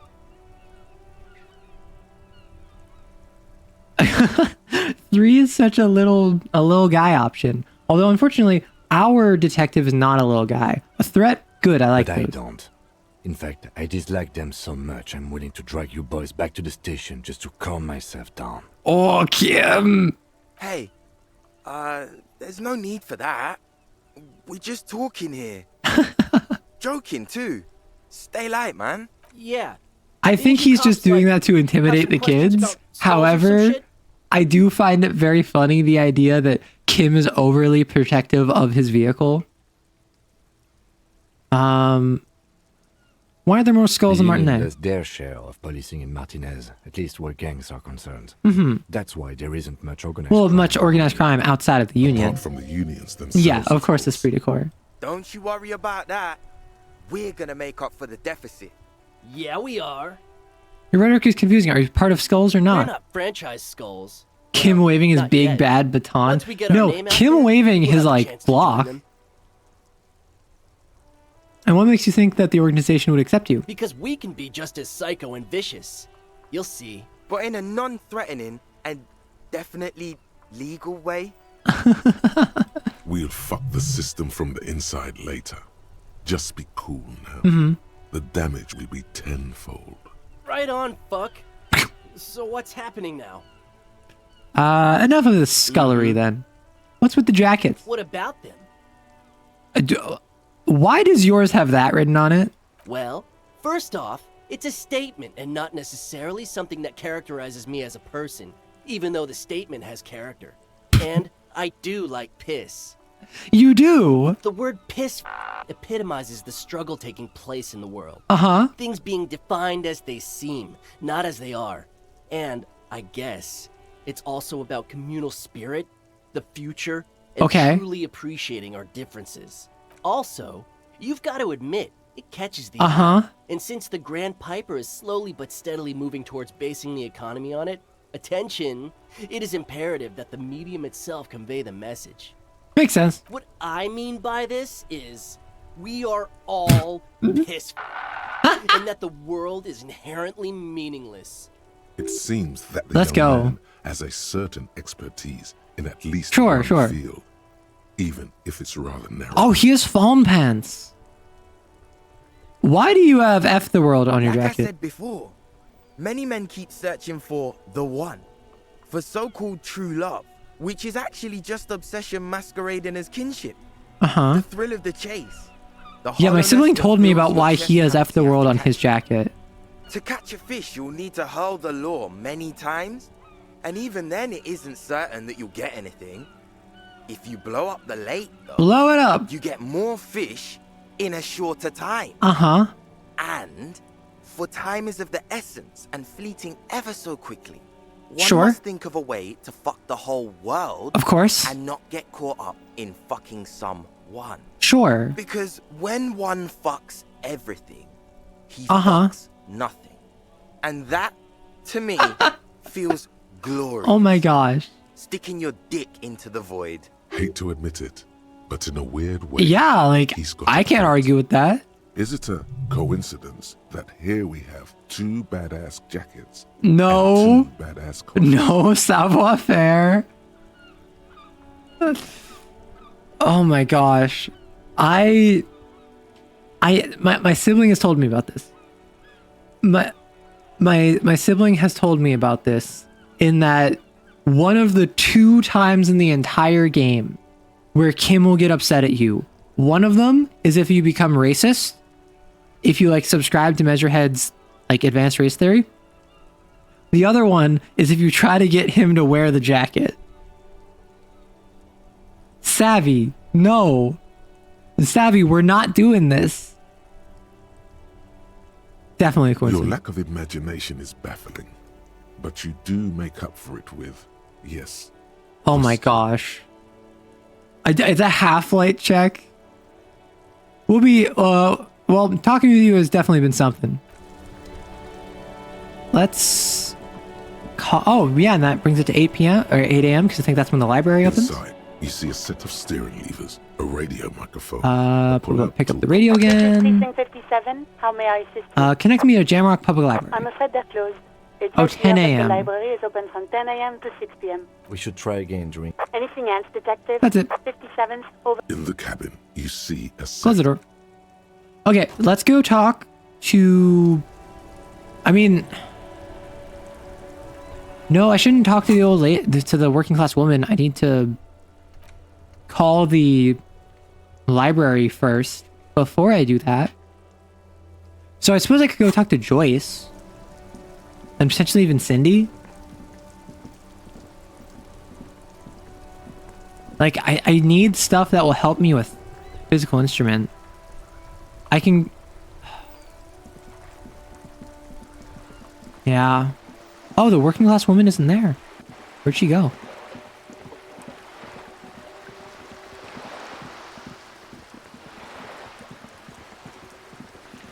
Let's talk to Joyce.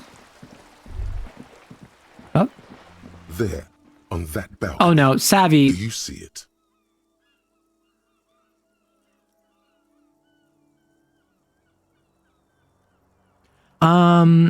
Cindy? Yes, that's where I'm headed. Straight into a bull ring with no prep talk. Oh, No, no, no. okay. It's your first sales negotiation. Savvy's Okay. got to give you the do's and don'ts. All right, I'm listening. Artistos are known to repel wealth. Sure. Bounces off their skin like rubber. Uh-huh. The moment a reasonable business proposal enters their periphery, they go and get Well- political. Maddie, what I'm trying to do, I'm trying to become a patron to an artiste so I can become a millionaire. Right? So I need to approach an artist like Cindy, an up and comer, poor, destitute, but has a creative spark in her, and be the man of plenty who will fund her with my 14 real and 48 cents. Nonsense. No one repels wealth. The businessmen just don't know how to entice them. It's true. Some of them are known to turn the entire thing into a happening. Oh no, everyone's What getting you need involved. to do is lure them in with a strong one-liner. Get them on your side before you've even finished a sentence. Show us what you've got. Pretend you're facing the skull girl. Whip out your finger pistols and bang them into the sky. It's your lucky day. I'm in the market for some original art by the creme de la creme. Oh.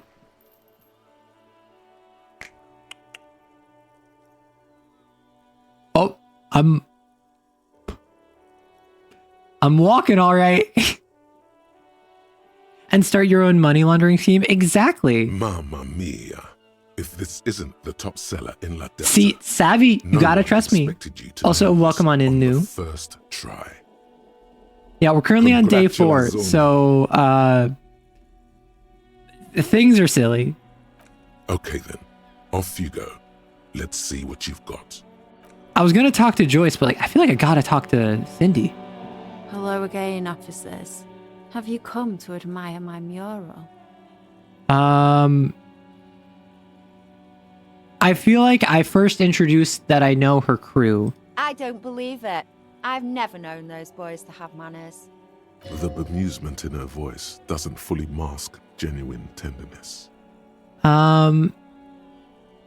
They seem to hold you in high esteem. They'll never be skulls, but their hearts are in the right place.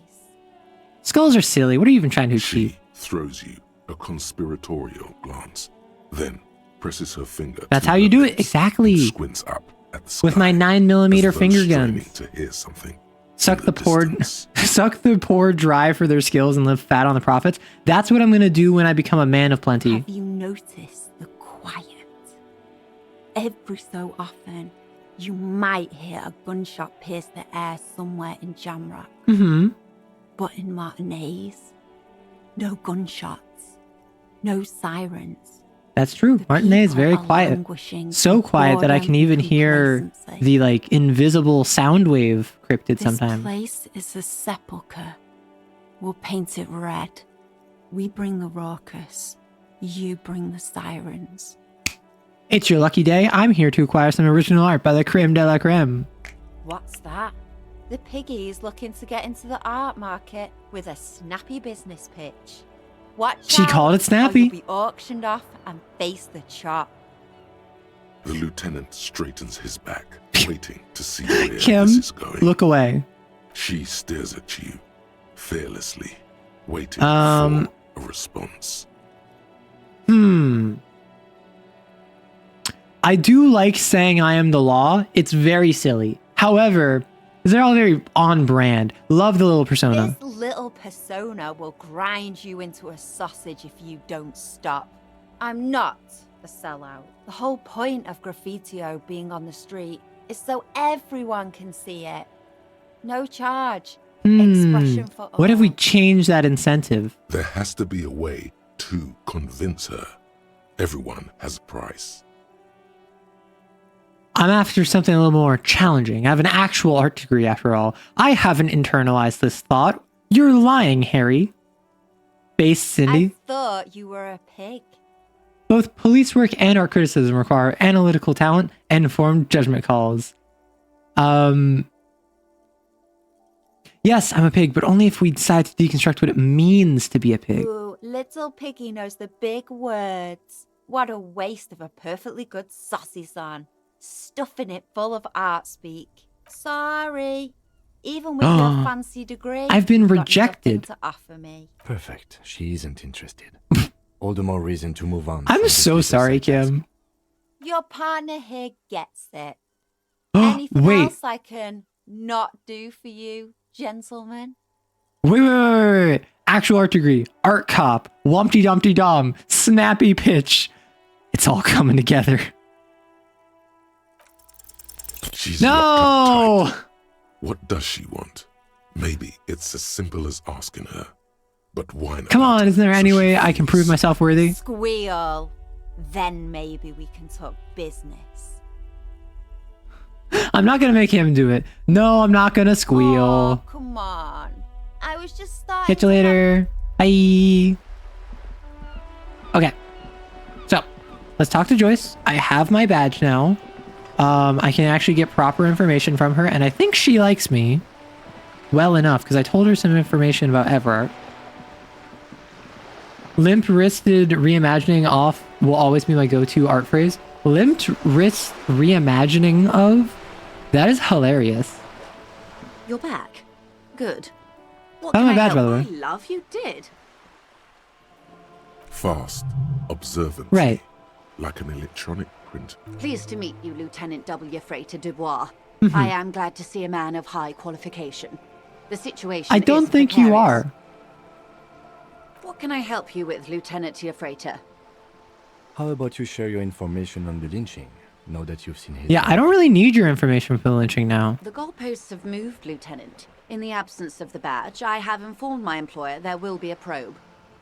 I cannot rescind that promise. To my knowledge, the drivers are still at the roundabout. I will tell you everything I know when you've finished with them. This was the plan all My along. plan is to share information.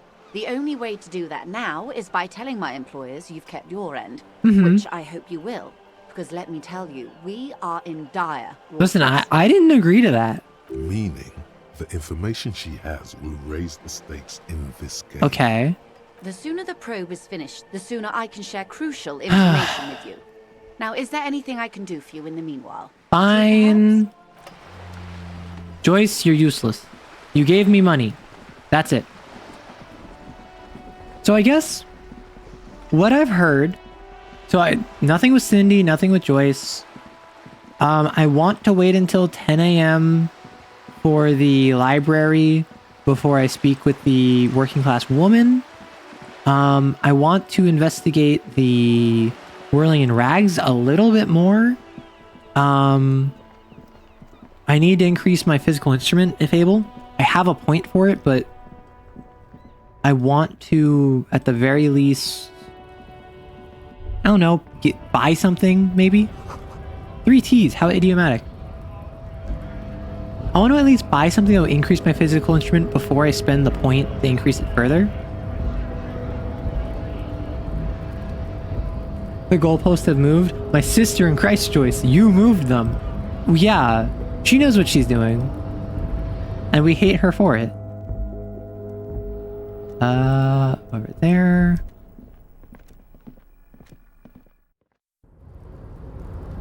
Okay, so what I'm going to try now, I'm actually going to try and mess with the shipping container because I'm pretty solidly not working with the union.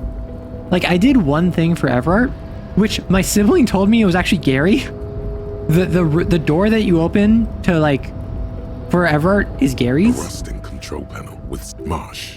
With a On. loud grind, the crane shifts overhead, moving a massive metal container. Oh yeah, have you talked to the strikebreaker guy? I have, not since like day one. Like the head scab, that is the main guy. That's the guy I talked to.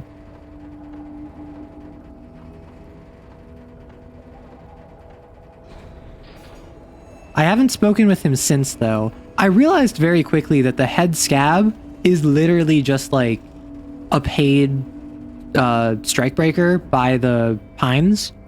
And But with a surprisingly quiet Oh, it's quiet. thunk, the I crane was worried places this would the fall container down and break. The harbor sleeps as the strike. I think my rages in the sibling distance. mentioned The that to crane open this, I can need like rest a rhetoric that check its to purpose convince. has been fulfilled. I need to convince the shipping container to open or something, which is very silly. Its purpose. What do you mean? Moving this container, of course. For this purpose, it was built. For this Depending on purpose, how it far is you are, active. there's serious And trigger now warning for talking to it head will scab. rest. Oh, thank you. Thank you for the warning. I can't see how that was worth the wreckers, except for seeing the crane in action. It was quite which I admit satisfying. was satisfying. The crane does not return to its original position. Yeah, because that's just off. That's not return. So, interesting that you note that. Yeah, just a reminder for everyone in chat, because I see some, at least one name that I don't recognize. No spoilers, no telling me stuff I don't know. However, if I miss something, if you have a suggestion based off of previous information that I already have access to, that's fine. If you're asking, hey, did you do this thing? Try to keep it vague so that if I didn't, you don't spoil it. But generally speaking, I'm not super big on, I'm not super like annoyed Before with you folks talking about the stands a game. cargo container, just one of many in the yard. Lieutenant, I think there's something special about this container. Is this like your thing with that wall again? No, it's totally different. I don't want to paint it. I'm just drawn to it. There are a million containers here. Why are you fixating on this one? Maybe there's contraband in there. There may very well be, but we are not here to look for that. We are not here to interact with containers. We are here to talk to the Union, right? No reply. The knock produces a hollow ring of metal. Doesn't sound like this. Sorry. Oh no, Cake. That wasn't targeted. That was literally just like I realized that, like, for instance, I don't know if Chills is still here, but Chills was a new chatter, so Chills doesn't know that. You didn't do anything. You're fine, Cake. No one has done anything wrong. I was just making the reminder known so that I made it known. You attempt to turn the handle, to no avail. The doors seem to be mechanically locked. To your left, The lieutenant considers Rhetoric. your actions with some puzzlement. Been in the world for 2 days. Been in this world for many days. Oh, so the longer the day goes, the longer I'm in the game, the better my rhetoric? I mean, I might as well just like...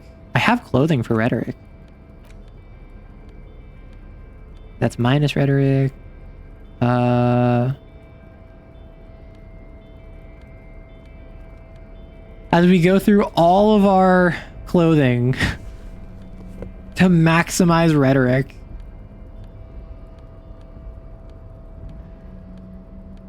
Okay. That's not that great. Just for this check. Yeah, that's what I'm saying. Is that just for this check? So what I could Its draw has do... not lessened since you were last here. If anything, it seems to have grown slightly.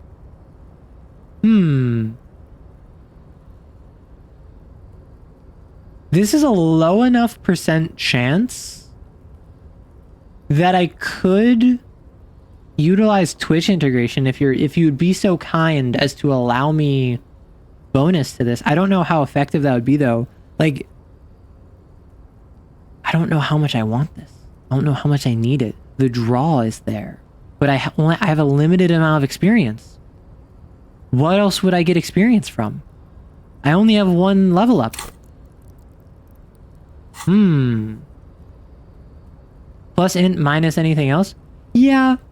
So like minus physique, for instance, wouldn't matter. Because as far as I'm aware, it's plus and minus for like 30 seconds. So I'm going to ask plus int if you can.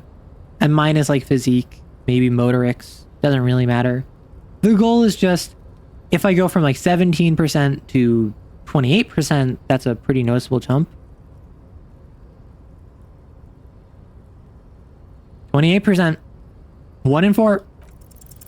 Why Nope. are you even trying to open a door with rhetoric? Oh, you can't lower that one? Because getting physical wasn't an option. Yeah, why am I? Why are you what? Anything at Now all. is not the time to get philosophical. Means whale forward. See, like I could, if I was fast, I would level up my rhetoric and then try again with the +2, but I didn't want to risk that. I think I'll just let it ride for a bit. Couldn't seduce the door. No, that wasn't seduction. That was reasoned debate, I think. I'm not actually sure. Now, here's where it gets interesting. Oh, I only have 1 more point to put in rhetoric. That's dangerous. Same with physical instrument. The door whisperer. Persuade the door. No, persuasion would be suggestion.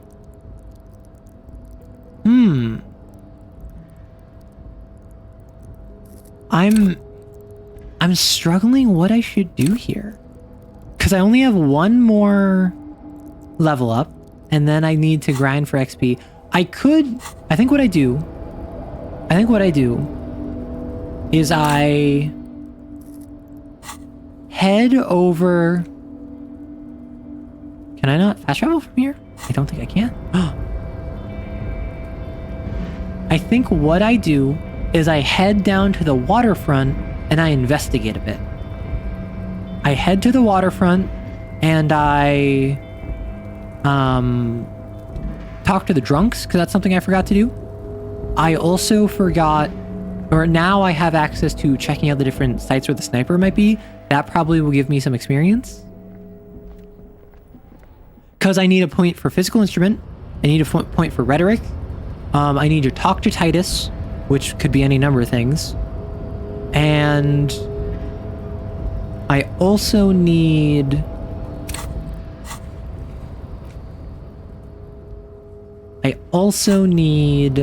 physical instrument. Like, I could do the task for Everart, but I don't really want to work with Everart. Whoa. Is this different? Right to work. Nope. Right to work. I thought these were like people who were like tied up.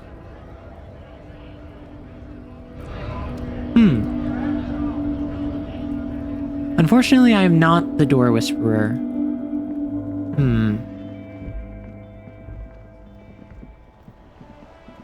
Okay, so I should be able to fast travel now. No? Yes. I can travel to the fisherman shacks. This is my house. Temporary, if anything. So I didn't talk... Yeah, the bums are over here. You stop mid-step and put your hand on Oh the no, my garrison. garish necktie. That bottle, Bratan! Just look at that Hey, I'm trying to bottle! stay sober here. This isn't even about that! This is about so much more than regular alcohol. Please go talk to him. See what it's about. Okay. I'm drawn to it. Fine. Let's get some pocket change. There's a bench there I can sit on. Hello, friends. Hey, Tequila! Good to see you. How's business? How's the whole reality situation? Sure, I'll shake your hand. treating you? So what's happening? Wait, tequila? Yeah, Tequila Sunset. Wait, Tequila Sunset. I All heard this the, name before. This is a fan name. Reality-based adventures proceeding. He says it like it's obviously your name.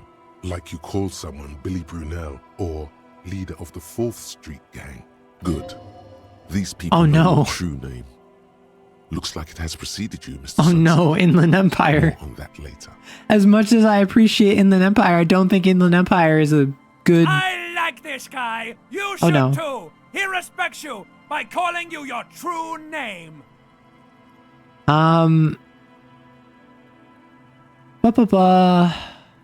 Reality? It's perishing. Soon only glowing embers will remain on the atoms of human faces. Not Only this echoes. again. I was hoping that we were done. Making friends in all the right places. Only echoes remaining of human faces?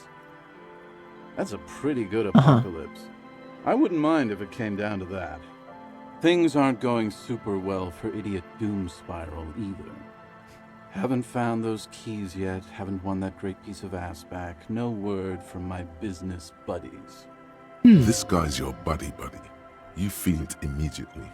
You belong to an organization, a fraternity Huh. of drunks. What do you guys do around here? We are saving the world.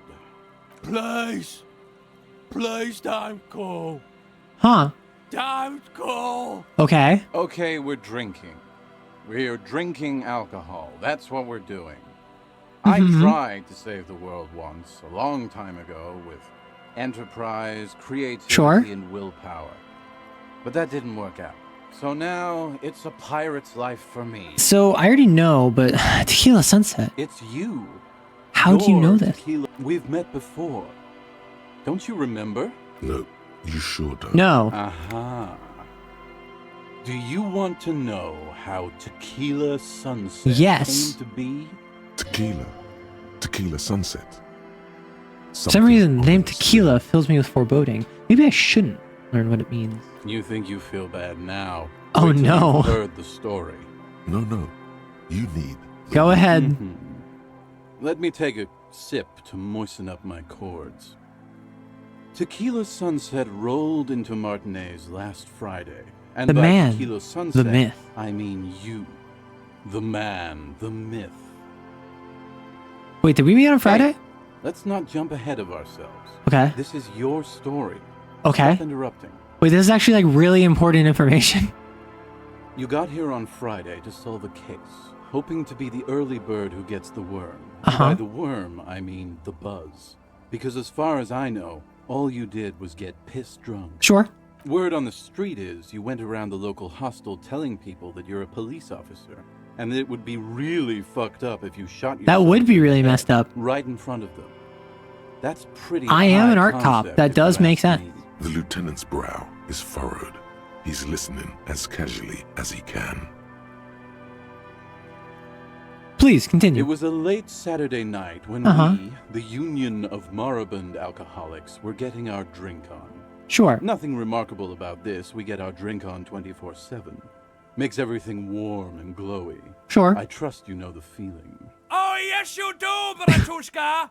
The Horrific only thing necktie, better than no. that is putting the pedal to the metal after you kiss the tie. And off we go.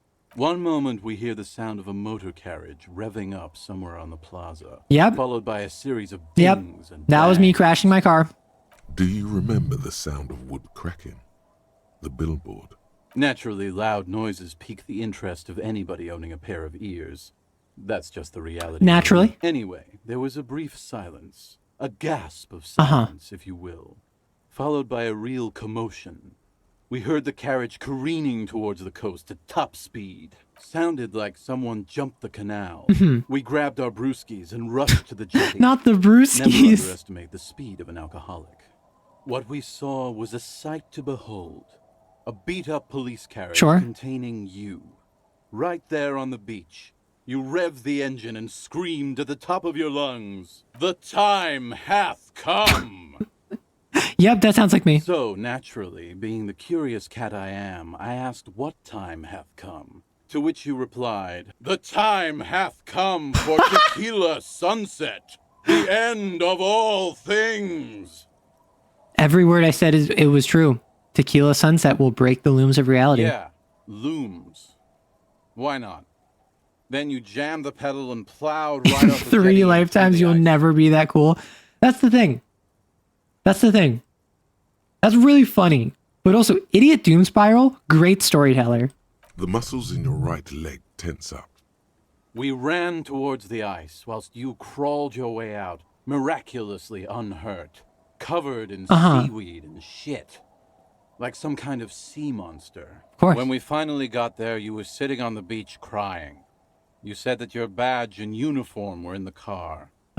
It was too late to get in there, though. The carriage had sunk too deep. Luckily, I already have both of those. Recognizing a brother in need, we offered our condolences and invited you to party with us. Yep. Which you naturally agreed to. We asked about the whole tequila sunset thing, and you told us it was your name now, and insisted that we all call you that from then on. Wait, so is Tequila Sunset an event or a name? I think you said that you were the event, and that you would smash yes. the looms of reality. Yeah, I knew I'd heard that looms line before. Tequila Sunset, huh? Sounds pretty good. Yeah, I agree. How long did we party for? Hours. It was an all-night drink-a-thon. Then, at some point, I think it was Sunday morning, you got belligerent and wanted to talk about Revacholian Oh women. no. How they're beautiful and Yep. also whores and so on. How one of them fucked you Yep. real bad. Sounds about right. After a short while, you crossed the event horizon. What I know and about the looked detective, sullen, got up, and absolutely left destroyed without saying mentally anything. by his ex-wife. Wow, that's quite a story. Yeah, I bet Tequila's a fucking legend around the precinct. You must be proud to work with him. If you only knew. Did I tell you anything specific about the person that messed with You me? were pretty vague about it, but you kept saying you got fucked real hard, and that we've all been fucked too. Please, don't open that door. No one's fucked me. I do the fucking around here. Abigail. It seemed pretty painful, to be honest with you. If I had to guess, I'd say you're still working through some Did I shit. mention losing anything else? Beside your gun and your badge? Sure, You sure, said sure, sure. Something about your hope or heart or Abigail. something. To be honest, the details... Oh no, when I are hear really Abigail, I just think confusing. Abigail from like Stardew Valley. In retrospect, I guess you lost your motor That is a big carriage, one I too? lost, yeah. That's a big one. Did I say anything about my colleagues? You told us that they were a bunch of fucking losers whose main Wait, interest how was did that give me cramping your 7 style. deranged superstar lines? I just got an achievement for saying 7 deranged superstar lines. I don't see how that was superstar. It's more like you were cramping theirs.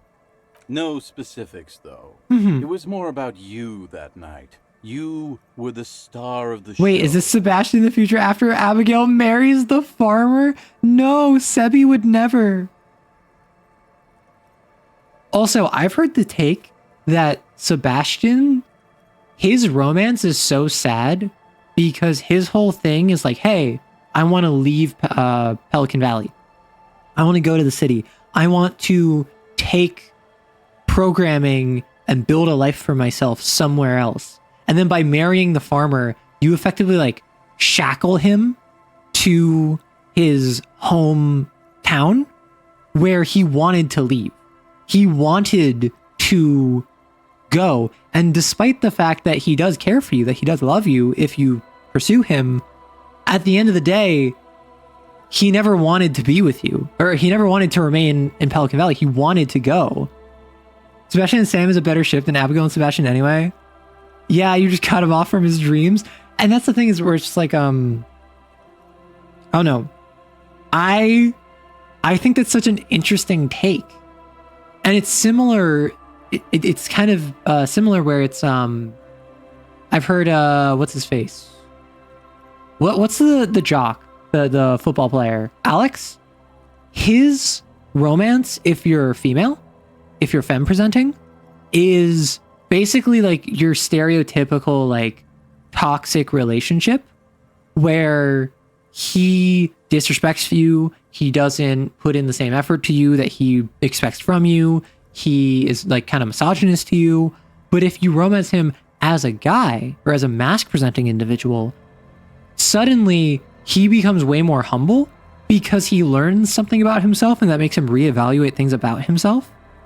Yeah, exactly. So it's something where a couple characters, like for instance, Abigail, I don't think that there's much difference narratively if you are mask or femme and you romance her. Or like Shane, for instance, I think is another example of like mask or femme.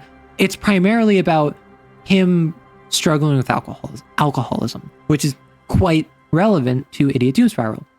This is Shane, let's be real.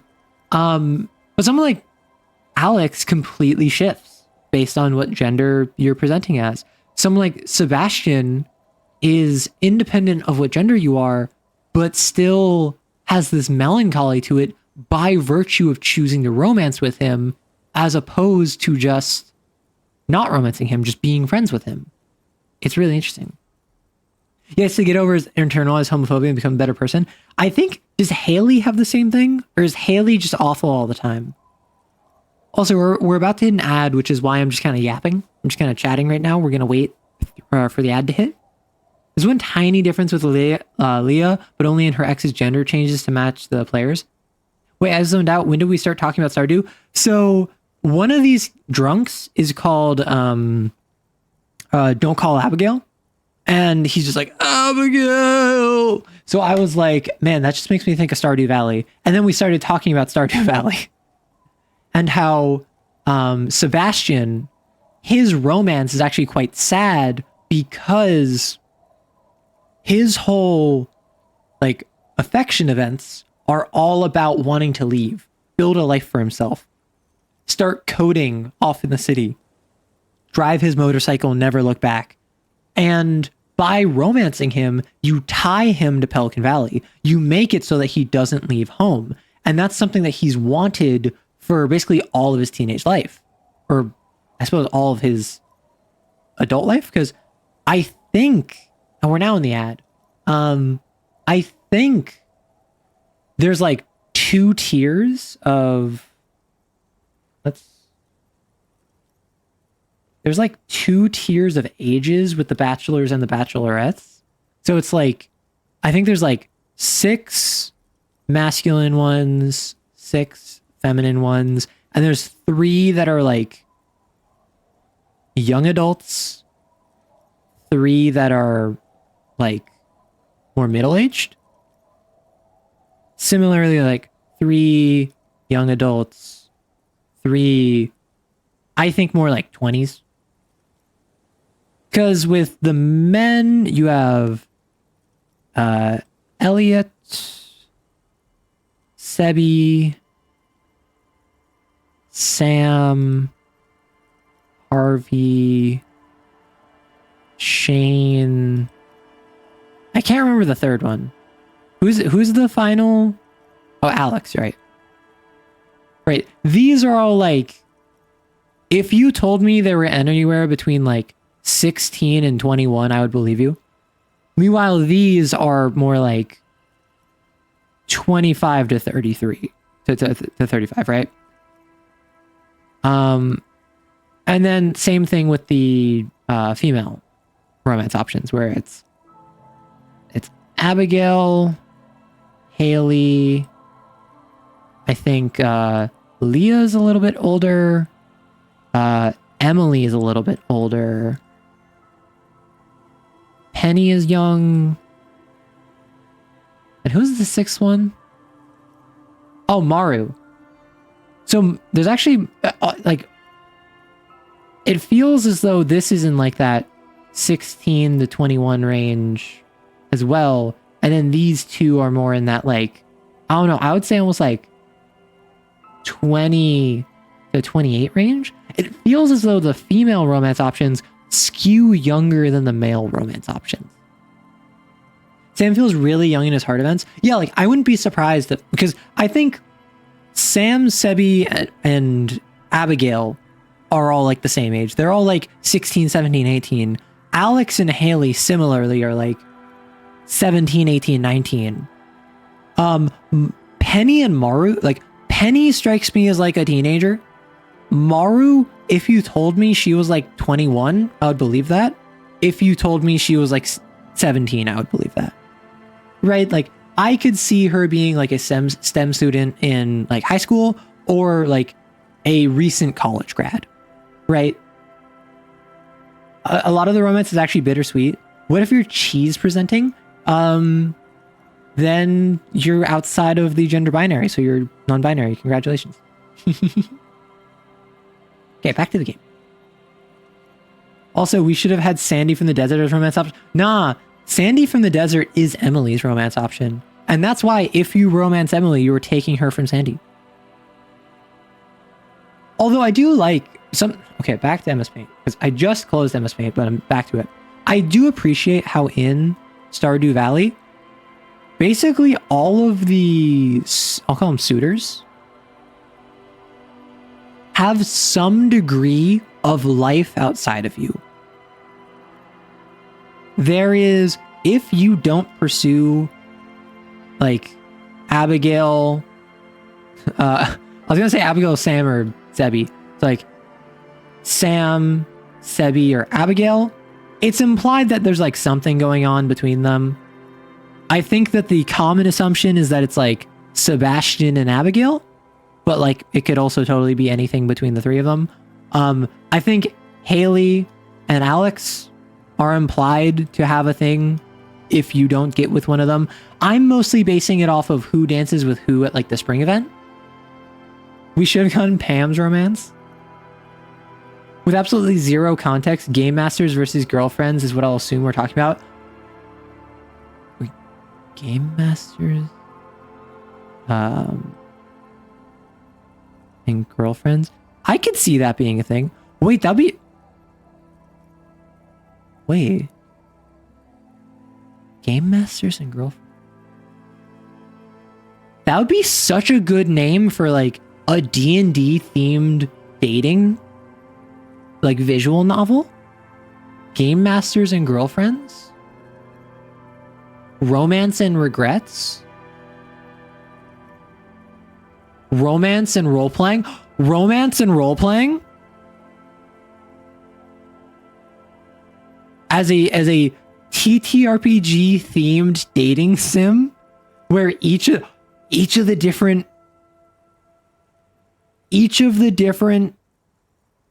available paths you can romance is a different party member in your TTRPG group.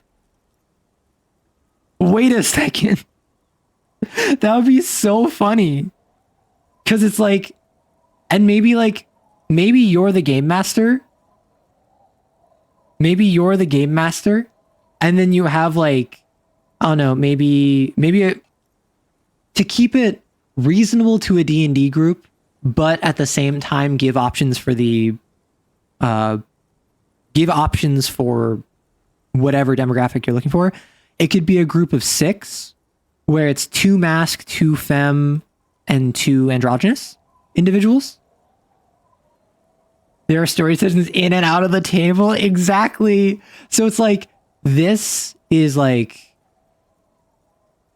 you. And then you have like a more masc presenting, a more masc presenting, a more femme presenting, a more femme presenting, and then like 2 people who are more androgynous. And this could be 2 men, 2 women, 2 non-binary, or it could be maybe one of whom is more mask presenting, is female identifying, so they're like more like a classic tomboy, for instance. So it's the idea of you have a diversity of both players but also romance options. And the idea would be is that it's after every session, so during the session you have to like make choices to run a compelling game for the group, but then after the session you have to like ask one person to stay behind to quote unquote like talk about the game. And that's where all the romance comes in. A PvP LGBTQ D&D. And then there's bad ends if you come on too strong too early. Or there's a bad end if you in-game like give too much to like whoever you're romancing. So if you're romancing this character and then you like give them a bunch of powerful magic items because like you want to win them over, the rest of the group will like stop playing with you, and then that's a bad end. No, exactly, Maddie. So it's the idea of like, oh, the gift giving mechanic in this game isn't let me just buy 10 teddy bears and every time I go on a date with you, I'll give you a teddy bear to max out my +5 hearts. It's in game, I can give you as much as I want, however much I want. And if I give you a magic item, I'll get hearts with you, but then the rest of the party will get pissed at me. And then the 2 ways to play that are either you can be really frugal in what you give, and like, or you can just give it to everyone. And suddenly it's a game where just like everyone gets tons of like magic items. Every session, the question is which character or real person will get punched early. Well, no, so the idea being is that it's like, so you're the game master and you have like mask, non-binary, femme, and it's like every day or so it could be week by week. So every single week, so like week 1, you would have a session where it would be like, okay, here's a little blurb of like a tweet of like, here's what your plan is. And then it runs through the session and you have to make like a couple different choices of like, oh, they failed their role. Do they encounter goblins? Or do you like play easy on them? And then the whole idea is that it's like, it's a choice-based novel. It's like a choose your own adventure as the DM. And then after all of this, everyone goes, and then it's just you and like one other person. And then you're just chatting with them. And then you're like, well, I mean, you're already here. So like, what are you up to outside of D&D? And then you get to know them and you like get hearts with them or whatever. And then in week 2, it's the same deal where you do like another part of the adventure. But then this time, you have the option of giving a magic item. And you can choose, oh, the person you're romancing is a wizard. So maybe you give them like a special wizard item. You'll get a bunch of hearts with them. But then the rest of the party will get really upset over that. And then you have to kind of like balance all of the group and their desires without playing favorites. I don't think there are any goblins in this game. Listen. I'm talking to Idiot Doom Spiral. We started talking about Stardew Valley, and now we're talking about a visual novel that's a dating sim based off the idea of you are a DM romancing your player. True end is the polycule. I mean, yeah, the secret end would be the polycule ending.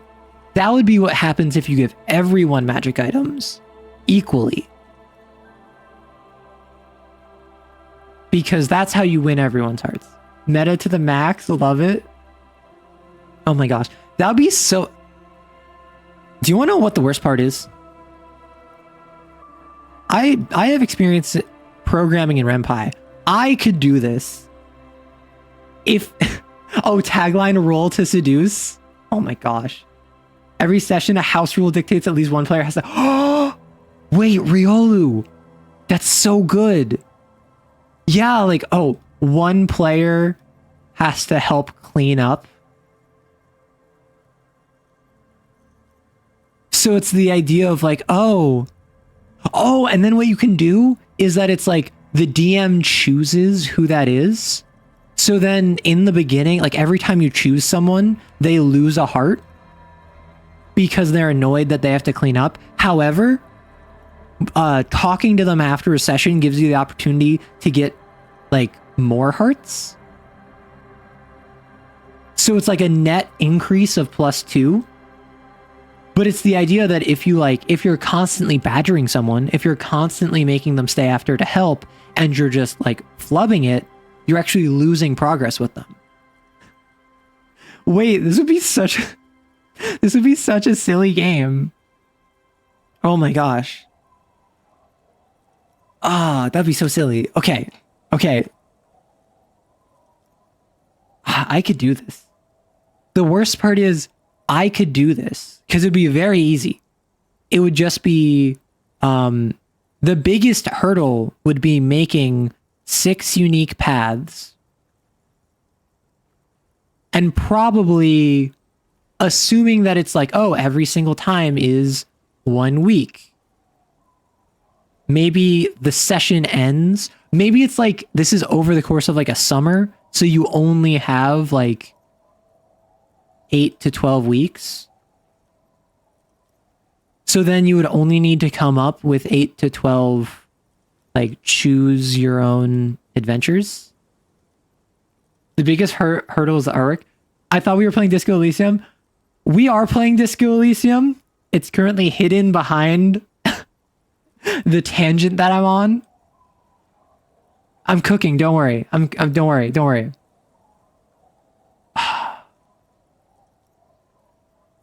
Okay, so I think what we're gonna do. We are cooking. I want my chat, everyone who's on the Discord, go into the Discord and start typing your ideas in suggestions, in the suggestions channel, so that we don't forget about this. Type all the good ideas we had.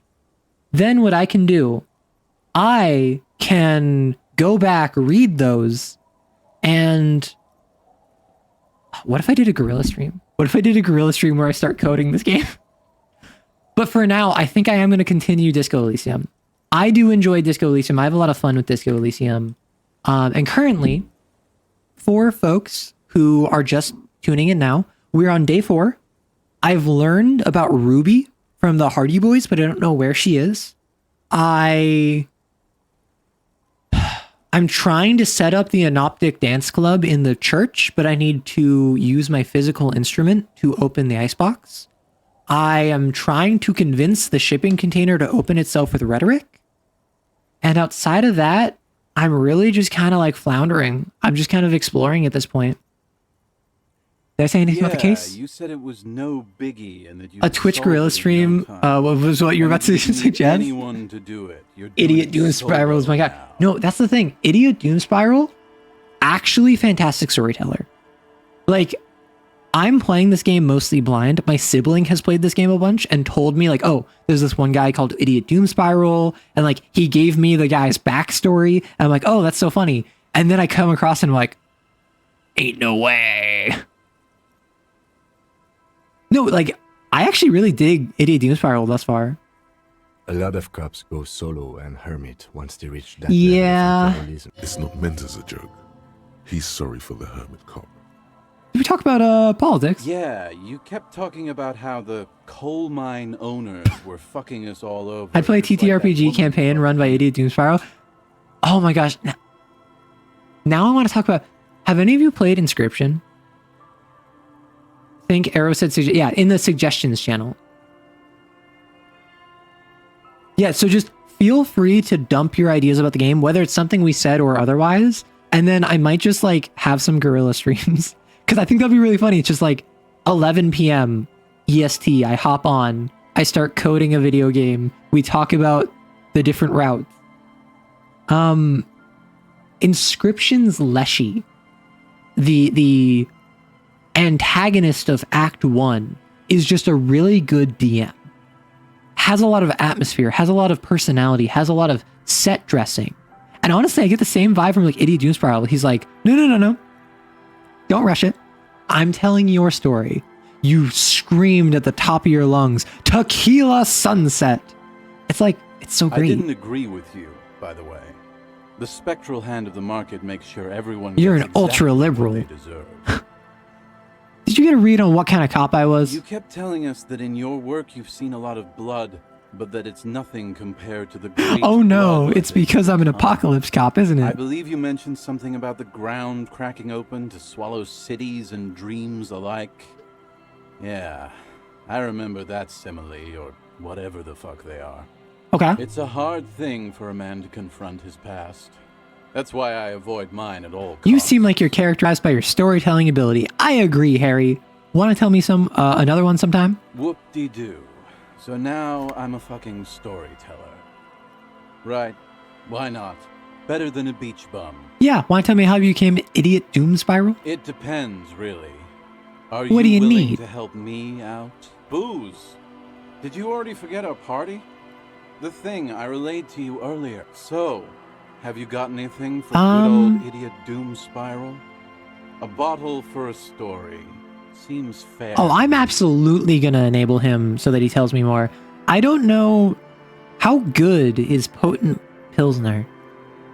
Because I'm not drinking. I'm not drinking this run. I'm seeing what a sober run through looks like. Which of these is like more expensive? Because I want to give him the cheaper one. I'm assuming it's the Potent Pilsner, but Commodore Red is like Harry's favorite, so I don't know if that's actually helpful. Also, real quick question. Quick question. Don't tell me which one. Do any of these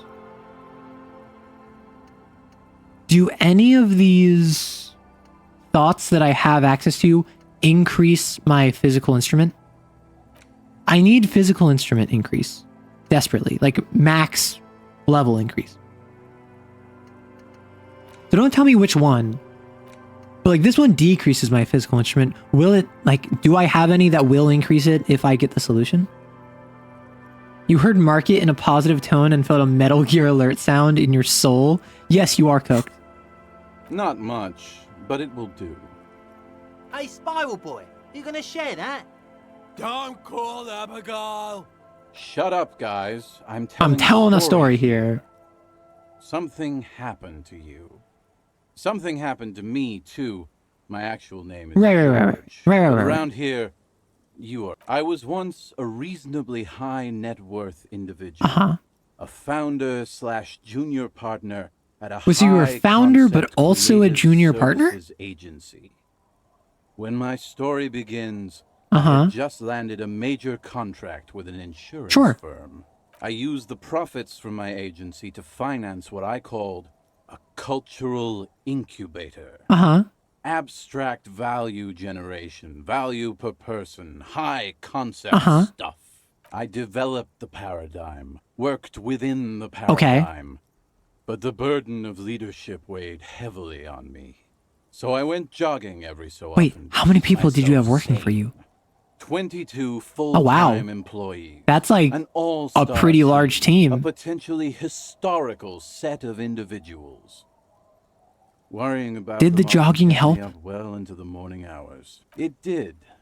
With my trusty Sansarique tracksuit, I felt like I could conquer the world. But now dreams are worn thin, much like my tracksuit. What happened? One day I left on my evening run. As you may know, it's impossible to clear your head when you're distracted by the sound of keys jangling in your pockets. His eyes are clouded. His dilated blood vessels encircling his irises like stinging brambles. So I removed the key ring and put the keys for the front gate in the apartment into different pockets to stop the jangling. Oh no.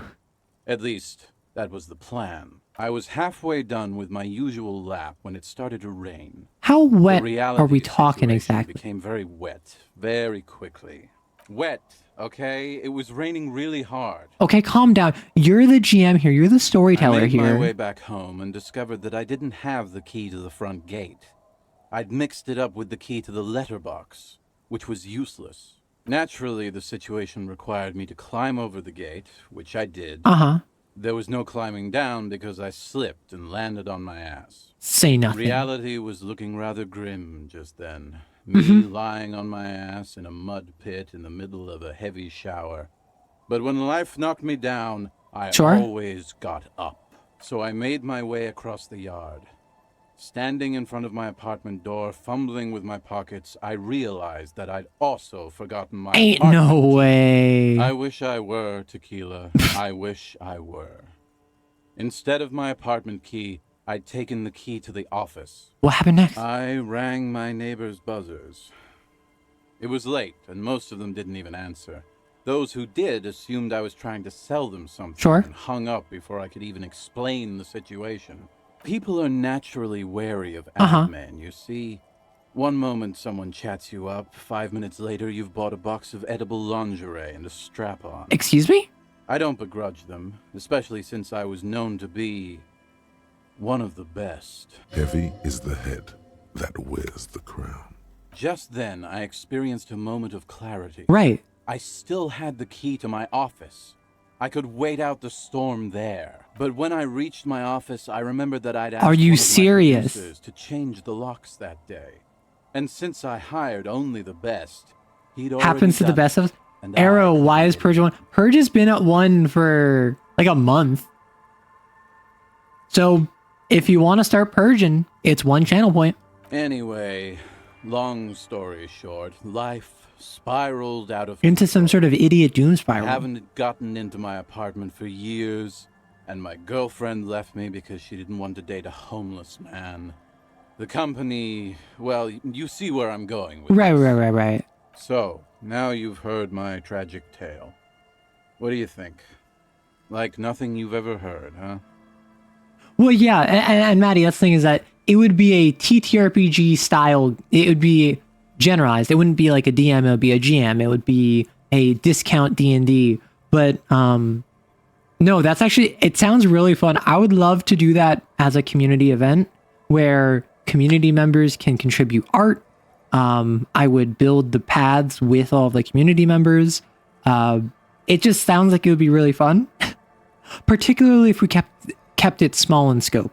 If we kept it so that we could accomplish it start to end within like a couple months, when we're only doing like 1 stream a week of it, if that seems like it would be really fun. Tales all the time, circle of idiocy. Well, it's more of a spiral of idiocy. Hey, what? I feel like I'm missing some steps. Tequila, I've thought about this series of events for a long time.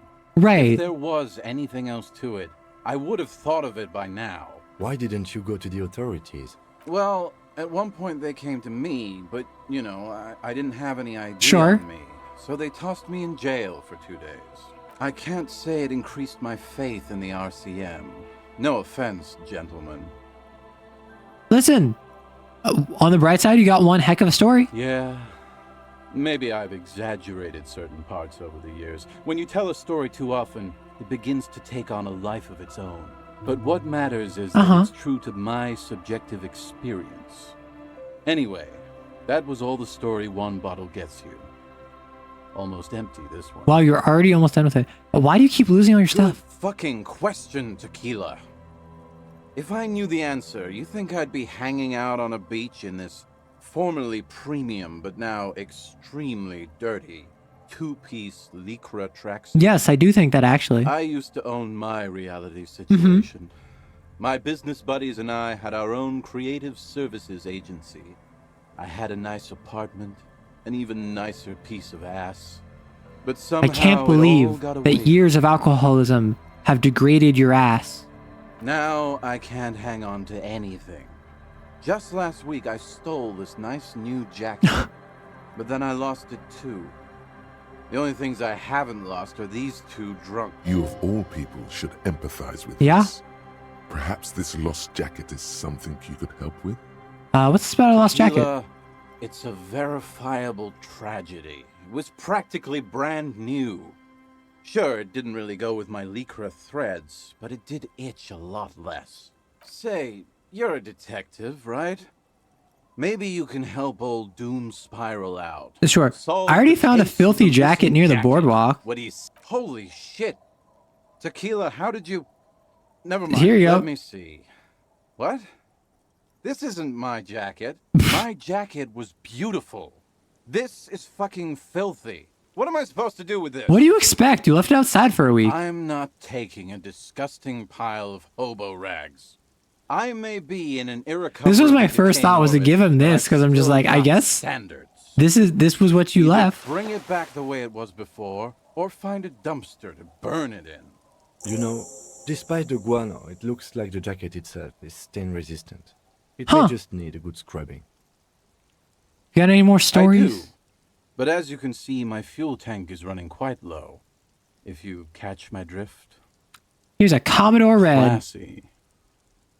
The tale I'm about to tell you is an urban legend Okay. particular to Martinez. Sure. That said, I first heard it from a former bicycle courier in Koran. There are many variations on Sure. the basic story, and the details often conflict. What everyone agrees on is that nobody knows the exact nature or identity. Is it the Dread Moose? The Gotta take it to the washer lady? Is there a washer lady? Are you telling the story of the headless... Shut the fuck up, Rosemary. That was such a low key, just like, shut the F up. 9 a.m. and he's already on his second bottle of wine. Summer of 44. 17-year-old Gertrude Het is walking home from a late shift at the harbor. It's almost midnight. She stops for a cigarette near the canal. Mm-hmm. Our heroine finds herself enjoying the peace and quiet Sure. the canal provides. What she doesn't know is that her peace is about to be shattered. From behind her comes the clattering of hooves. The giant of Startled, Coco Noor. She turns around, and what does she see? What? No, I told you this is a Martinez legend. It's a man with no head on his shoulders. Wearing a fallen Wearing a tracksuit. fallen tracksuit, searching for the legendary found cap that went missing when he lost his... Whoa. Woe is right, my friend. Gertrude Het may have been the first to witness the headless found rider. She That's... wasn't the last. Of all of the things, to be fawn branded headless Tell horseman. them about the two feminists by the locks. Fuck, Rosemary. They were dating. No one said they were feminists. Everyone always misremembering this stuff. This wouldn't be the De Ponte Delgado case, would it? What? You know it. I've read the case file. Mm-hmm. But please, go on. Right. Early autumn of 46. He has such a storytelling voice. He just like he presents it so well. The wind picks up. A sky already dark now blackens. That's Water true. starts Feminists can falling date each from other. above. The first cold I think he rain was more saying no one said they're feminists, they're just lesbians. The women are caught in the downpour. They act quickly. Eva down to reach for the tackle box. Don't turn around. Her shriek is so violent that the residents of the nearby apartment building believe lightning has struck. Well, so Rio, the thing about that is that it would also traditionally, you also had juice or milk or boiled water. People have known for a very long time that in order to keep water as safe as you can, you boil it. So the alcohol content of was never super high. It wasn't even like modern levels of what a beer would have. It was, I don't know exact numbers, but I know it was like under 2%. So the idea would be that you would drink beer all the time and you weren't getting like drunk off of it. You were just drinking it for the calories. You were drinking it because it was a staple part of the diet and it was also a safe thing to drink.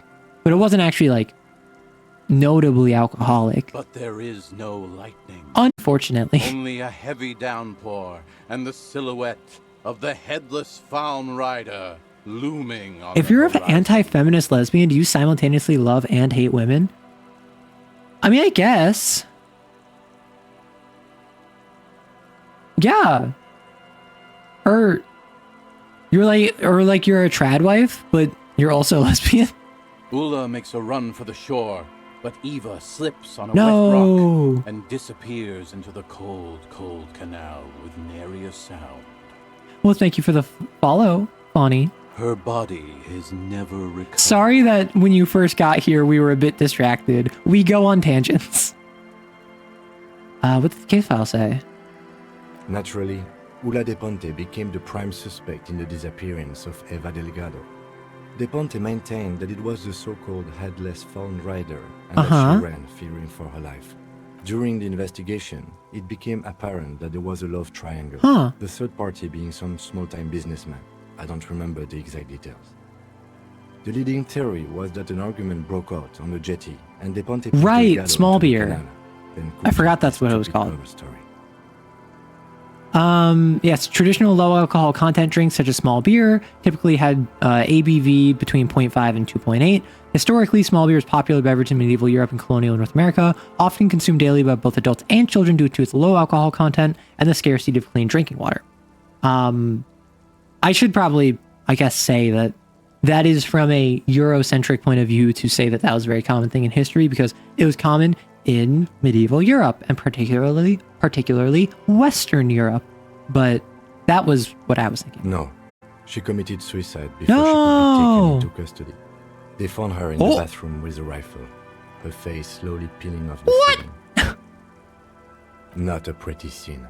Man, that's some grisly detail. Oh well. Here's to another case. Are you talking about Sesame and Lex again? Listen, Anyway, it's not stream safe. The story of the headless Fallen Rider. Pretty crazy, huh? Who was the headless rider before he died? Well, Tequila, that's part of the legend. No one knows for sure. There are a couple of possibilities, though. I'm Some enraptured. say he was an undercover cop who blew his cover and got beheaded by the vicious gang he had infiltrated. Why would he Now want the he fallen cap rides, for revenge? I don't know. searching for his lost fallen cap, plotting revenge. O headless brother, where art thou?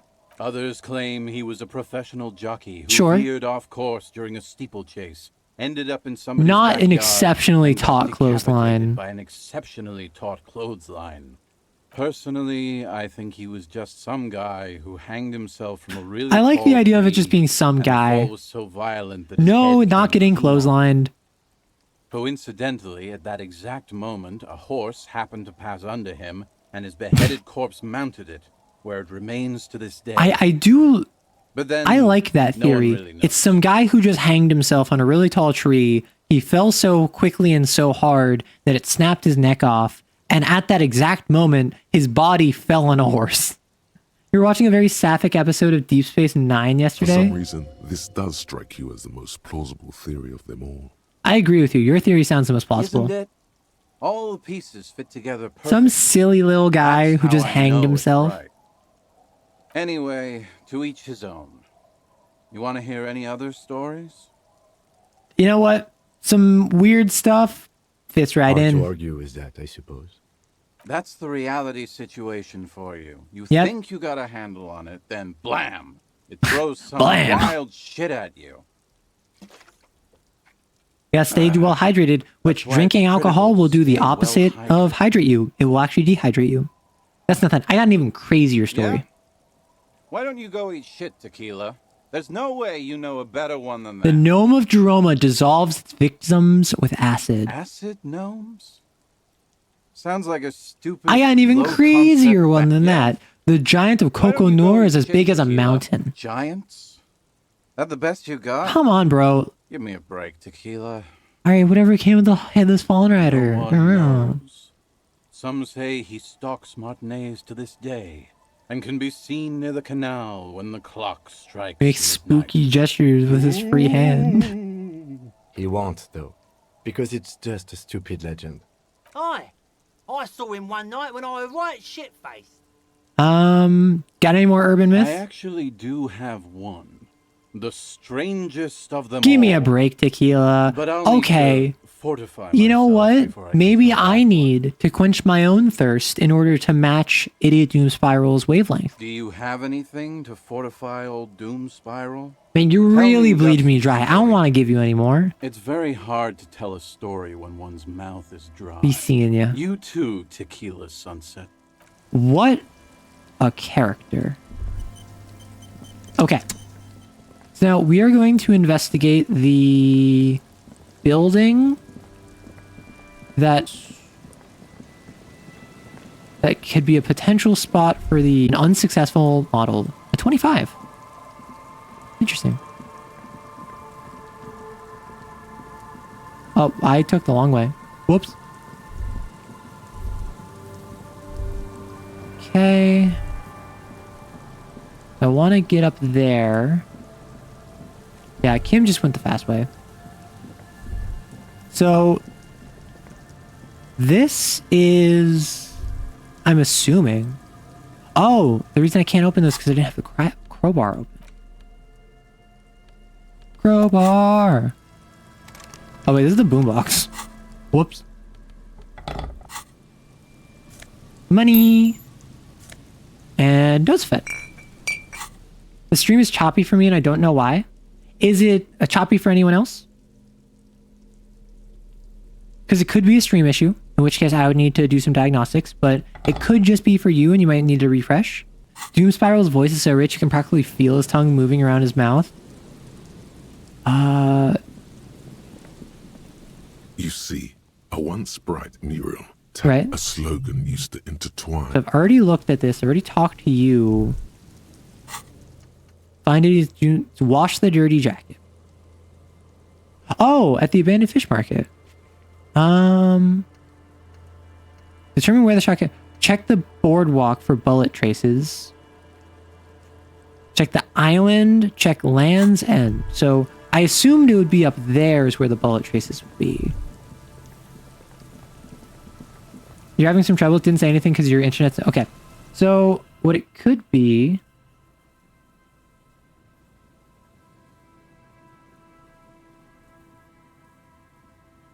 So it could be that's just a momentary issue. I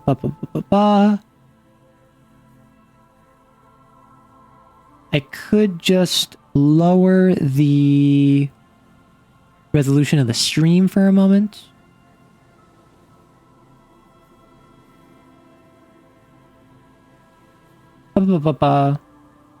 Assumed it was due to Reddit scrolling. Yeah, so if it's multiple different people, it's probably an issue of me. I have a good connection and I have very little dropped frames, so it might just be an internet issue on my end, which isn't really something I can solve right now. I would have to stop the stream, reset my router, and restart. So I think for now, I just press on. In like 5 minutes, if stream is still bad, if stream is still awkward, let me know and I'll like do a full reset. Because we have been going for basically 6 hours now. It would chop and jump ahead. Yeah, so that seems like it might be an internet issue on my side, which I can't really fix without restarting stream entirely. So very sorry to make you suffer through this. So I've already been over here.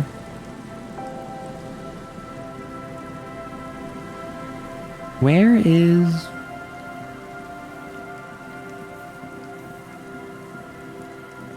Where would I investigate where the shots came from?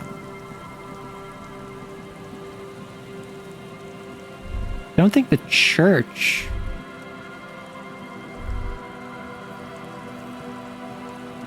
Basically, I'm just trying to kill half an hour in-game. Oh yeah, that doc reminds me. Did we remember to call the library? So I tried, and I can't do it until 10 a.m. So I'm waiting until 10 a.m. Yeah, so I have my physical instrument. I think this one was physical instrument. An old door Interface. by elements guards the depot. The wind has Okay, could this structure have been used to take the shot? From here to the whirling, I can't see how. The church is in the way. Walk away. Okay. Check the boardwalk, island, Land's End.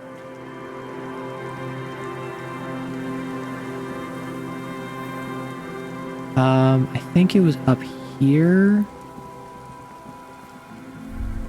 Is there something here that would indicate a sniper Yes, visual used calculus. this place as a nest for taking the shot?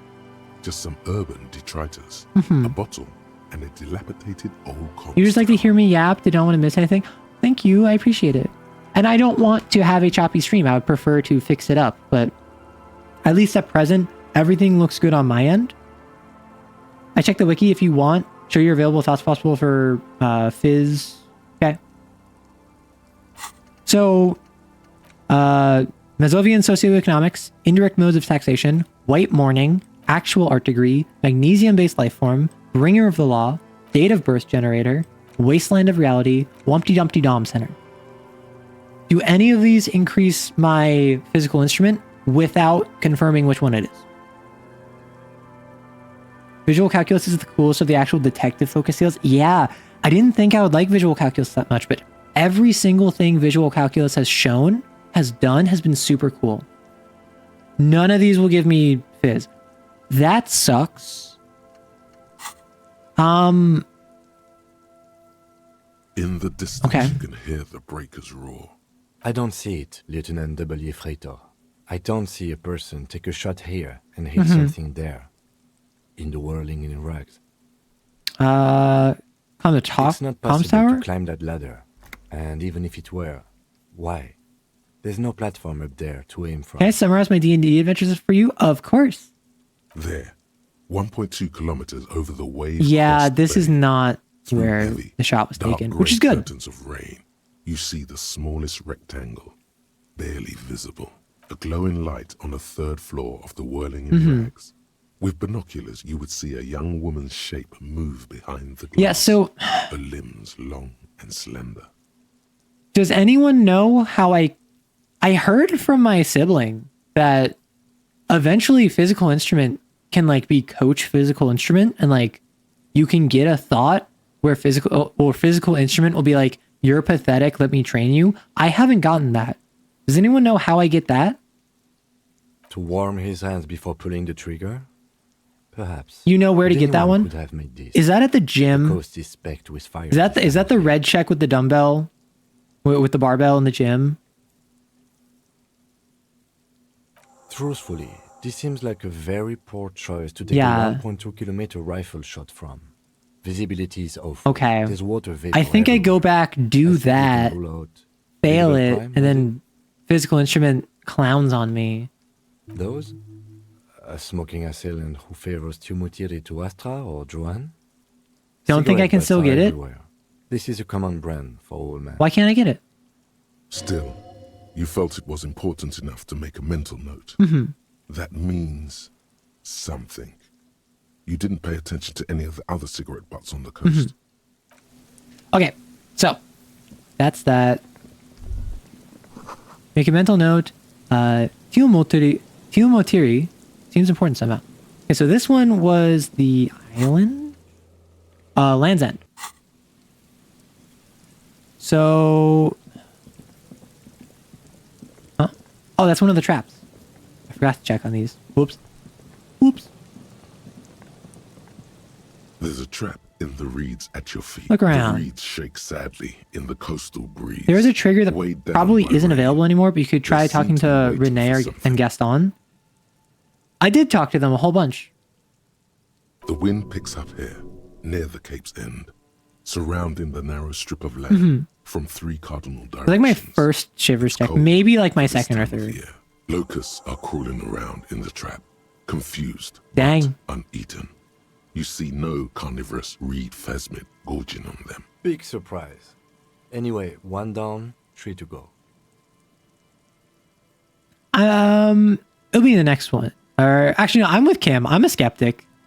No need to grin. I'm not expecting to find anything. I'm just helping some citizens and getting some fresh I air. meant no offense. Just Okay.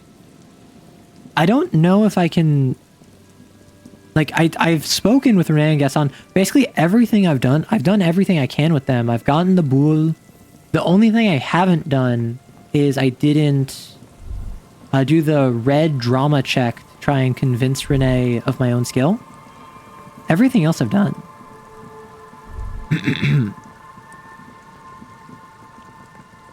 Everything else I've done. Alright. I'm realizing that, like, over the past time of stream, I've had maybe 300 milliliters of water. I really need to be drinking more. Visual calculus. Is this the island?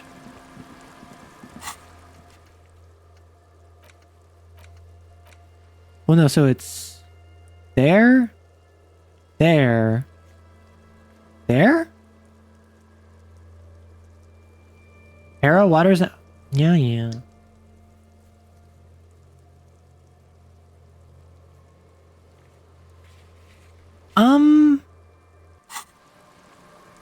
So I don't know which island it is. Like, it seemed as though it was there, which I don't think I can actually make that journey. I can't actually go there. And then the water... I assumed it would be from right there. Unless it's even further down. Is the shot from there? Is this B1 Prime? I guess I'll keep investigating. Coin, Steel, and Shadows. In Point Azure, players join a grand tournament amidst political intrigue, dueling champions, and confronting secret corruption from noble houses, merchant guilds, and criminal syndicates. Challenges blend combat and intrigue, with rivals using bribery, blackmail, and assassination to gain advantage. So it's like a It's a political thriller. Very pop. So, visual calculus didn't proc over there. Oh, hello. No boat. The boathouse is shoddily constructed. A strong breeze might blow it over. Oh, I haven't been over here. Okay. Ancient paint is peeling off the roof of this shaded bench, covered in rust. The sign says, Entrée interdite. An old ticket taker booth, no longer in operation. People paid money to park here? No one would pay now. Oh. What is this? A wall. A scattering of bullet holes is spread across the cracked wall, reaching from one corner to the other. Look, even more bullet holes. Something's definitely gone down here. Correct. The density of the bullet holes is unusual. Even in a general average bullet hole frequency in Martinez sense. Grim affair. Oh, wait, was this like a firing wall? Like they would set up people here to like execute them, is my assumption? So they just do that over and over and over? Bullet holes. Looks like fully automatic rifle fire. Something you don't see these days. Why not? The manufacturing and sale of automatic rifles was curtailed after the revolution. Right. The destructive power of such tools proved to be too much. We do need to retain some humanity in this world. Right. So I have stuff I can put on, so I don't need to do that immediately. I think it's literally just my glasses, though. I don't think I have 2 things for visual calculus.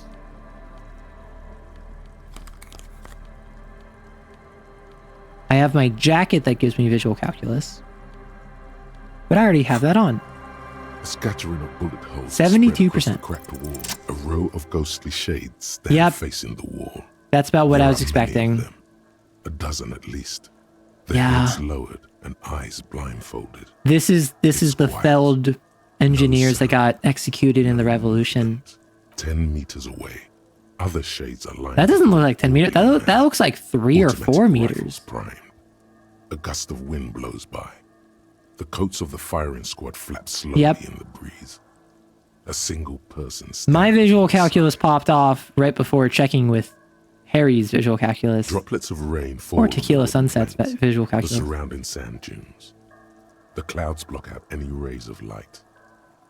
A long time has passed since the moment of this fusillading. Rain and brine have since washed all the blood away. Not a trace remains. What is this? The abundance of bullet holes leads to 2 options. Either an inordinate amount of executions were performed here, or they did not use a conscience round. So who here didn't know about conscious rounds? Rifle. Looks like this was a mass execution with everyone. Because as far as I was aware, in traditional firing squads, which would cause executions, at least like 4 methods of execution in like either Times of Warfare or in like for prisoners, back when that was a method of execution used. A conscious round is what I thought was just typical, where they would take like 5 people with each that had a rifle. They would all point it at one person who's going to get executed. All 5 people would pull the trigger, but only one of them had a gun in it. Or only one of them had a bullet in it. So the idea being 4 of them fire blanks, one of them fires the real bullet. That means of the 5 of them, none of them know who did it. To reduce the mental strain or tax on whoever actually executed the prisoner. With the caveat, the issue of that being, most of the time you can tell when you fire a gun that has a bullet versus when you fire a gun that has a blank. So while it was intended to limit the mental strain on the executioners, generally it was seen that like it didn't matter. Like whoever like fired the bullet knew they fired the bullet, and it was more for like the other people who had the deniability. It was a mass execution with everyone fully armed. Look at the people against the wall. A host of men, probably in everyday clothes. Yep. Ragged from the conflict and covered in dust. They were not sitting. A common practice for executions in some nations, all of the bullets were at like head height, of the bullet holes. Standing up. They stand. Pretty grim. Can you imagine volunteering for a firing squad? I mean, that's the thing, is that it's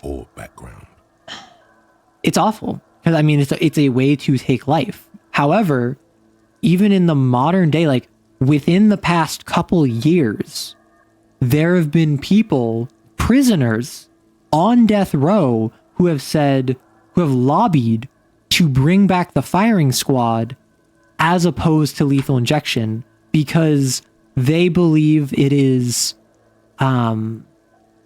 there's such a visceral reaction of discomfort to something like a firing squad, to something like the electric chair, to something like a hanging, where it is so visceral, the death that is inflicted. Whereas lethal injection, for everyone else, it's just like, oh, you get something injected into you and you go to sleep. But from what I'm aware, and don't quote me on this because I'm not actually an expert. However, from what I'm aware, the lethal injection is like, they inject you twice. Once is like a muscle like paralyzer, so that you like tense all your muscles up. And then the second one is like a poison. However, because the unique physiology of each individual is different, a lot of times the poison won't actually kill the person immediately. It will just cause them incredible pain that their muscles are locked up and they can't react to because of that first like muscle paralyzer.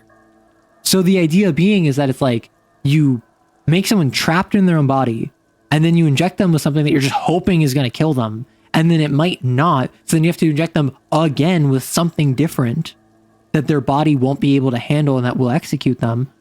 And it's seen is not just more clinical, but it's also been something that people have taken issue with and would rather be put in front of a firing squad than face. It's often less painful than lethal injection, whatever. It just looks worse. Lethal injection looks clean and clinical, but it's actually super painful as it botched constantly. Exactly. Ordinary people. Familiar. I imagine these are the folks that worked at Feld. Comrades. The forsaken.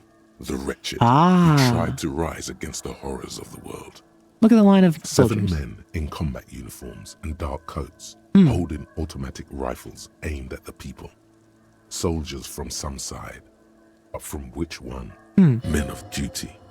Dark duty. I'm not sure how visual calculus can figure this out from all the bullet holes. I'm assuming it's because it was automatic, it wasn't on the side of the rebels. Therefore, we're extrapolating that there are rebels being executed by loyalists. But I am curious how visual calculus came up with this. Murderers. Twisted by orders. Young boys forced into killing. How did I know there's a person to the The side? commandant. The one who gives the order. Machine gun fire crackling through the air. The lights of the muzzle flashes dancing on his face. Kim, who was in this execution? I don't know who died here, lined up beside that horrible wall. It could have Yeah, been any of the parties involved. For in all the I know, it could revolution. be the reverse. Perhaps the ones executed here were the loyalist conservatives, killed by the communists at the start of the Right. Civil War. Or it could have been the communists, put to Dang, you death lost during the connection? last stretch of the conflict. Lobbying for firing squads because lethal injection is too inhumane and cruel instead of advocating for less death penalties is in the first place crazy. Well, that's the thing, is that the people that are lobbying for this are oftentimes death row inmates. Or at least within the past couple of years, that's been what has caused a buzz. And the idea is that the death row inmates understand that as a death row inmate, if you're lobbying and pushing for there not to be a death penalty, a lot of people are going to dismiss you out of hand, regardless of how fair or rational that is, because they think you're just trying to get out of what you were sentenced to, independent of what your actual views on that sentencing is. So I think what they're doing is that they're saying, this is inhumane, it should be by firing squad instead, because firing squad is less inhumane, and the fact people are so less willing to go through with a firing squad execution than a lethal injection execution is indicative of the inhumanity of state-sanctioned executions. I think that is the trail of logic that is going from the recent lobbying. Of course, I don't know that for a fact, that's just kind of me spitballing, but if it was the Feld personnel, yeah. Another likely scenario. Or maybe. Or maybe, you mentioned coalition forces, could it have been them against the wall? Yeah. It's very unlikely the coalition forces were the ones who died here. They were always the last ones against the wall. To be honest, if a coalition member was anyone in this situation, right, it was a commandant, the superior giving the orders. A cold sea wind Dang. blows away the figures. Bro, like, visual calculus is so cool. Yeah, so, but continuing on with what Seldor was saying, there's a foreign power that visits everyone, and everyone wants to secure trade in the Azure Sea. Raiders, heroes sail from Port Azure to track down pirates who captured a vital merchant ship. They face treacherous waters, different naval issues. Ultimately, they raid a pirate hideout on Brightfin Isle, confronting the feared Crimson Blade pirates to recover their precious cargo. This door is not only barred shut, it's inaccessible. The visual calculus could be drawing from the recoil compensation of the bullet holes. Oh, right. And like the reason that we could tell that they were automatic is because it was just a line of people going full automatic. So if the revolutionaries didn't have access to automatic firearms, that would make sense. That it was them. +2 logic, -1. Wait, is that a hat? That's a hat. Is this the hat of the headless fallen horseman?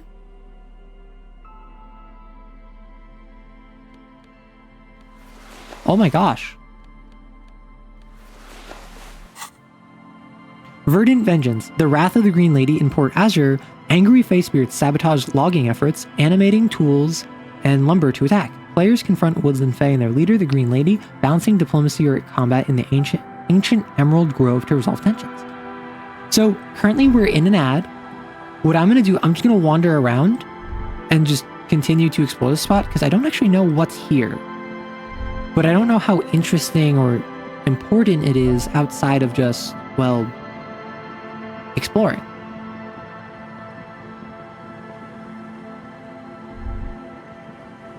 You have green tea? Well, I love green tea, so I'm so happy for you.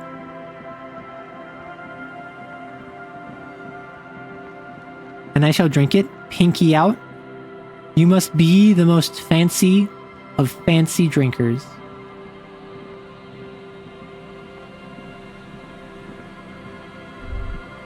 Oh, I can pull this apart. And there's a trap there. Awesome. A -1 visual calculus. Superstar sunglasses. Say less?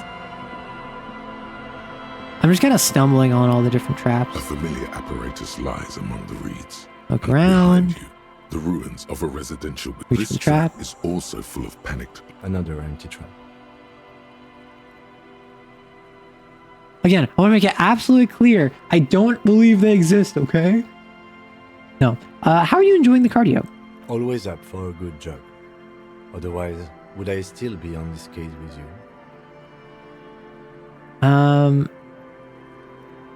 That's very true. Lieutenant has a sense of humor. So, where is the boardwalk for bullet traces? Because I'm trying to find that, and I just can't find it anywhere. We have a bunch of these, but my goal is to introduce different types of challenges, environments, antagonists in each adventure, while still having it set around Port Azure. Cardio doesn't exist. Cardio only exists in your mind. Cardio is an entirely mental construct. It is something that is a mindset more than it is a physical reality. It is a subjective interaction between the real and the unreal. Such as it is, cardio is a social construct. Think about that. You're back, chat. Well, welcome back, Stunov.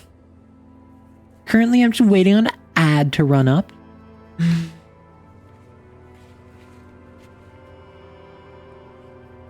Well, welcome back, everyone. I just walked over here. I noticed that there was a trap here, so I opened up the trap.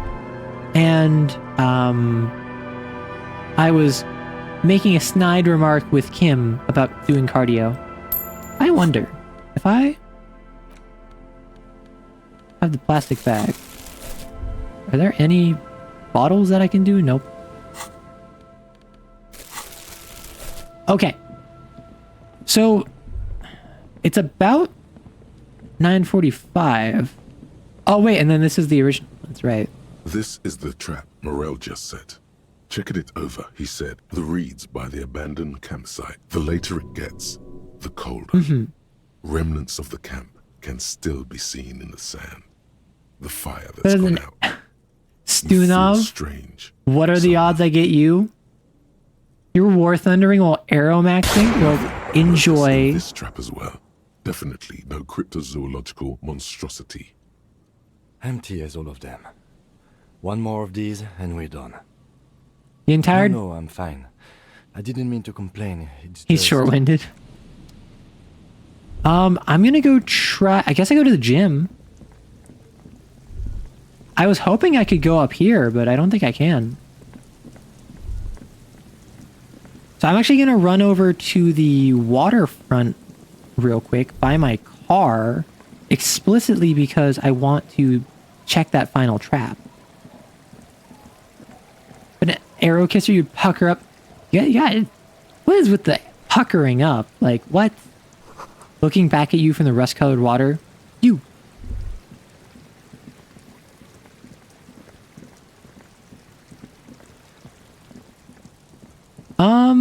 Actually, while I'm here, so this is the village, actually. So I should go over here. I can talk to the washing lady. Yes. Our tenant, the policeman. Could you wash this? I can wash it for you. But it's going to take about a I could use a breather before another rainy day begins. Yeah, I'll wait. Well, hand it over then, and I'll see what I can do. Must say, I'm proud of this one. It's pretty nice underneath. Oh. Goodbye, I'm off. Sorry to shut you up, but... Pain threshold, half-light. Sweat like a pig. It's a protective cocoon, placing the wearer's torso into a pocket universe where wind, water, dirt, and fire cannot harm them. Huge writing, 100% synthetic, is proudly displayed on the chest. It lets absolutely no air through. Warning, not actually fireproof. That's not physical instrument, unfortunately. So I think I... Oh, you're right, the washer lady is right there. I could have done that immediately. So now it's past 10, I can go call the library. Tequila sunset. Here's your jacket, fresh My wash. jacket? Yeah, the one you had clean off. A look of consternation crosses the man's face. He looks at you, then at his bottle, then back at you. What the fuck are you talking about, Tequila? So this isn't your jacket. Faun? That's medium concept stuff. Sure. Not my style at all. I can't believe I'm saying this, but Maybe you should lay off the booze. Arrow, Talking with yes, your Wall. One of these days we should organize to make a machine gun sound in my ears. You've done that It plenty. becomes abundantly clear to you how this man managed to lose his keys, business, friends. You're and lost. I'm keeping it for me. I'm actually never gonna wear it. So you know what? You take it. You legitimately need it more than I do. You know what? Fine. Maybe I can pawn it for some booze. Exactly. Worst case, you pawn it for some booze. Aye, good thinking. You seen ya. Inspect the traps. I have one more southeast of the village. What's over here? A drop in Sure. temperature, an easy flow of air, an empty street. Before you, a thoroughfare unjammed with lorries. No more drivers smoking on hitch steps. What did the Just smoke smell like? silence. Chemically sweetened. Hmm. Across the road, a forgotten bus stop. Corrosion has opened a hole in Did its I talk to roof. Rosemary? Wait, they Elm each have tree different watches over the conversations? building. I assumed that they were all Its just one branches collective. are dripping with rain and snow. The road is smooth and motley. What would you do if you Craters discover fill one of your friends is the actually not a good asphalt. person? The asphalt Depends on what first you mean by layer not a is good person. grey already. A row of And it also tenements are depends under on construction which friend, in the because distance. I have different people in my life who I keep at different levels of trust and closeness. So, for instance, if someone I'm an acquaintance with turned out to be a murderer, I would not associate with them. However, if like my really close friend who I've known for years was like rude to waitstaff, I would take issue with that, but I wouldn't like axe the relationship, for instance. There's a gradient, and it's on two axes. It is how close do I know them, and how bad is it that they are. Oh, I can do that by myself, assuming the ring's on my side. Yeah, people are individuals. Who are the people who live across the A road? tub warm with water, white with soap. A man bathes while radio waves transmit the lottery numbers. 4, 18, 21. A modern 4, washing machine rattles a 1. drawer full of silverware. His boyfriend is on his way home. Oh. He brings tins of meat and vegetables with him. Their pockets are heavier with money, but only slightly. Pog! What about the bus stop? Number 312D. Young girls used to come here, huddled up, hoping for more warmth than their thin coats give them. The bus took them to school. Sure. It has not run for 8 years. There were not enough girls Sure. to sustain its cost. What about the road? Craters pocked the surface. Children played in them until Uh-huh. heavy trucks full of black pitch rolled in. The landowners have filled the craters with Oh. money. It is a vital artery of the flow of trade. Is this... So this is the area that Everart wants to... like, take over, basically. There's one bump on the road. A dead dog lies flat about A dead 200 dog? paces away. Right at the tragedy comes from the wheels of a fast RCM vehicle What? hurrying to work. The cold washes over you. The sound of the sea has grown distant. Apparently that's The enough. wind moves the aerosol.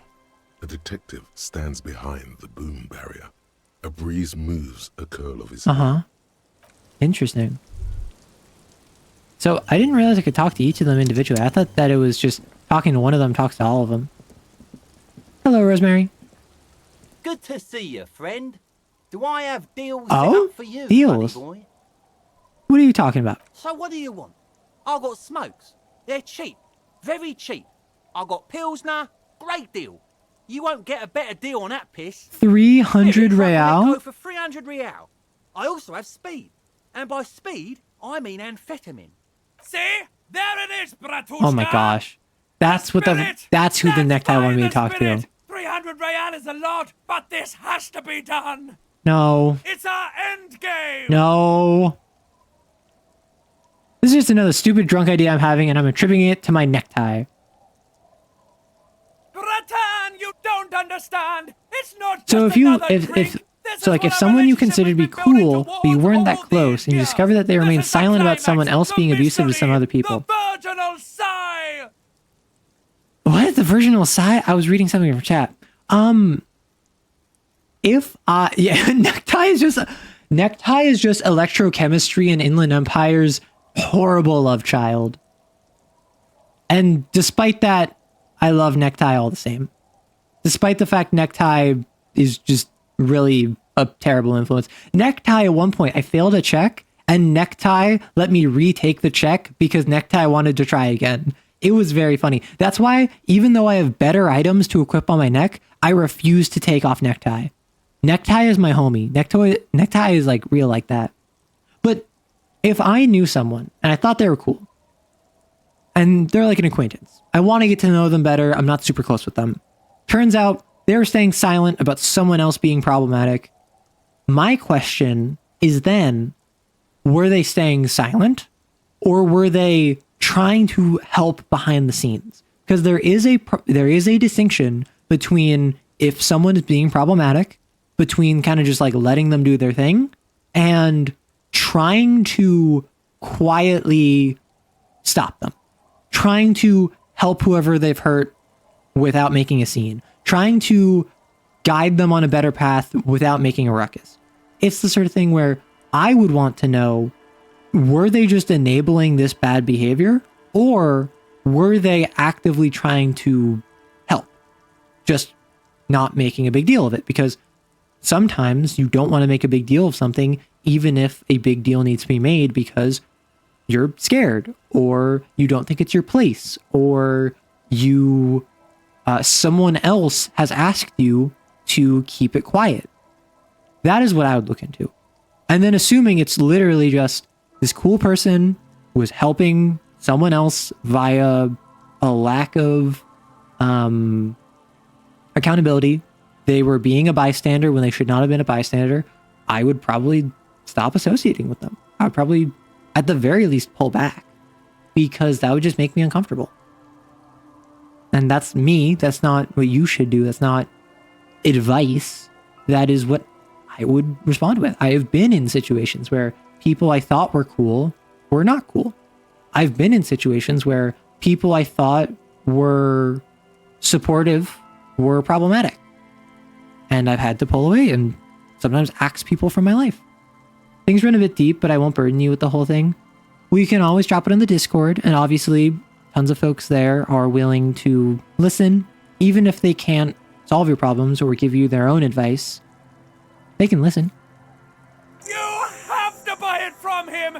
No, Necktie, no! I'm not gonna kill him. Depends on it, and the fate of many worlds.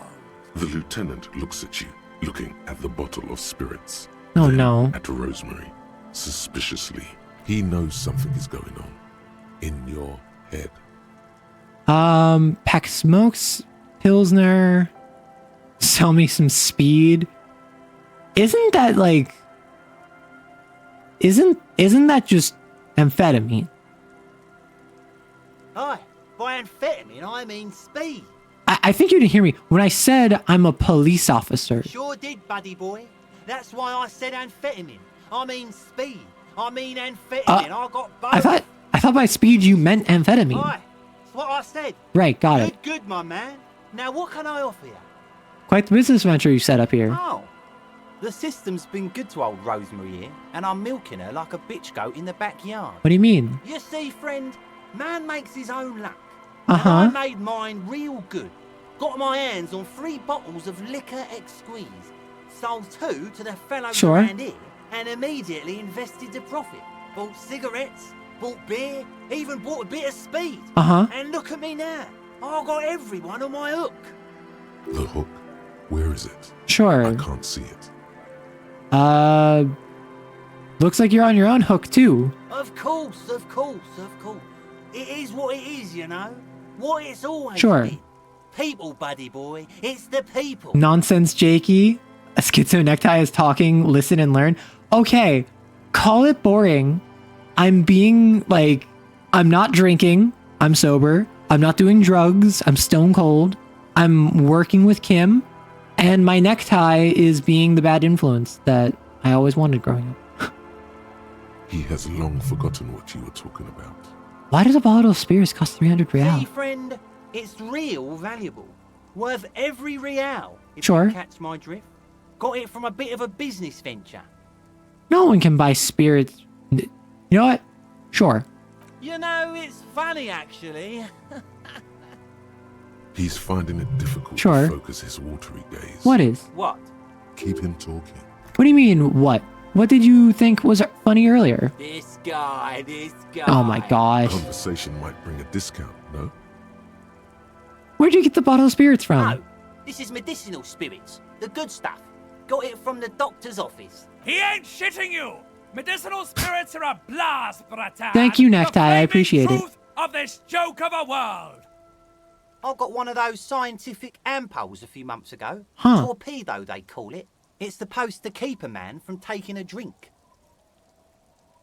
Didn't stop me for shit, that's for sure. 5 lemons with half a pack of butter and you're good to go. Excuse me? That's a good tip. I should remember it. It really isn't. In a week, the goddamn kidneys started giving me all kinds of help. Finally, the missus took me to a private doctor's office. Not a charity, a real thing. Those arseholes charged me 4 real to remove the damn thing. But I came out on top after all. Ass. How dare the they? idiots left me alone in there. Now, I used to teach high school biology. Okay. I know what doctors use to preserve dead thingies. Like 3 cans of this blue medicinal stuff from the back room. Threw the snakes out and voila. What's left is this beautiful blue stuff. 98.7% almost pure Holy alcohol. 2 I already sold to these fine gentlemen here. But this last one is yours for 3 real, if you want it. Don't say it. Yeah. Yeah, reaction speed. Can I smell it first? Be careful. It's extremely reaction speed. One spark We and go. the entire city of Revachol is wiped off the map. Can I make a firebomb? Is that possible in this game? Feels like someone set a mustard field ablaze right inside your nose. This is like my then second placed it pain in threshold tear gas. check ever. The nose is a singular source of pain. But at the same time, you don't remember the last time you felt so alive. Did I not tell you, bratan? This is it! This is our party drink! No. This is what we're having, baby! Please get it for me! Horrific What's the necktie. deal, friend? Want the spirits or not? I mean, it's only 3 real. It's not as if I'm staying at the Whirling in Rags anymore.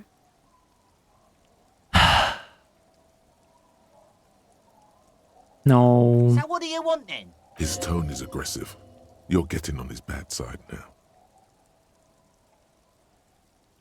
In the civilized world, it's a custom to tip the shopkeep, friend. But come back in. Well, we're not in the civilized world. Now, are we, Rosemary? All right. Abigail. The noxious odor emanating from the drunken man is strong and familiar. Don't you call her? Yeah! Don't call I'm the her! law. You really don't have to. I'm the lawbringer. Besides, he won't Say I'm the understand law you. 7 times. Abigail. Oh, Abigail. Who is Abigail? Abigail. Don't you fucking call Abigail. Abigail is his wife or Yeah. girlfriend.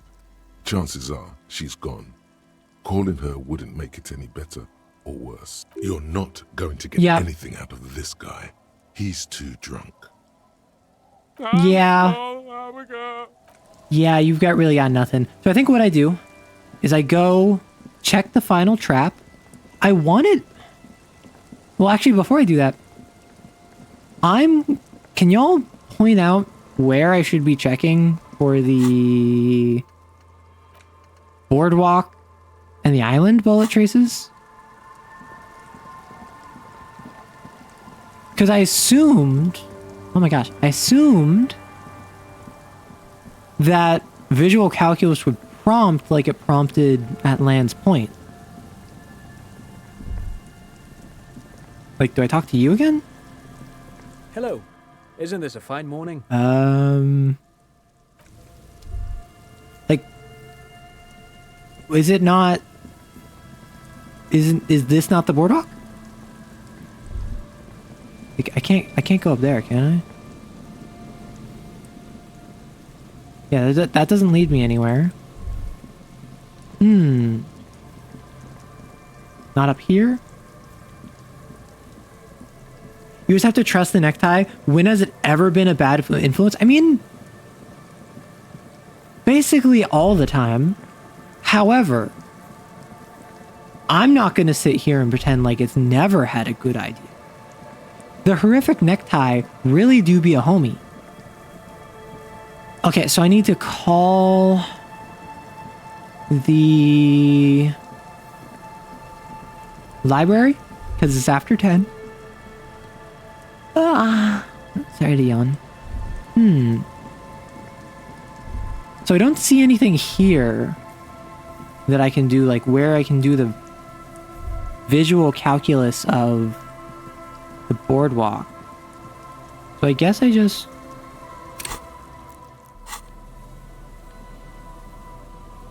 Yeah, I guess I'm just teleporting. Omewa mo shinderu. Nani the heck? So I'm gonna go over and check the final trap because, hey, why not?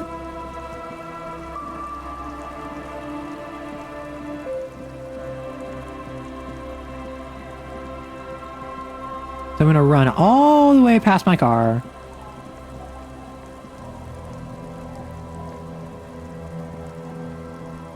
Do. Yeah, goodbye, car.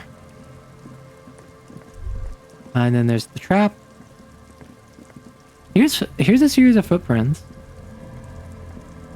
It takes you a moment, but finally you spot the reeds Round. bend forlornly to the constant, distant song. Shivers have been Louder popping than this off for like the part first time in the game. The trap feels light and Something silent as you pick it up. Something is different here. There's not a protoplasmid. No locus.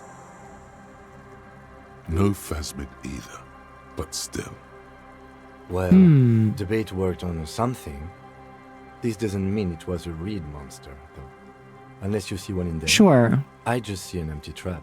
The netting is a little untidy, messier than the others. Sure. Like someone or something picked up the trap and shook it before dropping it back down on the ground. Yeah, it probably wasn't the phasmid, but I still need to tell the cryptozoologist. Okay. But after that, we get back to our own assignments. There really is no explanation. Yeah. Decades-old concrete defenses, children play on them now. So, well, actually, is there anything to investigate here footprint-wise? Oh, money. Fun. This is it. The scene of the party. The Ah. fire pit. Cigarettes and empty bottles all evidence it.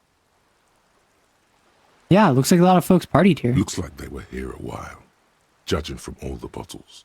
The sunken motor carriage provided them a focal This point, is what, like a goose ice sculpture. what's his or a face was chocolate telling me. fountain. Looks like we had a couple party goers Looks like here. it.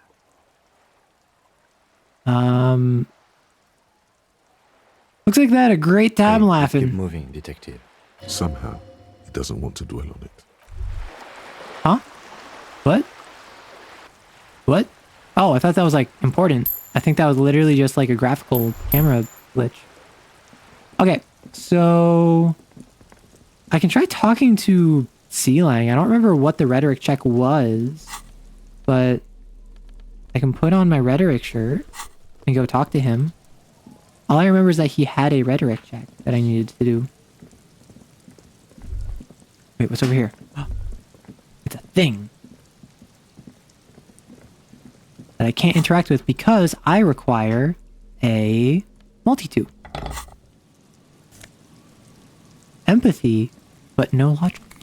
It's a pair of sunnies.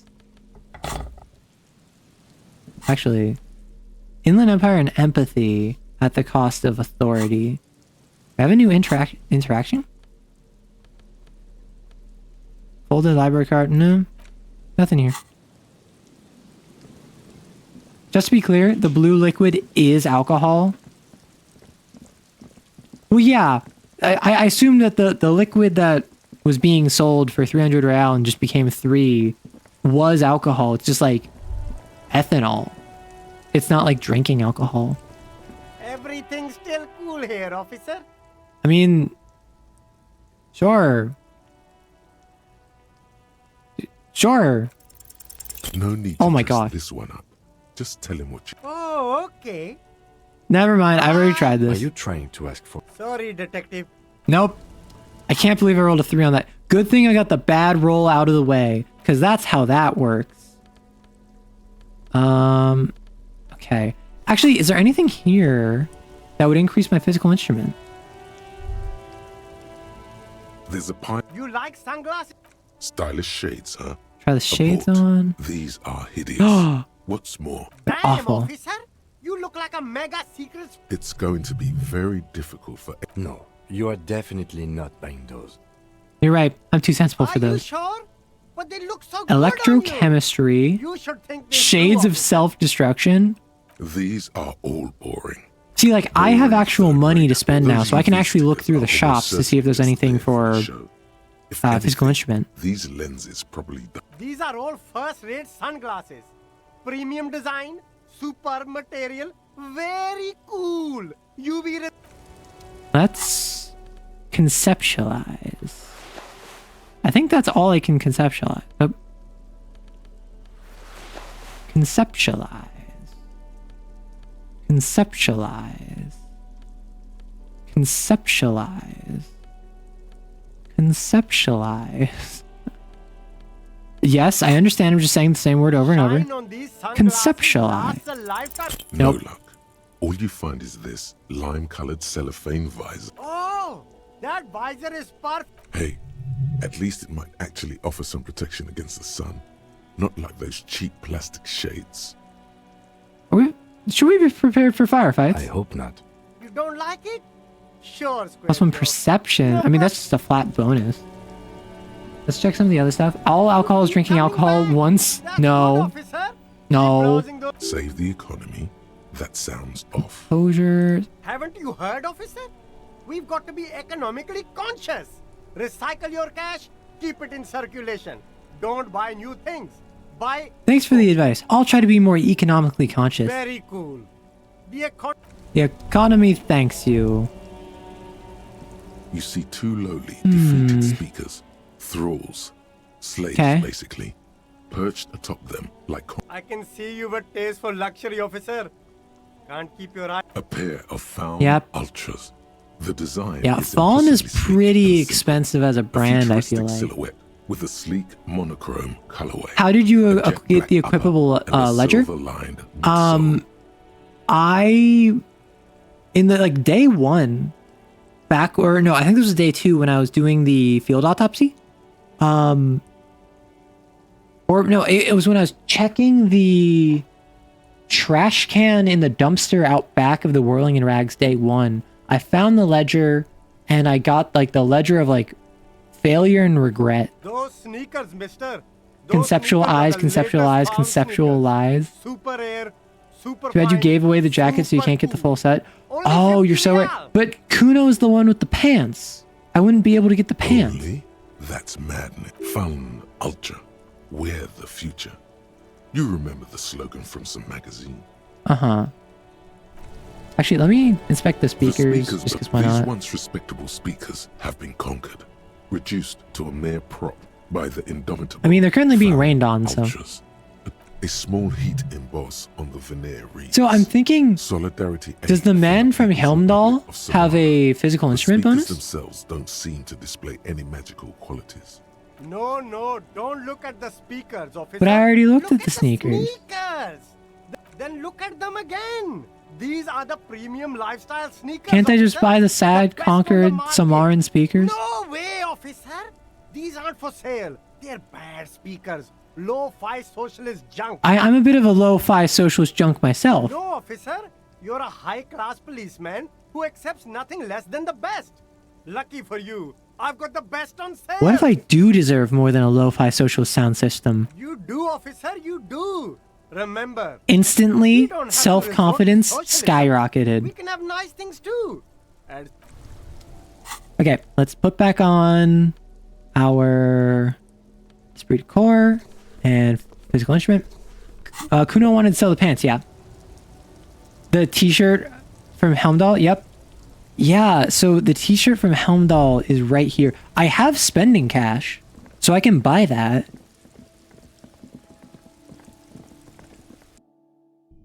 So, what was it? It was... What a shirt. All other shirts pale in comparison to the muscular okay, man but with antlers and immense that's just Zweihander. +1. And I already have a +1 physical instrument, so that won't actually help me. So, as much as I want the Man from Helmdahl shirt as a bonus, it wouldn't help me. So I think I just need to go to the... Well, first, now I can call the library and deal with that. Inside, you see a set of steering levers, a radio microphone. This is Precinct 57. Hold on. Okay, library. I've got Central Jamrock Public Library on the line, and I've already introduced you to their librarian. Connecting the call in 2, 1. Yes, this is Central Jamrock Public Library here. How can I help you, officer? He sounds worried, yet ready to assist. This is I'm looking for any information that you can provide on Billy Maison, a reader. Billy Majon, you said. Give me a moment, I'll have to check our database. Yes, hello, are you still there? I found Billy Majon's home address, is that alright? No phone number, unfortunately. Yes, home address is fine. Here we go, sir. Rue de Saint-Ghislain, 33B, apartment number 20. It's in Martinez, I believe. Okay. Cape Side Apartments, it says. That's all. That's where the smoker on the balcony lives, Yep. isn't it? You have any other information? It says here that they returned their last book just a few days ago, but I wasn't at work that day. You know someone who was? Marie? Marie? Do you remember a reader named Billy Majon? They returned a Tybalt book the other day. Maurice, what? A woman yells. Then, yes. Okay, if it was the police. Yes, it was my colleague Marie. Right. She said that it was Billy's husband who returned the book. He also asked for this new sci-fi release, Lowe's Radio City 87, but we don't have it yet. Do you know the husband's name? Sorry, no. Marie only knows him by sight. How do you know it was her husband? Marie knows Billy. Ah. She's been working here longer than me. Sometimes her husband returns some books for her. And then goes for a little drink later. On the lookout. Can you describe what the husband looked like? Marie! She said it was an older man, and that she's pretty sure he'd had a drink or two the last time she saw him. What was he wearing? 1 second. Sorry, Marie wasn't really paying Thank you, any that's all. attention to I have that. no other questions. Happy we could help. Goodbye, officer. Anything else you need from me? That's it. 57, over and out. Okay. In the cabin, you see a set of steering. Okay, so let's go to the gym. Let's go to the apartment. That's the main things that we want to do right now. Where is the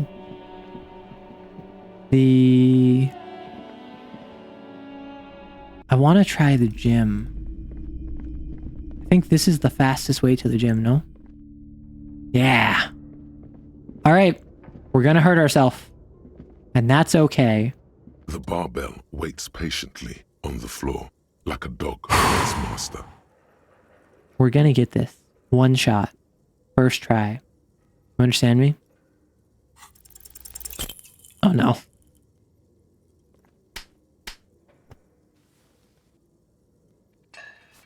Yep, that's exactly what I was expecting. You manage to hoist it off the ground, but the barbell feels wobbly and dangerous. Your hands slick with sweat. Turns out you're no beast.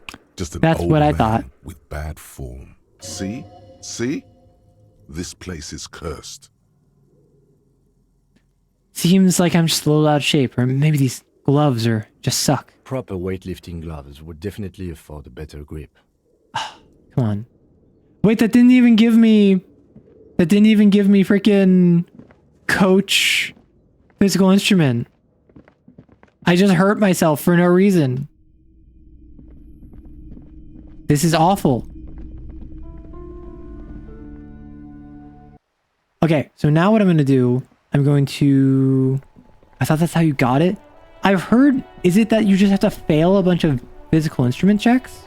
Should I just go around failing as many as I can?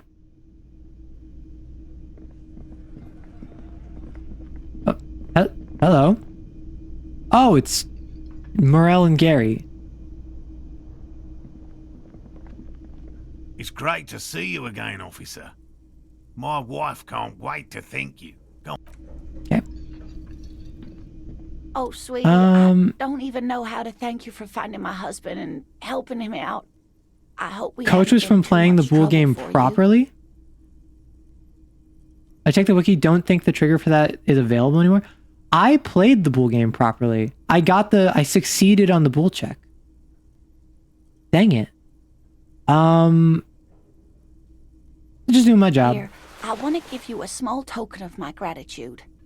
It's a tie. But it would be fun seeing him hurt Is an himself. antique. Quite Oh special. my gosh. The little silvery knob holding the tie together feels warm in your hand. It's in the shape of an avian Sad. with 8 eyes. You could ask her about this when you get the time. It's probably a cryptid, but the phasma, of course, is more important. Wait, so am I not reporting back? Inspect the traps. Last trap is empty. I did return to Morel, and he told me to talk to his wife. Oh, nothing like the interesting. gratitude of a good woman.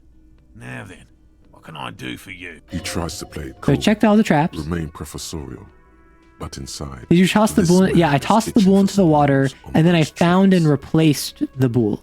Good.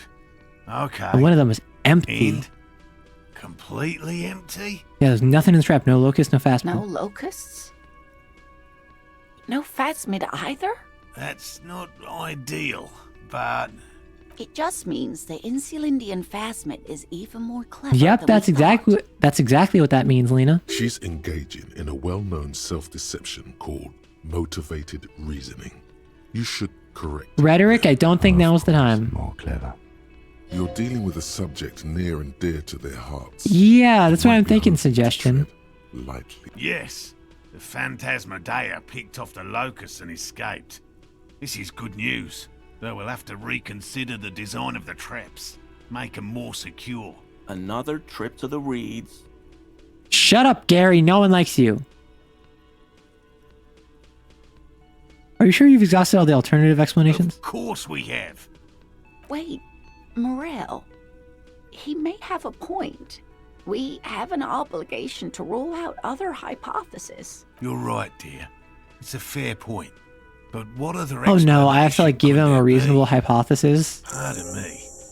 This is a big deal for us. Oh, level up. You've Awesome. helped us twice now, and brought some great news too. My gratitude and Coach the is from gratitude of not the doing that? Société Cryptozoologique de Ravachol Okay. is yours. Heartfelt gratitude. But does it feel like Okay, I'm not gonna lie. Can someone look to see how many options for increasing my physical instrument there are? Thank you, it's an honor. We should probably return to our main. Because I'm not gonna lie, like This has been refreshing, but I'm a little bit sweating bullets here. Helping cryptozoologists isn't really a priority for our organization, is it? The lieutenant looks out the window, impatiently. Let's go, interfacing. Consider the way the empty trap is disturbed, as though shaken. Most likely the hands of a young person. Alcohol is Hands one. small enough to fit I'm trying to inside do this sober. You should ask the red-headed boy. I think a little hooligan called Kuno may have stolen the A locust. little hooligan. But what would a child want with bags? Kuno does any number of things. I don't want to know. Oh, my dear Morel. You've been an old man for too long.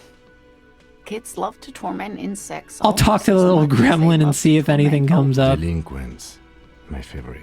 It doesn't sound like it's really his Oh, favorite. you've been such a dear to us. Please let us know whatever you turn up. I have a feeling we're getting so I close. hated bugs as a kid. They were so I creepy. see you've got all the help you need. Shut up, Gary. I'll see No you one tonight likes at you. my place. let's play suzerainty. But no more field trips for me. This is a slippery one. He may respect the law, but mostly wants to pass under the radar.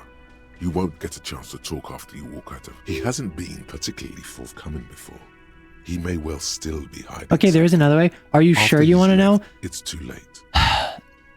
Just based on what I've been doing and what I'm currently planning on doing, is it something that you think I will do naturally? Find my gun? Shoot Gary? I'd just use Kim's gun. Really, Gary? We're getting somewhere here. I'd love to play suzerainty, but... You don't think I would do it naturally? Lena, I'm sorry, but you're not getting anywhere. It was some kids. I know the little mutants around here. Leave anything out in the open and they'll steal it, even if it's bugs. Did not just call him a little mutant. I called him a little gremlin. That's different than calling him a little mutant. Morale, it's been fun, really. But I need a bath, and I have deliveries to handle. When this tea is done, I gotta run. So, Cake, you don't think I will do it on my run? No need to apologise, Geary. You'd be more than helpful. We'll have to take a rain check on that game of suzerainty today, though. We're gonna follow this through. He keeps the language unemotional, but it's in there. Disappointment. The first man to break formation. Maybe Gary's just a fan of X-Men and thinks Kuno's a young Scott Summers. Kuno's a young Wolverine. Let's be real. No, it's not the way you've been playing the game so far. It's not hard to do, though. Okay, then, if it's not something that you think I will do normally, it's not something I will encounter organically, feel free to let me know. But, yeah, I'm a little bit nervous about that. Spirit is eternal. So, go to the apartments. I can do that in the meantime. Just gotta level up. What are we trying to accomplish specifically? So, specifically, right now, I want to confront Titus. To have him give up Ruby's location. I haven't started that conversation yet. I want to get my gun back. I want to increase my physical instrument so that I can make the check to open the ice cream container so that I can get Suna to leave the church so I can start the Anoptic Dance Club. I want the volition check on Clossier to look her in the eye because that really interests me. I'm really curious about that. And I would also like to open the shipping container. Those are like my five things. Attack all the inanimate objects you find until you unlock a thought that will let you raise your all physical. When you say attack, what do you mean attack? Like just try to like bust down as much as possible? Because like the reason I came in here is to go up. Also, I don't care about Gary, I'm not gonna lie. Go through here. Go upstairs. Hit doors. Oh no, I met the mailbox outside was really nice. Why would I be mean? So for instance, if I like go here, and this is a physical instrument check. The same small, heavy door. No lock in sight. So like try to bust this in? Did we try the crowbar on things we want to open? Yes, I have done that. Although I don't think I can crowbar a door open. Inland Empire and Volition? That's good to know. So if I like... I don't think I can like crowbar the this. Same small. Yeah.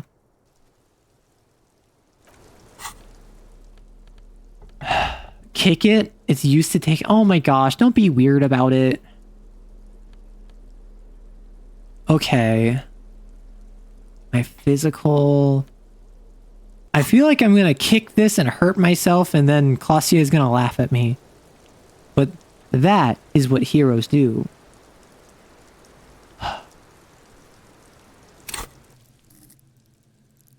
I mean... Oh my gosh, I'm so nervous. I don't want to mess up the physical instrument checks. I want more physical instrument. Why did I... Oh, I screwed myself by making my physique 1. but I also thought it would be more interesting than doing 3333. The mailbox was not asking for it. I think... I mean, I could talk to Clossier. Okay.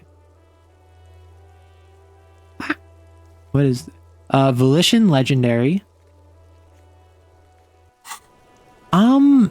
See, I want to do the look her in the eye before I talk to Titus. I want to try to kick in this door before I talk to Titus, you know? So what I could do is I could spend a point on Volition. I could wear my Volition gear. I think I would have a pretty decent chance. Because Legendary is like 12 to 14. So I'd need like a +5 to a +7. What clothing do we have for Fizz? That's the thing. For Fizz, the only thing I have is this white tank top. Everything else is electrochemistry, half-light, electrochemistry, shivers, electrochemistry. Like, nothing is physical instrument. Pain threshold. Minus physical instrument.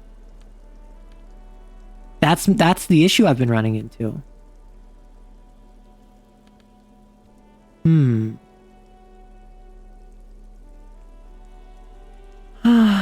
So like I could try kicking this down right here, but that'd be very difficult.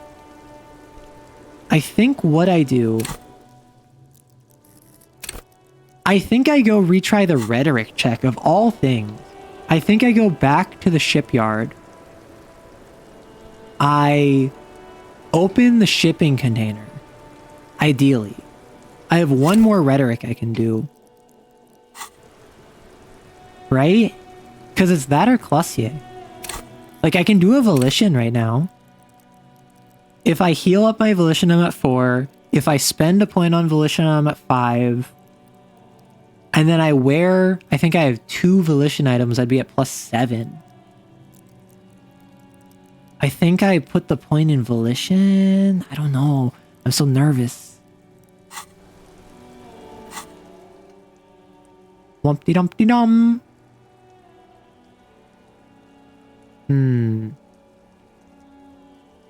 I'm gonna do the Volition check right now. And if that's a dumb idea, that's a dumb idea. I think I have +2 on Volition.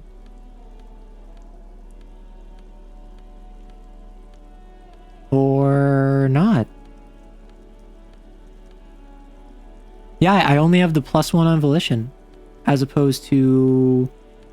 I think I have +2 on Rhetoric. Yeah.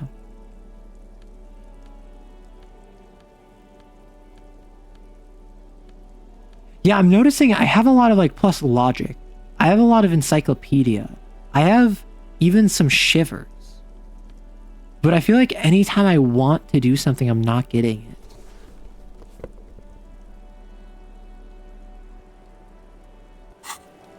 Okay, I'm gonna go against my better judgment. I'm going to go... 2 neon lit shapes. That's not what I want. Against my better judgment, I'm going to go to the shipping container. Because I'm indecisive. And I want to maximize my decisions in this game, despite the fact I know that's not how this game works. Like, realistically, the easiest answer... drugs. Right? I'm gonna go here first. Then I'm gonna go talk to the woman and tell her her husband is dead. And then I'll probably wrap up stream. Because I've been streaming for 7 hours. Once I do this, it'll probably be like 7.5.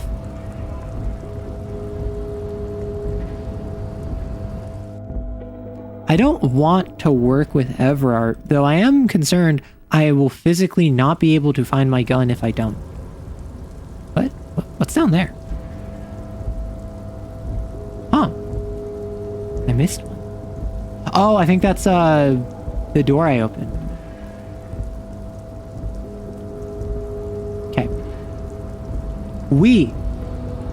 I need your assistance. I need your support in opening this shipping container. I require a plus to rhetoric, to intelligence, and a minus to whatever else. It doesn't really matter. Can I get that confirmed? Because this is going to be just like how I'm approaching my last physical instrument. I'm also approaching my final rhetoric. So I'm assuming rhetoric is something that I can increase the skill cap of later. Yeah, let's do this. Okay. I will increase rhetoric. Eep. Got my back. All right. I have increased my rhetoric. I'm wearing my thing that increases rhetoric further. I'm talking. You're back before the cargo container. Its drawer has not lessened since you were last here. If anything, it seems to have grown slightly. Okay, 42. I think this is our last chance. Let's do it. No! As it's always been, it's impossible How dare to it? open a container with rhetoric. Okay, that was unfortunate. Now what we could do... I feel as though Mazovian socioeconomics would give me more rhetoric.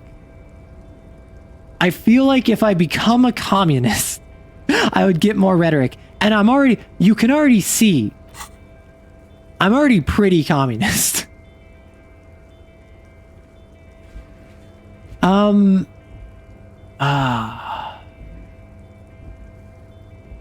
Okay, I think I go talk about the dead body now. Darn game. It abandons me when I need it most. It forsakes me when I prostrate myself to gain its favor. I am abandoned, alone, and forsaken. Honestly, do I just go and try the... I don't think that there's any, like... I don't think that there's any other freaking... like, items I can wear that'll increase my physical instrument. I think I literally just have to go over and, try to open the ice chest. The ice cream chest. And then if I can't get it, I need to... What's it called? I need to pivot.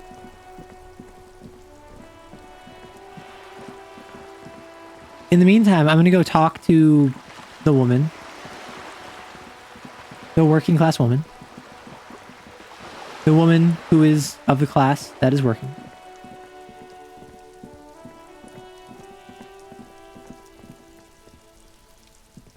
Okay.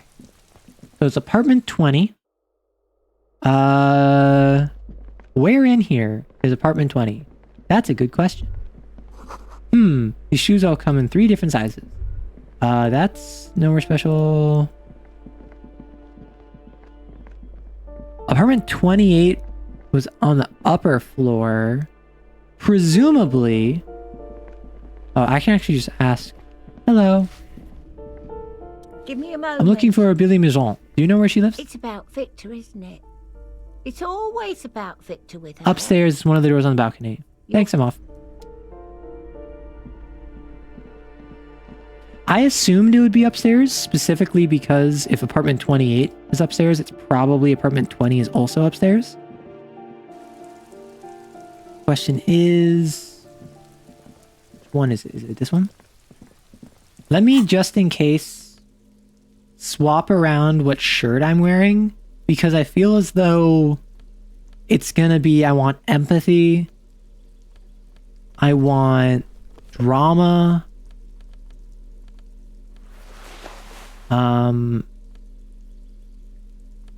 yeah, let's be nice. Let's be kind to her when we speak to her about her husband. Weathered brown door. The number reads. I've heard this is like a rough Something scene. Smells good. Soup allons yo. The lieutenant motions to you to go ahead and knock. This is the door. You already know. Yeah. Door. This is going to be so I know Inland Empire. Don't knock. Just leave. You don't need this. You don't need to sad it up. Hold on, Kim. We should discuss this before we move on. What should we expect? You're right. Let's talk this through.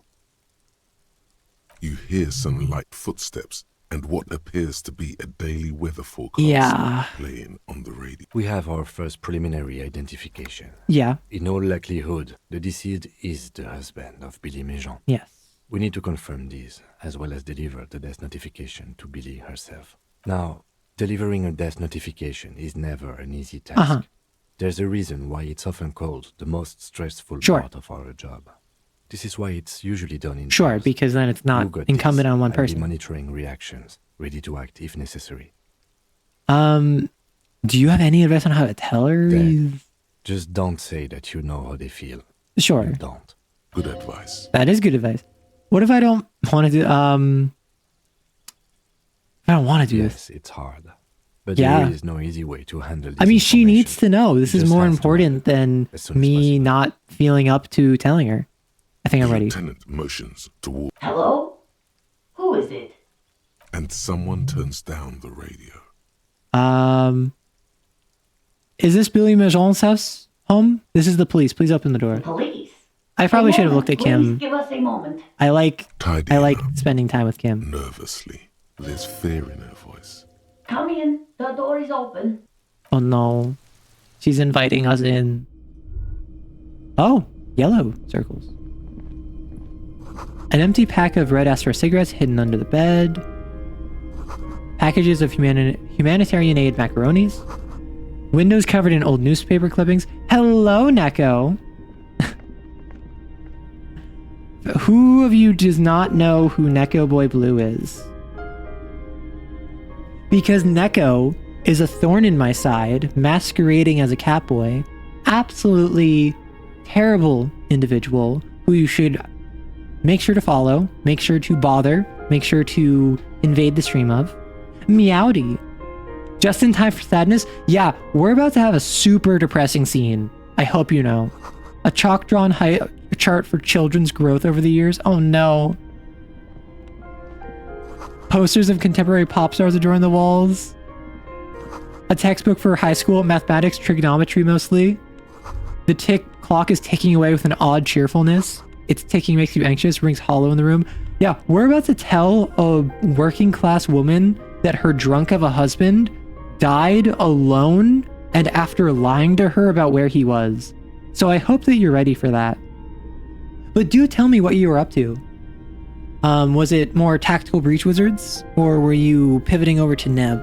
Because I know you've become more multifaceted recently. I'm always happy to hear what you got going on. And I'm ready and raring to chat with you in the coming days, because I have been getting grief from Rory, because he's like, oh, you're not freaking running Lancer for me. And I'm like, well, I'm in talks about it, you goober. You're playing Kato Buttered Toast, a game about a cat. I'm the one that got you that, goober. I got it to you for Christmas. You silly. Yeah, I hope that it was fun. I actually have no idea how good it is. Currently we have an ad break, so that's why I'm kind of just yapping and stalling, but I hope it was fun. The trailer made it look very silly.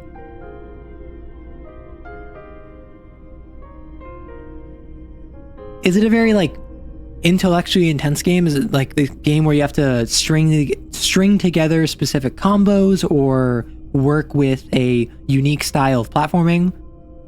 Because from what I remember, it's if you get butter on you, like your gravity reverses kind of deal.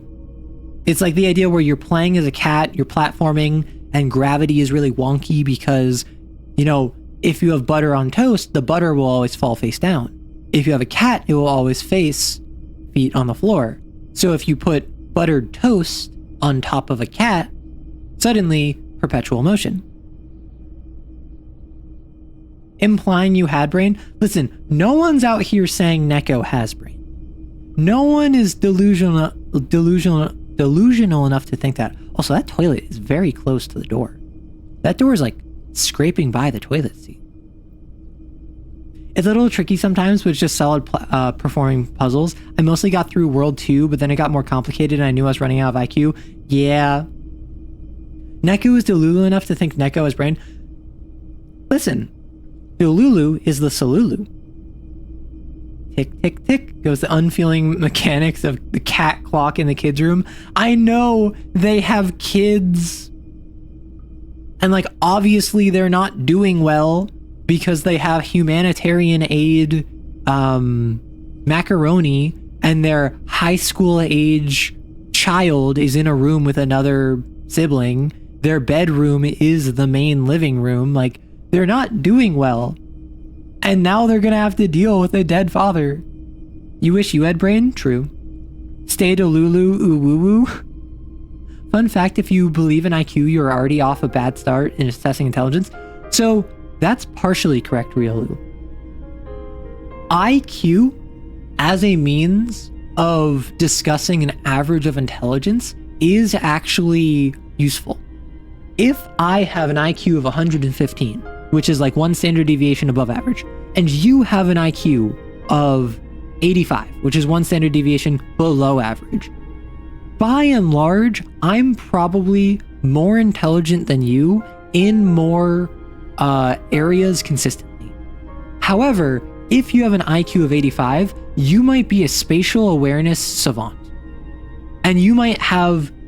Hello everyone, welcome back from the ad. We're talking about IQ and how if I have a 115 IQ, which is higher than if you had like an 85 IQ, by and large, I have more areas of knowledge where I am stronger in them on average than you. However, you might be really good at language processing or spatial awareness or physical health and well-being. And I might struggle in that because IQ is not all-encompassing. IQ is an average. The people who made IQ were super racist and used in so-called literacy tests to prevent black people in the US from voting.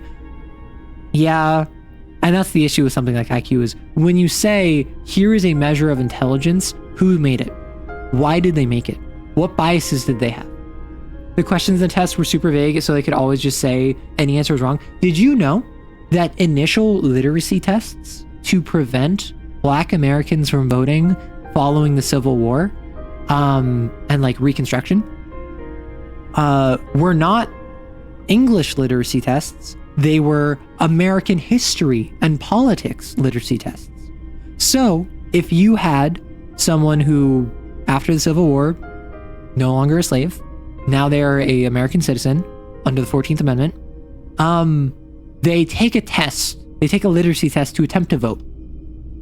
Their, one of the questions might be, what is the preamble of the Constitution?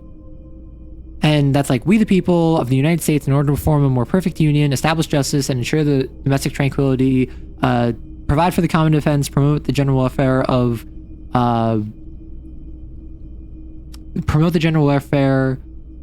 for ourselves and our posterity, do ordain and establish this Constitution of the United States of America. They might, like, the literacy test might say, like, write out the preamble of the Constitution.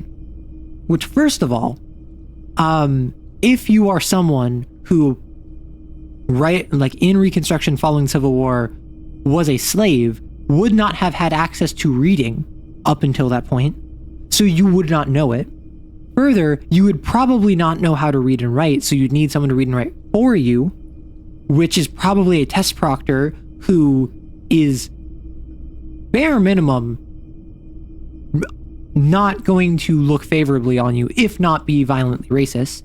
And then, once they write it down, even if you got it right, they could look at it, because no one is providing oversight, they could just mark it wrong, even if you got it right. Be smarter, talking about being smarter, Arrow Host Lancer. Rory, what are you doing on Thursday night? Rory, you mind telling me what you're doing on a Thursday night? Also, teaching black people how to read had been illegal for decades before the Civil War, so most of the freed slaves still can read. Exactly. And then there's cultural issues with IQ tests. Exactly. Oh, are you ready? There's still time for me to flake? Yeah, there is, but I'm not gonna. Like, my one specialty is freaking TTRPGs, you goober. And today, the questions today might also be used, why do they care about IQ and what do they use the information for? And do they take into account historical context, the person to inform the result? Exactly.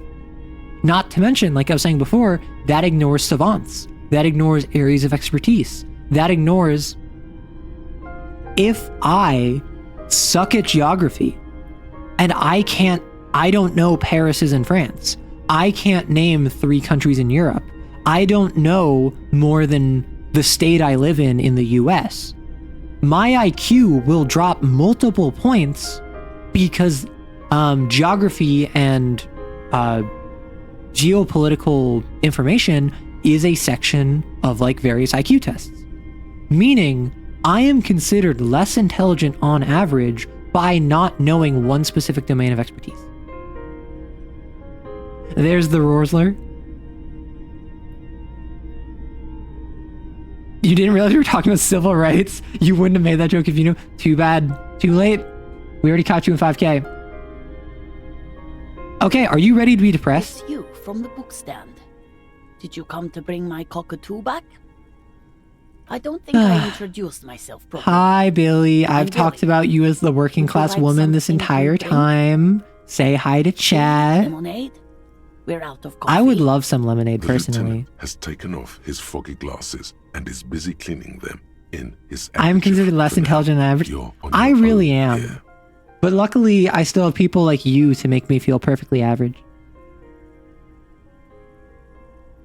My grandfather couldn't read, but he built his own house and lived successful despite that. Time to explode? Yeah, time for a really sad scene. He must feel vulnerable without his glasses. Is this why he's letting you take the lead? Thanks, but I'm alright. Is this about Victor? Yeah. Is he in some kind of trouble again? I can come pick him up in the station if that's what. Yeah, so for context, I see this woman. I get a vibe. I get a feeling. Her husband is missing. I approach her. I start nagging her about it. She's like, my husband isn't missing. He's probably just out drinking with friends. And then I keep bugging her about it because I'm awful. Right? I'm a detective. Turns out her husband's a drunk. She hasn't seen him in like 48 hours. So she files a missing persons report. I continue on my way. I go to an abandoned section of the city on like a decrepit, falling apart waterfront boardwalk. And I find there's a dead body. And the dead body slipped through one of the decrepit, rotting boards, cracked their head open on a metal bench, and has been rotting there for days. And the body has like empty glasses, like empty bottles of alcohol. It has gum that is chewing an entire pack, which is a tactic in order to disguise the scent of alcohol. And we realized very quickly, based on context clues, based on what she described him as, based on what information he had on his person, it is her husband. And then after confirming with the library he was last seen at, this is where he lives, this is who he was, I am now telling his wife that he is dead. No, this is something much worse. Is he in the hospital? How bad is it? How about some small talk before you break the news? Oh, my empathy is pogging. Kim being here helps me so much.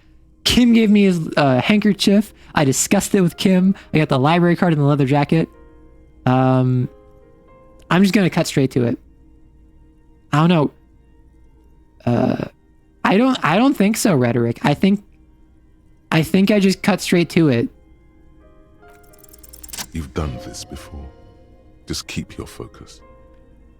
Ma'am, I'm very sorry to say this, but your husband, Victor Méjean, was found dead on the Martinet boardwalk. What did you say? Your husband, Victor Méjean, is dead. I'm very sorry for your loss, ma'am. Oh. Yeah. But he was just going to the library, I know. But he was just here. Mm-hmm. Alive. We understand this comes as a huge shock. I want you to know that me and my partner are here for you if you have any questions. Take your time, ma'am. Maddie, you would put empathy as your signature skill. You're such an empath. Oh my gosh. What happened to him?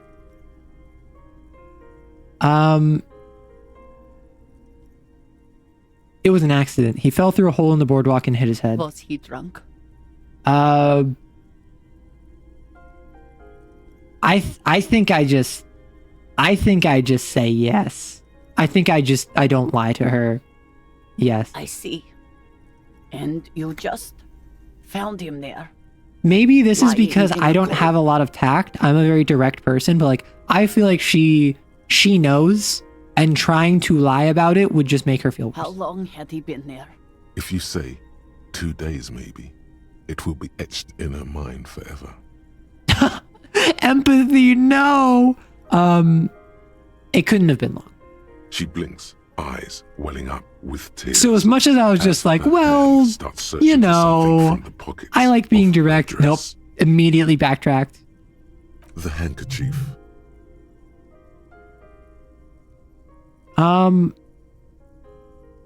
Don't give her the lieutenant's handkerchief. It's too special. I feel like he would understand. A small, terrified smile quivers on her face as she takes the handkerchief and wipes away the tears. By Kim's handkerchief. Is there anyone we could call for you? A friend, a family member, someone who could be here for you? No. I just need to tell my girls. Yep. God. Should I call them? Should I tell them to come home? No.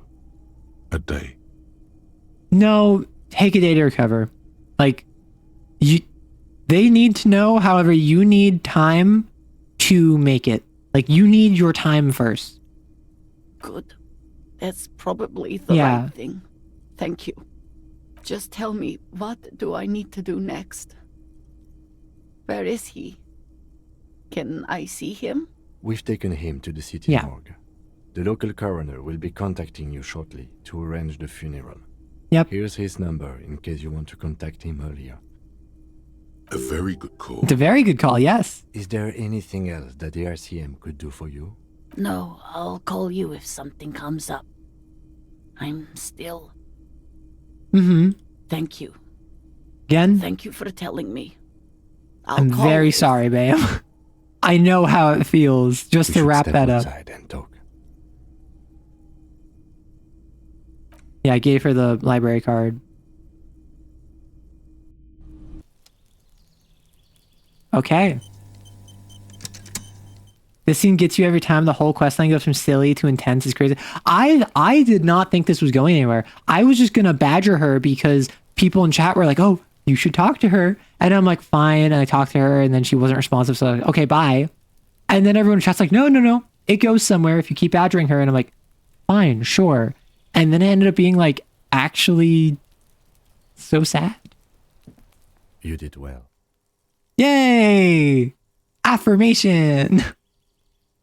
What now? I'll call the station when we're finished with the day and let them know the name of the deceased. That's it? That's it. We should get back to our case now that our duty here Well, is Billy done. and her kids. They'll manage. Yeah. I mean, Kim's right, but it still sucks. You would take a break from the game for a day or so after doing this quest. Let's go. It's closed. Yeah. Obviously, it's a tough situation, and it's meant to be difficult. Although I'm not presently needing like time away because of it. I'm simply built different. Yeah, good on you for picking it back up. Almost stopped playing. Oh my gosh, yeah. So that was what I've heard called the saddest scene in the game. Let's look at this one. You hear the sound of running water, someone's washing dishes. So now what I can do is I can try the physical instrument check again.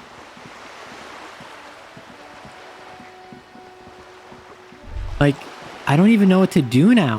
What do I do? I mean, I could try to get chat on board to like help me with the physical instrument one, but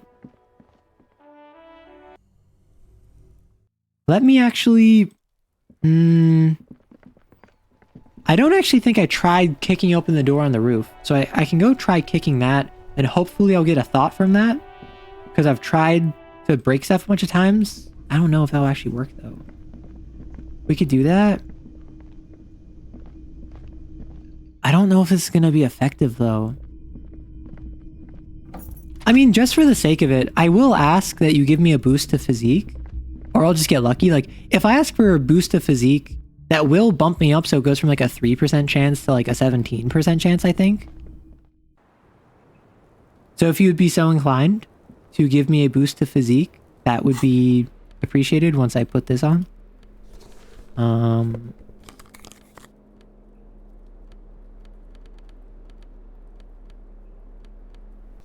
Maybe heal up first. I mean, I have found that even once I take damage, it gives you a window to heal yourself. And I learned that because the very first thing I did in this game is I walked downstairs with my 1 endurance. I tried to run away from Gart and not have to pay my tab. I ran over Lena, the cryptozoologist's wife, and then I bled out on the floor dead. That was the first thing I did in this game. So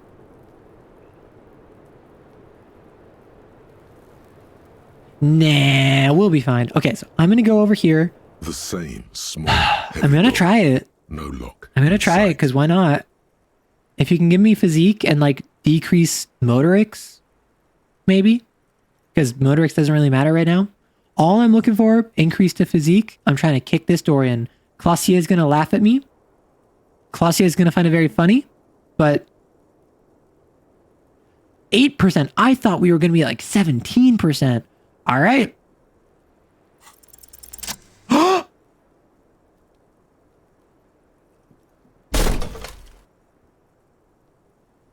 Something cracks inside.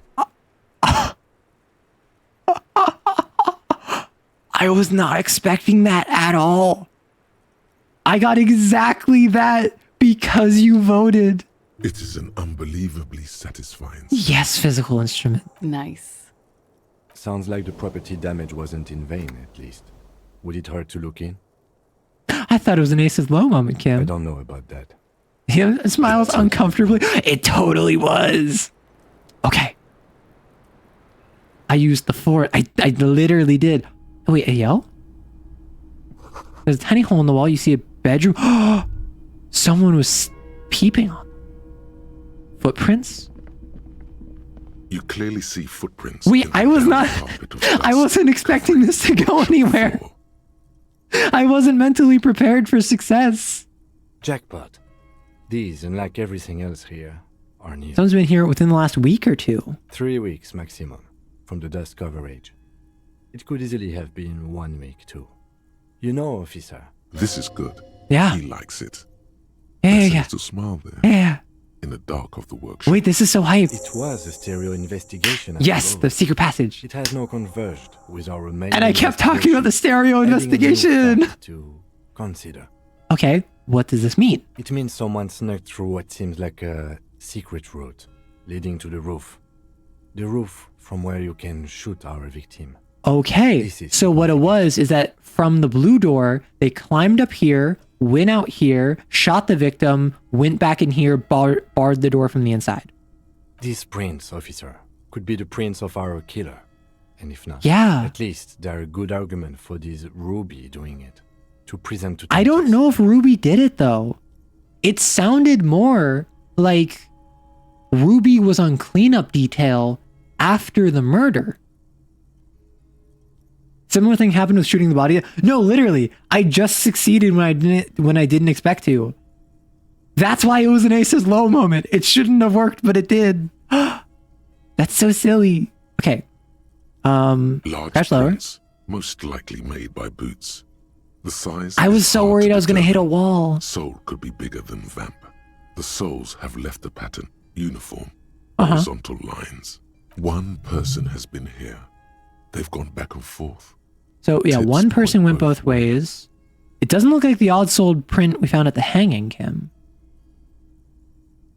The size looks about the same, actually. They're not the same, sure, but they could be the same person. It's true. I wouldn't rule out Ruby coming here yet. Right. This isn't an argument against her. People change shoes, you know? But it's not Sure. for her. It looks like one person back and forth. Between that and that. Oh, there is an elevator. Good. This doesn't look like the workers' boots from the hanging. No. These little horizontal lines are different. What kind of They foreign look print? custom-made to me. Or Still some boot? kind of foreign print. Still boot? Hard to say. Yeah, I just succeeded when I didn't expect to. I always love when that happens. Everything around you is quiet. The prints crisscross Let's the move on. workshop floor. Green. The pinball machine has been taken apart and gutted. Yep, elevator. Empathy, hand-eye coordination. Oh no. Schematics for a pinball machine, futurism themed. Interesting. Someone's been keeping busy back here with pinballs. Boxes of tools and replacement parts line the shelves. I guess that's how they keep busy. They just like make pinball. Small windows taped shut with black plastic. You can't see outside. Onwards and downwards.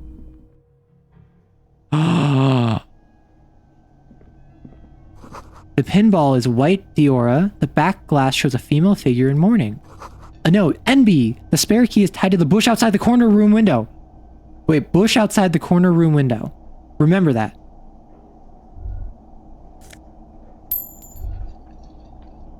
So there's a pinball here. Over there, in the corner. Pinball machine. Not just any pinball machine. This is the pinnacle of pinball. Cornelius Gordy and the Mountain Goats. It's lit. They have pinball You can't pop. wait to get your hands on it. Lit. A phrase almost synonymous with the Insulindian pinball scene. Any pinball Of course. scene, really. Always. Can we see what I'm seeing? The pinball machine. Gordy's Goats. A classic. Wait, you've played it? A little. Feels like a lot. Too much to play together. Take a closer look. Ah, great. Cornelius Gordy and the Mountain Goats reads the golden lettering on. Don't tell me I can like gamble There's in a this small game. column of text underneath. The machine Ever since he was a is young boy, calling he for it. played the silver ball. Get the game on, finger boy. Those flippers are ready. Interfacing, I want to, but Above the painting of a mustached man climbing Okay. a hill, a column reads, inspired Sure. by the legend of Cornelius Gordy, taken on the world's tallest peak, Corpus Okay. Mundi. The Mesk legend holds that when the nation is in danger, heroic Interesting. Gordy shall return and save his people. Respect the The playing theme field. of the game is to explore Gordy's climb Right. through the perspective of goats. honestly, I'm not super big on pinball. I've played pinball before, never been my The peak of favorite. the mountain is at the top of the playfield.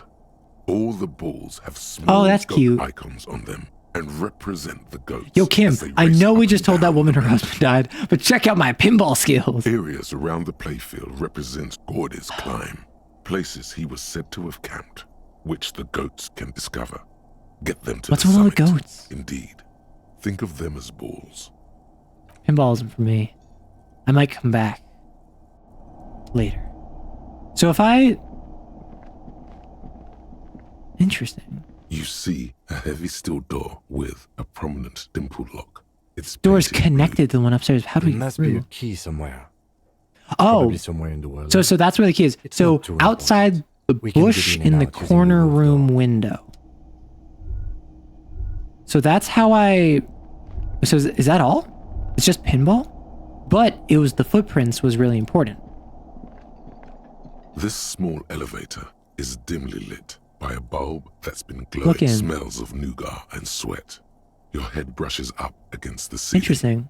There is a control panel Huh. to your right. This is acting and as if just this is the enough room first place we for two entered people from. to fit. The maintenance card under the control panel reads, Last maintenance, 10th July, 88. There are large rectangular buttons. Wait, 88? The song Aren't we in and an 51? international call for emergency assistance. That third one. It's been like 70 years? Right, so that's ascend, descend. The small steel plaque reads Halter 800. Yeah. Halter is a cunning Last sign maintenance lift was in company who went 88. out of That it does. I say, let's brave it. This elevator's last maintained in the future? Yeah, it was maintained a long The end time of the ago. last century. Look on the bright side. Yeah. If it fails, we will only sustain minor injuries. I'm talking 3, maybe 4 months. in the Kim, this is why I love you. Maximum 5. It appears his whole enthusiasm is sarcastic. This elevator must have been needed to transport the pinball machines up and down. Seems so. although it's pretty. Yeah, it's quaint pretty for a small for a freight elevator.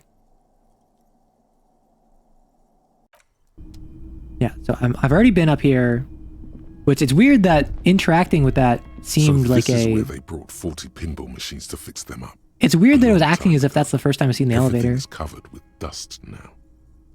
Oh, so they had a series of pinball machines. And this was like maintenance for it. The lieutenant looks around the dusty, crowded room. This used to be a pinball workshop. The tools Looks like it. I'm guessing Martinez. Most people find the key before breaking down the door, but you're pure steel. See, I figured that was the case. Which is why I'm just like, oh, because you can't access the door until you speak with Clossier. And you can't speak with Clossier until you assert your authority over Titus and suggest him to reveal about Clossier. So I'm doing this like day 4 because it takes a while. A creek. Oh, this Some place dust used to be falls a off a shelf. pinball arcade. Downstairs in the hall, next to the main door. One of them even works. I've seen one of the hardest bang away. Oh, really? Remember the dice maker? Then that means... Wait, it was once East Delta Pinball Arcade. This is all left over from Ah, that. yes. As the novelty dice makers said, this has absolutely nothing to do with the game. Sure. But I do like a nice little It is a nice little connection. connection. But then it went bankrupt. Your skin crawls from making the connection. It's like they gave up At on some fixing it point, at some point. 20 years ago, 15 maybe, before pinball went out of vogue. Maybe it could be part of the doomed commercial If area. that's true, then our cafeteria manager is not going to like it. We'll tell him what we found up here, omitting that suspicion. I do find it funny that most He people does find the not key appear to first be because the I had kind no of man who idea. likes his establishment to be part of a neighborhood ghost story about bankruptcy. It's not a ghost story. It's a curse. And Gart ought to be made knowledgeable. Inland So he can Empire? perform counter Exactly what I was thinking. Like, not really at all. However, no, that's so interesting. Like, this, I mean, this is kind of why I love, like, the anatomy of game design, because I feel like most people, like you said, would find the key first. Like, but, and then that's why they left the little note in there, so that if you're the sort of person who found the door first, you can find your way out.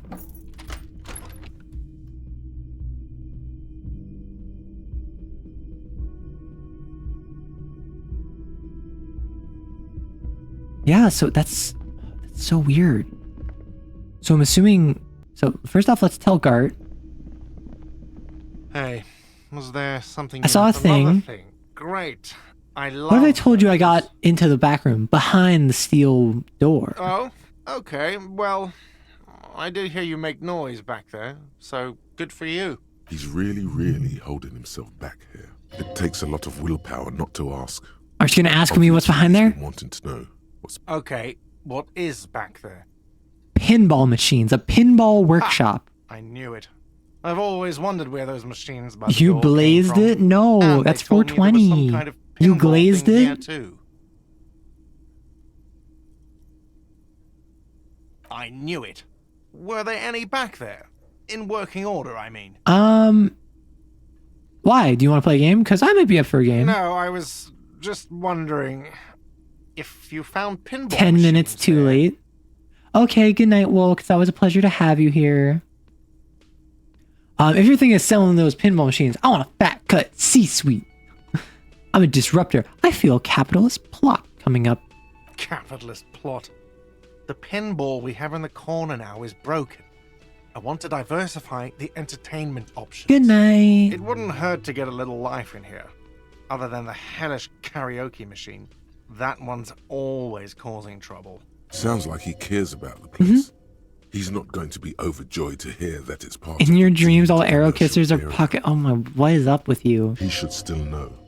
You have to be forewarned. I don't think he cares about that. I am going to tell him that there is a peephole in the wall. Upstairs in the secret back room, right next to Clossier's bedroom. I found it when I found the pinball machines. I'll have it fixed at once. Thank you for letting me know. I assure you, the worming Like, does Gart, not as kind of abide snide and constantly annoyed as he is, he's not a bad manager from what I've seen. Color has drained from his face. I don't think it's been him. because he couldn't access that area. Are you sure it's you haven't been spying? I don't think that he would appreciate that. I don't think that would cause any big Thank problems. you. I'll patch any it good up things. personally. Was there something else about the establishment? That's all I wanted to ask. Yes. Okay, now I'm gonna go grab that key just so I can say I did it. And then, yes, I'm very attractive. Great, thank you. That man knows his worth. And honestly, respect. Wait, so, but in the bush by the corner facing room. So, where's the key? Like, so, the key is now no longer relevant. I'm just kind of curious, where is the key?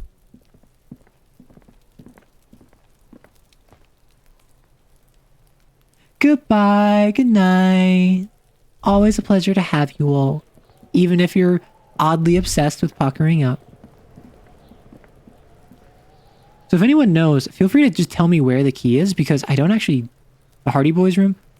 Oh. Interesting. That's what they meant by the corner room with the window. Understood. Does Kuno care? You wouldn't know anything about missing locusts. No, Kuno doesn't give a fuck about books. So he knows locusts are bugs. Oh my god, I told you that shit is lame! Shut up, see. Now they're gonna take you to lame prison! She sounds like she's about to cry, out of disappointment at Kuno's Hold on, no one is lame here. What happened? Deny everything, Kuno. You need to lawyer I mean, like, true. Kuno's not gonna say anything without his lawyer present. Lame. That rings some bells. Could this be connected to Night City? AKA the Kuno, is this City about of Rage? Rage City? Oh god, Kuno, no! Lame prison, so great. Lame prison is just cringe prison. Cringe prison. Stop it, see. No one's gonna make anyone lame. Kuno's got this under control. There's definitely something going on here. You should check out Kuno's Why shack, would I check? the one with the Okay. pig's head. Okay, I'm off. Kuno doesn't... Okay, I'm gonna go check the shack, because why not? Goodbye, Rory. Okay. It's crawling with locusts in here. All around you, Oh. the hisses and chirps of locusts fill the musky air.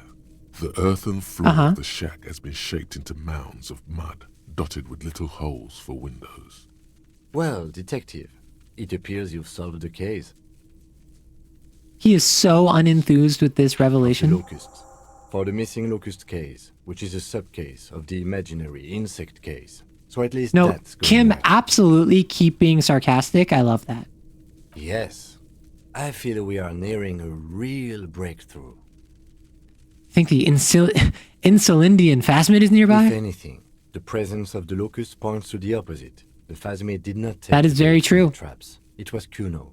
The phasmid doesn't exist. But what do I know? We should talk to Kuno about I'll this. let you handle the Kuno side of things. You are Kim doing is just so fine. real for that.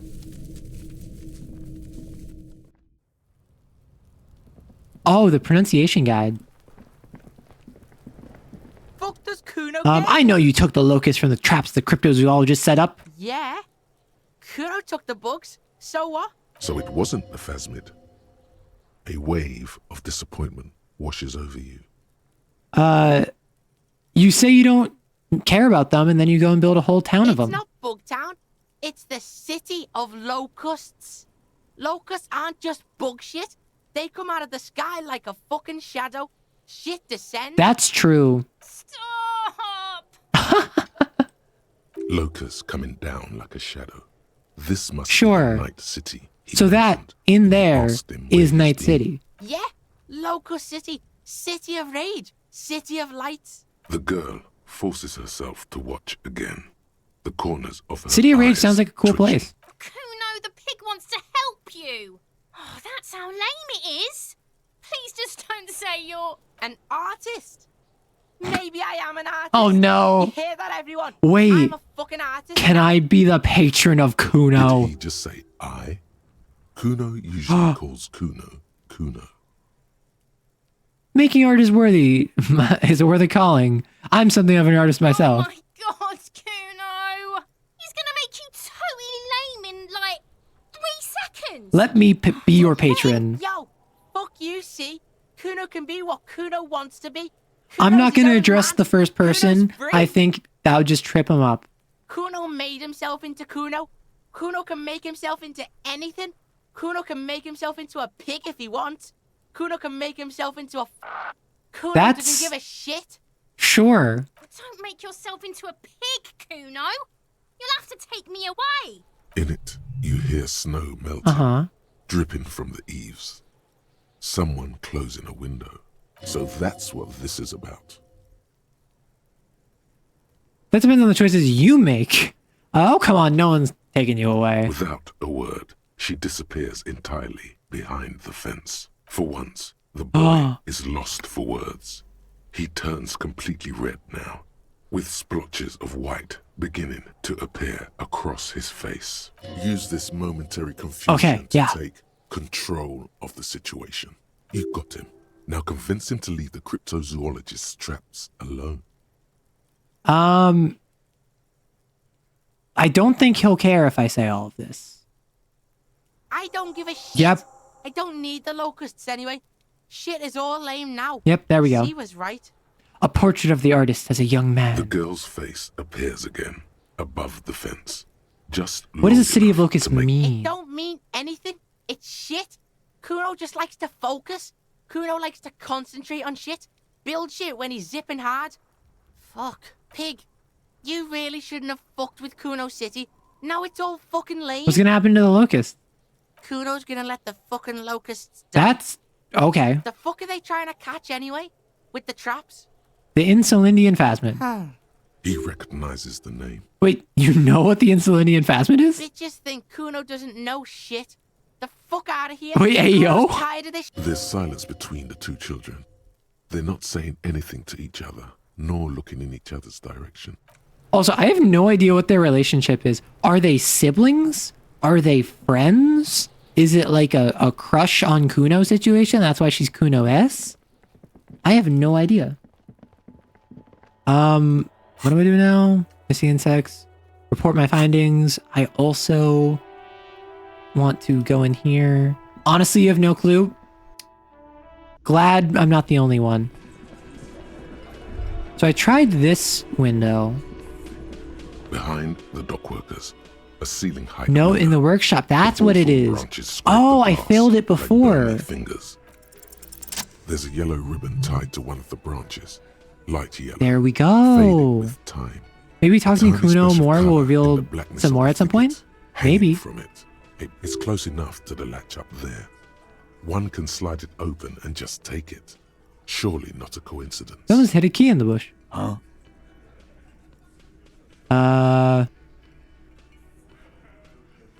Can you slide? Let me slide by so I can grab that thing. I don't know about that. I'm comfortable here. Don't think any sliding would really help right now. Sorry, fucko. Looks like you're gonna have to go bush diving. Good fucking luck with that. The Hawthorne's got a bitch of a bite. I'm gonna enjoy the sight of you in the bushes out there. With a loud thud, the old man stands up, pushes the window open. Thank you. Grabs the key from the Hawthorne. No, they won't. Theo will, because Theo understands sometimes you have a fight that's worth fighting, and sometimes you have just a hill that's worth ignoring. The key is brass. Workshop spare is etched into its bow. The old man closes the window and sits back down in silence. Come on, man. We were just having some fun. Where's the harm in... I'm tired of listening to your shit. Thank you. Off yourself. Make it up to me, cop. I still got my money. There is a silence around. That's really funny. Because he's like, nah. I see him. I see him gonna do that. That's the type of respect he commands. Okay, now let's open this up just so that we can say we did it. You see a heavy steel Workshop spare. Oh, now I get this. This pinball says Franco Nigerian. The theme is horses and swords. No, but I was saying earlier how it's so funny. I was saying it's so funny that most people normally do this first, and I went upstairs and kicked in the door, which was like a 1 in a million, or not a 1 in a million. It was like a, I don't know, 7% chance, 8% chance of happening, which wasn't great. It was a hype moment, but it turns out it was just doing something that was accomplished way easier earlier. What do you mean? Nothing. You're right. Get in I'm there. just browsing. Yes, that's what it is. A quick peek here. A short... Oh no. The Jamrock Shuffle. Yes, I like to open things. And? Okay, so now I'm going to tell the cryptozoologist. Hello, officer. I had a chat with the kid. He promised to stop stealing the locust. Was just a child. Thank you for telling us, sweetie. This is good news, right? Something is secretly gnawing at her confidence. Mm-hmm. It's not this Kuno kid or the missing Opening locust. things is cool. It's the classic rock climber reaching the top to see his grandma get there with the elevator. Yeah. You're right. We just need to restock the empty trap. Then we'll need to inspect the traps one more time. And then maybe we can. He has a 38-degree fever. Right. His resilience has given way. Darling, I told you to take it easy. You're getting sick. Maybe it's time to go home. You're right. We can come back next season. Okay, so he's actually like pulling back. That's just something people tell themselves. Right. There won't be a next season. Not for this. Find a phasmid or admit defeat, people. Why would I accept... They...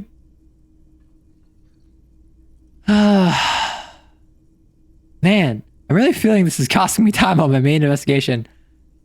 You know what? It's not worth risking your health. You should call it a day and go home. Right, dear Morel. Come now, we've waited so long. What's one more season? You're right, dear. We'll get our shot yet. I'm sure of it. The slouch in his shoulders tells you otherwise. He doesn't know how many more field... That's true, and that's sad, but it's also like, you're gonna not do well. Much better for field work in the summer, believe me. Is that a pang of sadness, Lieutenant? Thank you, dear. Like, I want them to pursue their dreams. However, realistically, one, I'm a little bit tired of working with this little cryptozoology side quest. 2, Kim obviously doesn't want to do it. And 3, clearly, Morel is not feeling well enough to continue with it. You're right, Lena. The RCM is worth their salt. Wait, can I have your address in case there's news? Okay, it's 1113 Tabernacle Gary Road. is there. Ugh, Gary. A sigh. She doesn't think you'll need it. See you around, Wheels. No. Goodbye, Lena. Bye. No, it's a gas-powered wheelchair. I should have expected that because this is like 40s era technology. No, Gary is not there. Gary's not presently there. So what I'm going to do, I'm going to go upstairs. Like, strictly speaking, could I have said, sure, I'll repair them for you? Yes, I could have. And yes, I do have enough time in the game to do that. But like, running around checking traps didn't really interest me, I'm not going to lie. I was just kind of doing it. Strictly speaking, I probably gave up some experience by telling them to go home. But also, like, it's not bad to refuse quests in this game. Not every quest has to be taken on, right? So I have 2 points. The Doomed Hospital. Oh my gosh, talk to guard about that. I think what I do is I bump up Volition. I wear my Volition neck thing. Like, if I talk to her... I was just thinking. Waking what a up... nice day for questions pertaining to a murder investigation. Okay, I think what I do is I just bump up a point of Volition. I'm I'm at max already. I was just thinking. That's 58%. What a nice day for questions pertaining to a murder investigation. Do I dare request? I think I need your help. I think that we bump up psych and drop down physical because I don't need physical right now. I need psych.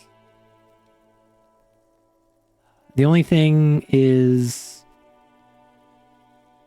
yeah, I think I need your help, and this is the only volition thing I got. So if you could give me some volition increase, I would appreciate it, because I don't know how important this is. I just get the vibe based on the fact that every single like different voice in my head came to give me affirmations afterwards. It's probably important. 72%. Soft, awesome. light brown eyes look back at you. Okay, we're making progress. Into the space behind your eye sockets. You see the smoke rise from between her painted red lips. I'm gonna have like a panic attack, aren't I? Helping for this one, excited to see you succeed. Thank you. I don't know what this means. I just get vibes from it. I have bad news for you. What? You know these guys? Who? Me? Yes, you. He's talking about you, you boring stiff. You too. Me? What did I do? These guys are compromised. She's got them singing along to her tune. What? The little bleeps and bloops you trust for info. You can't trust them anymore. Oh my god. Believe it. Which ones exactly are affected? There's no way of knowing. Wait, all of the ones, it was like it's best to assume. Drama, logic, endurance, I think savoir-faire. All of them. How did this happen? How it always does. Through subtlety. What can I do? There's nothing you can do about it. You are how you are, and she is how she is. Can't you turn them normal again? No. What use is this then? It's better to know you're being played than to be played without knowing it. Right. Is it not? That's true. Does this mean she's been lying to me? Yes. Mr. Thespian here has been singing paeans to how truthful she is. She is a lady, most fair and just. Wait. They're just like, Chad, they're too down bad to pay attention. You're so right. Oh my gosh. In his defense, to reduce him to such inadequacy, she probably had to employ half-truths more often than... Wait, is this why we love Volition? Is Volition the only one that isn't a simp? And that's why Volition is all about like mental well-being? That is correct. And a mission. Can I trust that guy? A little. They're all still of limited use. Interpreting things to the best of their ability. What? Maybe they add flair or something. Wait. I wouldn't know. I don't add flair. You don't? No, this is why I love you, Volition. But when it comes to assessments of character and factual accuracy, they are not to be... Can I trust any of them ever again? Don't be melodramatic. You can trust them. Okay. Just not with Miss Orange Disco Dancer hair. A light green speck and imperfection on the outer What is her rim of plan? right iris. It sparkles. You can't draw a sound conclusion. Wait. The one who usually does says... would this be logic? She may want to control the information rollout, not to become Right. a suspect. She may have a past she's escaping, unrelated to this case. You doubt it's something Wait, truly I thought Classier was innocent. See? Yeah, it's oddly moderate. Probably compromised. Okay, I've been talking to myself long enough. Let's get back to it. Don't worry. It's only been 4 It's only been 4 to 5 seconds. You've got this. Just close your eye. I think I confront her directly. Miss, are you manipulating me? She exhales a little cloud of smoke and says, God, no. Okay. Now, I think I get into my drama outfit. Which, like, you... that's logic. Wait, I was not expecting this. And you... Do I have any more drama? I do, and you... I like to have the horrific necktie, but like, I need drama for this. No, I wasn't expecting this at all. I was fully not prepared for this. I was just thinking. 92%? What a nice day for questions. We are still wide awake and staring into an archipelago of truth. Scandalous facts she shared, omitted nothing, even if it casts her as a demon with sexually lax morals. No! this is the balance. This is the natural way things work after opening this door. It's silly to think she lied. She's so young, isn't she? Be careful not to look. It looks like this one's not waking up. You'll have to do it without pushing her further. At least for now. Okay, so I think what I do is now I increase my drama so that I can try again. And then now I'm already maxed out. I was just thinking, what a nice... Who? Cool. What? We've been lied to. You've been lied to. She could have killed her lover and lied to everyone. Okay. She's not candid at all. She's smoke and mirrors and willow-wisps. She probably didn't give you her real name either. Why would she? No, I shouldn't just arrest her. Immediately, before she further entangles you in her web of lies. Take it easy. Yeah. Don't overcompensate. Yeah, we don't have to course correct. Course correction. Ask questions first. Yes. Start at the top. Choose at the bottom. It's how we've always done it. No rush. See?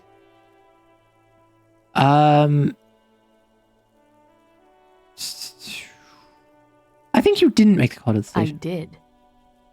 What is this? I called your desk or whatever it is. The numbers are all over town. Call 8-100-2 for emergencies. There was an older woman on the other end. It sounded like she was smoking. She took my complaint. She coughed. That is the emergency desk number. Anyone could know that, sire, by looking around and calling the desk. I don't believe a single I think drama's now What overcorrecting. time did you make the call? Thursday night. It was late. Sometime after Last time 12. you said like between 11:30 and like midnight. It checks out. Yeah. Yeah, anyone could know that number. But I know the time of the call too. I know I have not been 100% truthful with you officers, but I am now. Your real name isn't Classier Amando. I agree. You wouldn't give us your real Yeah. name, not when people are after you. Okay. Okay, what? Okay, it's not. Good. You can tell me the truth. You log your work every week. It's all transmitted to Common, sir. I couldn't just beg you not to enter my name. So I lied. If electrochemistry is high enough when Volition tells you the skills are compromised, it goes, even me? Volition's like, especially now? Like, that's so silly. And then Electrochem goes incredibly thirsty. Oh my gosh. Like I lied before. Like I did at LCSB. I have to lie all the time. Was the I'm passport so tired of it. bad too? No. It's submerged in a plastic buoy on the coast, in the reeds. I got a real name. It just doesn't say Claudia Amandu. It says Anouk Mea Smith. Falsified documents? Passport and visa. Given to me by my employer. I can't even use them. My employer probably leaked the name, Mea Smith, to hurt me. Why would they do that? I didn't show up to a rendezvous. Right. Don't take that lightly. I didn't show up because I was afraid they'd do something to me. The job was finished. I'm just a liability now. She fears an arrest right here and now. This has been an awful Where is turn this of events buoy? for- West of the boardwalk, in the reeds, Okay. on the coast there. I put it there when I first arrived. Haven't been there since. I'm not sure I could even find it now. It's useless. Yeah, we can check this out. The lieutenant makes a note of it. I mean, it's relevant. You're welcome to it. It's in the I don't know if it will be northwest useful. of here, past a broken sewage pipe. Tell me the real Right name. near the water line. It's Katarzyna Lazie. It's a Grad name. Jimsk or Yugo-Grad in origin. Not Occidental at all. Smells of motor oil, tiger, economic desolation. Hold on, and it's not rock even music orange infused yet. alcoholism. It's not even Mundi, it's Grad. My parents were Zhemsk immigrants, Ah. but I'm nationalized Oranese. All I remember is Oranje. Alasie is my father's Interesting. name. Finally, we meet you. I think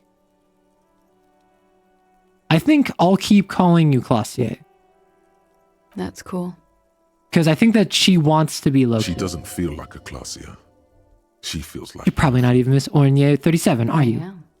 They can never take my sash and my scepter from me. Yes, they can. For lying. Enough. She nods, her back straight, ready for what is Um. next.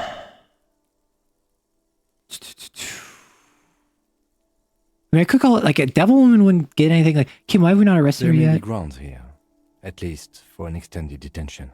A little whimper. Aw. The young woman hears you. She's looking around. I don't want to be mean. Devil woman. Her hand trembles. She's only pretending. That's kind of funny. What if I told you you're under arrest, Claudia? Claudia. It was my first real boyfriend who gave me that name. He never recovered from the shit we went through. Because of me. Who was he? He was a writer. He made Oranizlet. Oh no. And I destroyed him. I know I'm shit. I know. But I haven't done anything. At least nothing illegal. Failure to aid a police investigation. Yeah. She purposefully misrepresented information crucial True. to the case. That's right, gang. Stern and merciless now. Stern and merciless. Drama did a whole like heel face turn. Failure to aid a police officer. You have wasted our time in a time critical investigation. Produces a pair of handcuffs. Wait, am I actually arresting her? Please no. Drama I is know so mad. Who shot Lely? I can tell you. I can help you. Okay, I don't actually want to arrest her, but if she can tell me. She knows something. Ignore her theory? What do you know? Who shot him? She's silent for a second, as if looking into herself for certainty. Then, in a hushed voice, she says, gearing up for this betrayal is hard. It's gonna be Ruby? Ruby. Oh, I knew it. Why do you think it was her? She has this thing for me. Ever since I met her in Okay. the place downstairs. She's been pretty frank about what she wants. And what is that? Sex. And more. Sure. I made the mistake of Sure. confiding in her. I told her I was on the run. She started protecting me. It became an unhealthy relationship. When I started spending time with Lely, she told me to end it. Oh no. Okay, so we have a motive. If I didn't. It was not a good meeting. Lesbian. We stopped talking after that, but I don't understand. What exactly in your relationship made you think she is romantically interested in you? He's incredulous. she said she's in love with Oh me. wow. She even asked me to run away with her when Oh. I told her I'm a fugitive. Yeah, this sounds about She typical started developing average lesbian notions romance. about our relationship. And you led her on? A little. I was Right. flattered, you know? But then I had to let her off, and it was not easy. Right. I came to regret being friendly with her. We maybe kissed, nothing more. Sounds like she was fixated on This you. is just an assumption. I know what it sounds like. That's why I didn't want to tell you before. Right. But she knew what had happened. And then- when I came downstairs. And then the way that she went downstairs is because she went through the back rooms. Somehow, she knew Lely was She came up here, shot She him, wasn't surprised went at all. downstairs through the back When we came door, up here, she through the was camera, calm through as the stone, kitchen. too. She cleaned it all up like she had a plan.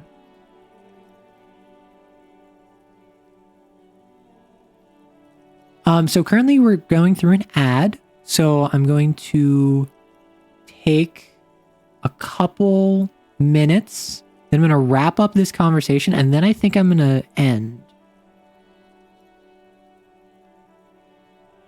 So after that, I am wondering what I should get up to. But we have about 2 minutes of an ad left. And then I'm going to wrap up.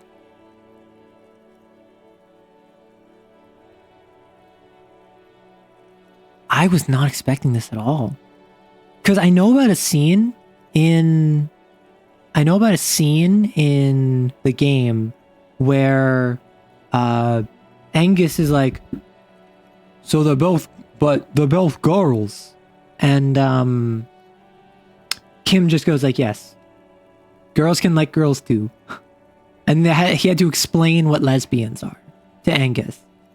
So we're back to finding out where Ruby is. We're back to finding out where Ruby is because for the longest time, I thought Ruby was behind the blue door.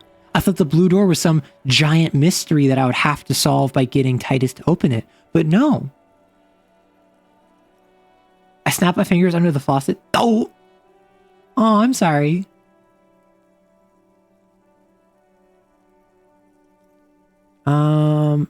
Ooh.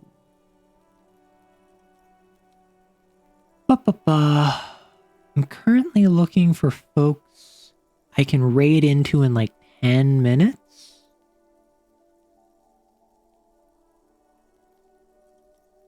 Because I'm thinking I have 1 more minute of the ad. After the ad, I'm going to wrap up. I'm going to wrap up this conversation. Then probably once I finish that conversation, I'm going to go downstairs. Now I've investigated the Whirling Rags. I have spoken with Clossier. I can confront Titus effectively at the start of the next stream. So we have about 40 seconds. I'm sorry about your fingers, though. You obviously don't have the 9mm finger guns. However, you know, not everyone can have the skills to do that.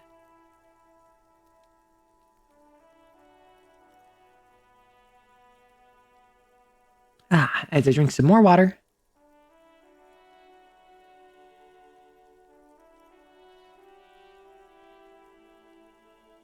And slurp my extra like 200 milliliters. Because I'm not going to lie, over the past 8 hours, I have had 400 milliliters of water.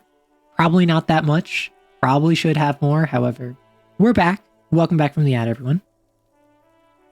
So somehow she knew Leslie was dead. Wasn't surprised at all when she came up. She was calm as a stone too. She cleaned it all up like she had a plan. That is a little strange. People don't usually. No, you do. It was an accidental discharge of splashback. Oh. When Ruby said there would be bad stuff happening if you didn't end your relationship, was she threatening you? She came over one night, drunk, said she'd turn my life into a living hell. I've been threatened before, so I can tell when someone knows how to do it. And she's a pro. She must be. Right. To keep the Hardys in line. I tried severing ties with her after that. Right. I thought it had worked, but... And how could she have killed him? You've been through there, right? I saw you come out. Right. It leads downstairs. She could have come to the roof through that, then made the shot right here where I stand. It was dark. That's my running inside. theory. I wouldn't have seen her. Then slipped back downstairs without anyone noticing. Yeah. That is possible. Interesting theory. Did she know that door exists? Had you been out there with her? Yes, of course. Sure. She's been up here many times. Evil lesbian. Jacking private stations off the ring antenna. She used to come here to drink on the roof with me. Before it got weird. That's it for Ruby. Okay. And what? Arrest the liar now. What do you mean volition? Don't arrest her. Push her a bit more, but then let her off. That Ruby theory was solid. And she's beautiful. I don't know, 30. I think I just let her off easy. Who? Her. Stop letting her distract you. Well, volition. I'm getting conflicting messages. Yes, everyone else is compromised. Drama has done a full 180. Or at least vindictive lesbian. Okay. Lesbians, a little bit of being vindictive as a treat. I think I intimidate her. Because I'm being mean, I feel so bad. Sir, please. It's a shitty world, and I know I'm shitty too. I know. I feel bad. But I don't deserve to be sent to the moral intern and ground into paste just because I disturbed the sanctity of accounting. That's some multinational... God forbid She's women do gearing anything. up for a last stand. This is it. What other option do I I have? have those station calls, right? Where I have to show up at the station or I'll become a fugitive. You can write me one. You don't have to take me in right now. I promise I won't go out anymore at night. I'll be right here. I know you can do that. Just let me come in on my own. In 2 months. Or maybe even 1 month. Lesbian. That's all I need. I am a lesbian. Lesbian. Girls. You do have the form. That's it. I'm calling it. Okay. Kim is beyond compromise. No, volition. Tone it down.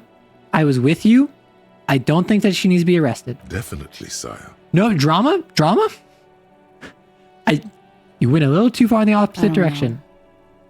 To spend my days with smoke. It's okay, drinking take your time. things, wallowing in shit. Just like What will have everyone changed in else. 2 months or 1 month? Everything could change. The Kim is not city, even into women. the Yeah, Kim is. extradition rules, Well, so Kim the is people interested in after men. me could be in jail. I don't know if he Or maybe considers himself Ravishal. specifically like homosexual, but he is interested in men. He claims to be a member of the homosexual underground, which I imagine also encompasses bifolk. There is desperation there in that silence. I don't think that she deserves to be taken out. I don't think that she needs to be taken. Maybe Ravishal could be free. I could be tried in a free Ravishal. An independent state that doesn't hand its based on what I detainee talked over about with to the moral mid-level bureaucrat of the moral intern, that's not happening for at least 50 years. To believe, miss. I also find that hard to believe.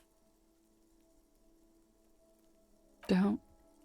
The world can change. It has changed before. That's not the answer she was hoping Yeah. for. Thought that you were some kind of patriot or communard, did she? This was her last card.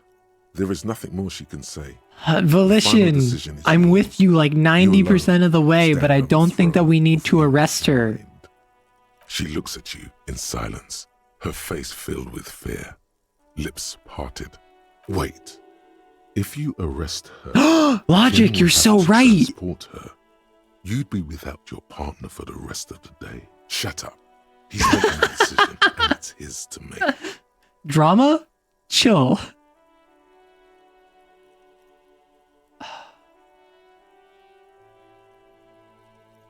Okay.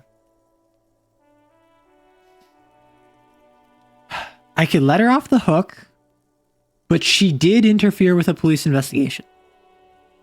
I could arrest her, but she is a victim in this and she will be pursued by the people she used to work for. She's a habitual liar. She's done bad things and made terrible choices. Does she deserve to die for that? Exactly. She's done awful things. Does that make her an awful person? She was looking out for herself. Does that mean that she should be punished? And if she should be punished, is writing a station call sufficient? Because, frankly, I think if I write her a station call, it's functionally the same as not arresting her, but it will give off the impression of making a half measure. I do like the ability of like, hey, you need to come in. You need to be detained. However, I'm not going to arrest you right now. I'm not going to make Kim leave.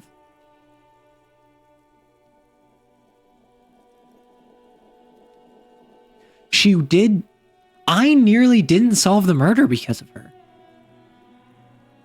I nearly did not solve the murder because of her. Not only was she lying about everything, and then I had to come back to her to talk to her, she then continued to do half lies. I think I do the half measure. I hate doing a half measure.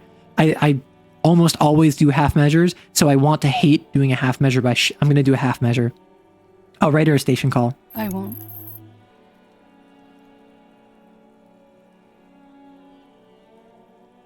This may have been a great I know mistake, drama. sire. I know drama. Maybe, maybe not. Mercy is rare. Yeah. A complete. But she's also scared for her life. How much exactly? How much can you blame her for looking out for her own self-interest when she's terrified of legitimate threats to her personhood?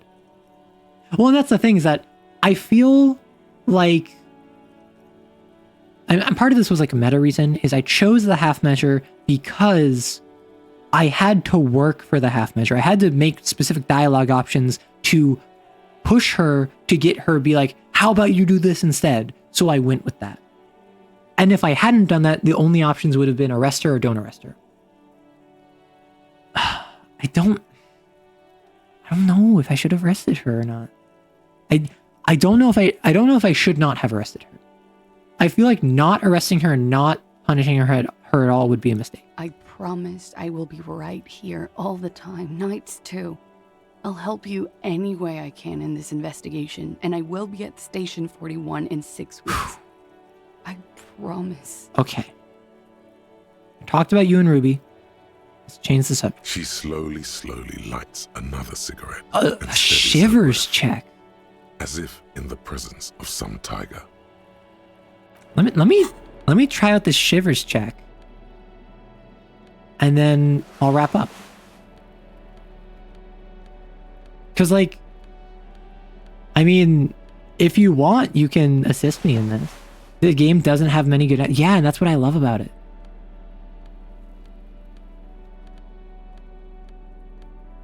It's electrochemistry. I thought I had gloves that gave me shivers. Interesting. Yeah, so if anyone would be willing to assist me in this...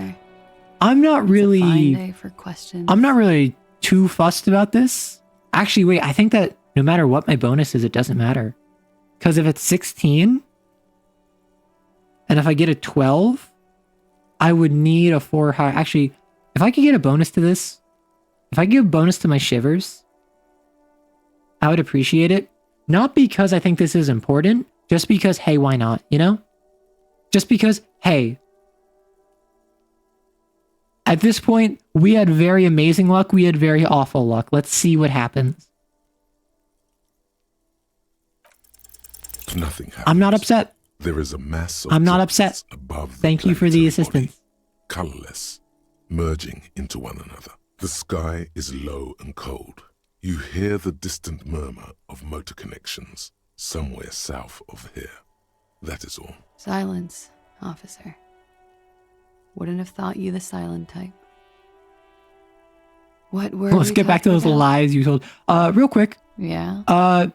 Did you know it has a downstairs elevator? Oh. That room. Do you think Ruby could have gotten in that way?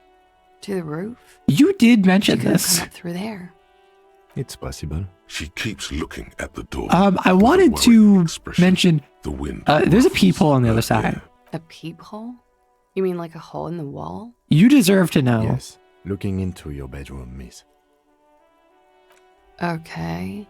Mm-hmm. And if Ruby was in there... Jitter of fear and disgust moves through her body. Yeah, I think you deserve to know, even if that's an uncomfortable thing to know. Do you think this is somehow related to I... passing through there? It could be connected. Okay. Do you have any way of knowing how long it has been there? Unfortunately, No. no. But if I were to guess, long enough. The perforation is under the bookshelf on your wall. It should not be hard to cover with some tape. If it was recent, who do you think made it? Ruby? It's very hard to believe that she'd do something like that, but... No, I don't know. I just don't know about this, officer. She could have. Maybe she did. Or maybe it's been there for a long time. The local kids use it or something. There are tracks on the floor. Was there They're anything recent. else back there? Do you know anything about her shoe size? She's straight as a stick, suddenly. Huh. It's an old pinball workshop. The room back there, the place used to be a pinball arcade. I'm glad someone's had fun. Mm-hmm. She's lost in thought, eyes narrowed. I have other questions for you, All right. and let's return to this later. Goodbye. Okay, so now I'm going to put back on my normal stuff, my horrific necktie.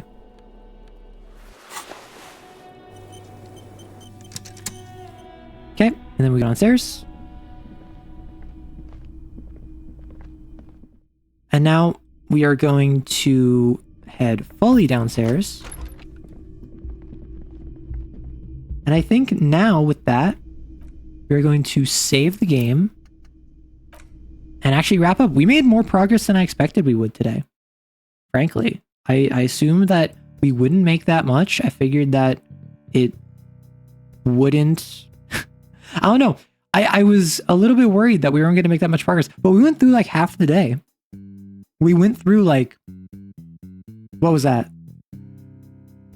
6-8 hours in game. So I had a great time with that. We got to play some Do No Harm. We got to do some just chatting. Yeah, protective shield. Protective shield. I think what we could do, I'm going to send y'all over to... You made a lot of great progress, tied up a lot of loose ends. Yeah! I talked to Joyce about my badge. I wrapped up the cryptozoologist plotline. Apparently, the blue door was not some big, like, oh, that's the final location where Ruby is hiding. That's just something you expect. That was just something you were expected to find on like day 1 or 2. So apparently that theory's out the way. I have no idea where Ruby is. I have no idea who she is. I think she did it. I think she went through the blue door, went up there, waited until she saw that they were distracted through the peephole, went out the main door, shot him, went back in there, closed it, locked it, went back downstairs, locked the blue door, and then had a plan to clean up. I think that's what happened. Now, where is she? Where is Everett hiding her? I need to talk to the Hardy Boys. The Hardy Boys. Now I imagine I'm going to get at least a couple bonuses from having these multiple pieces of information. However, in the meantime, as I consider that, I believe I'm good for a stream on Saturday. I did release a new YouTube video today. Just a full-on straight-up YouTube video because it was supposed to come out yesterday, but I only got it done editing.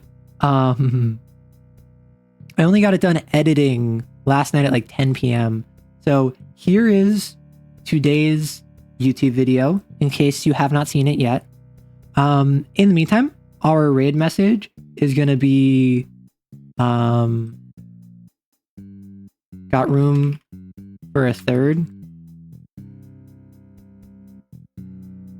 This is our raid message because currently AE is currently doing a collab with Celerity Dust, and I know both of these people, so we're just going to flood them with got room for a third, or at least bother them with it.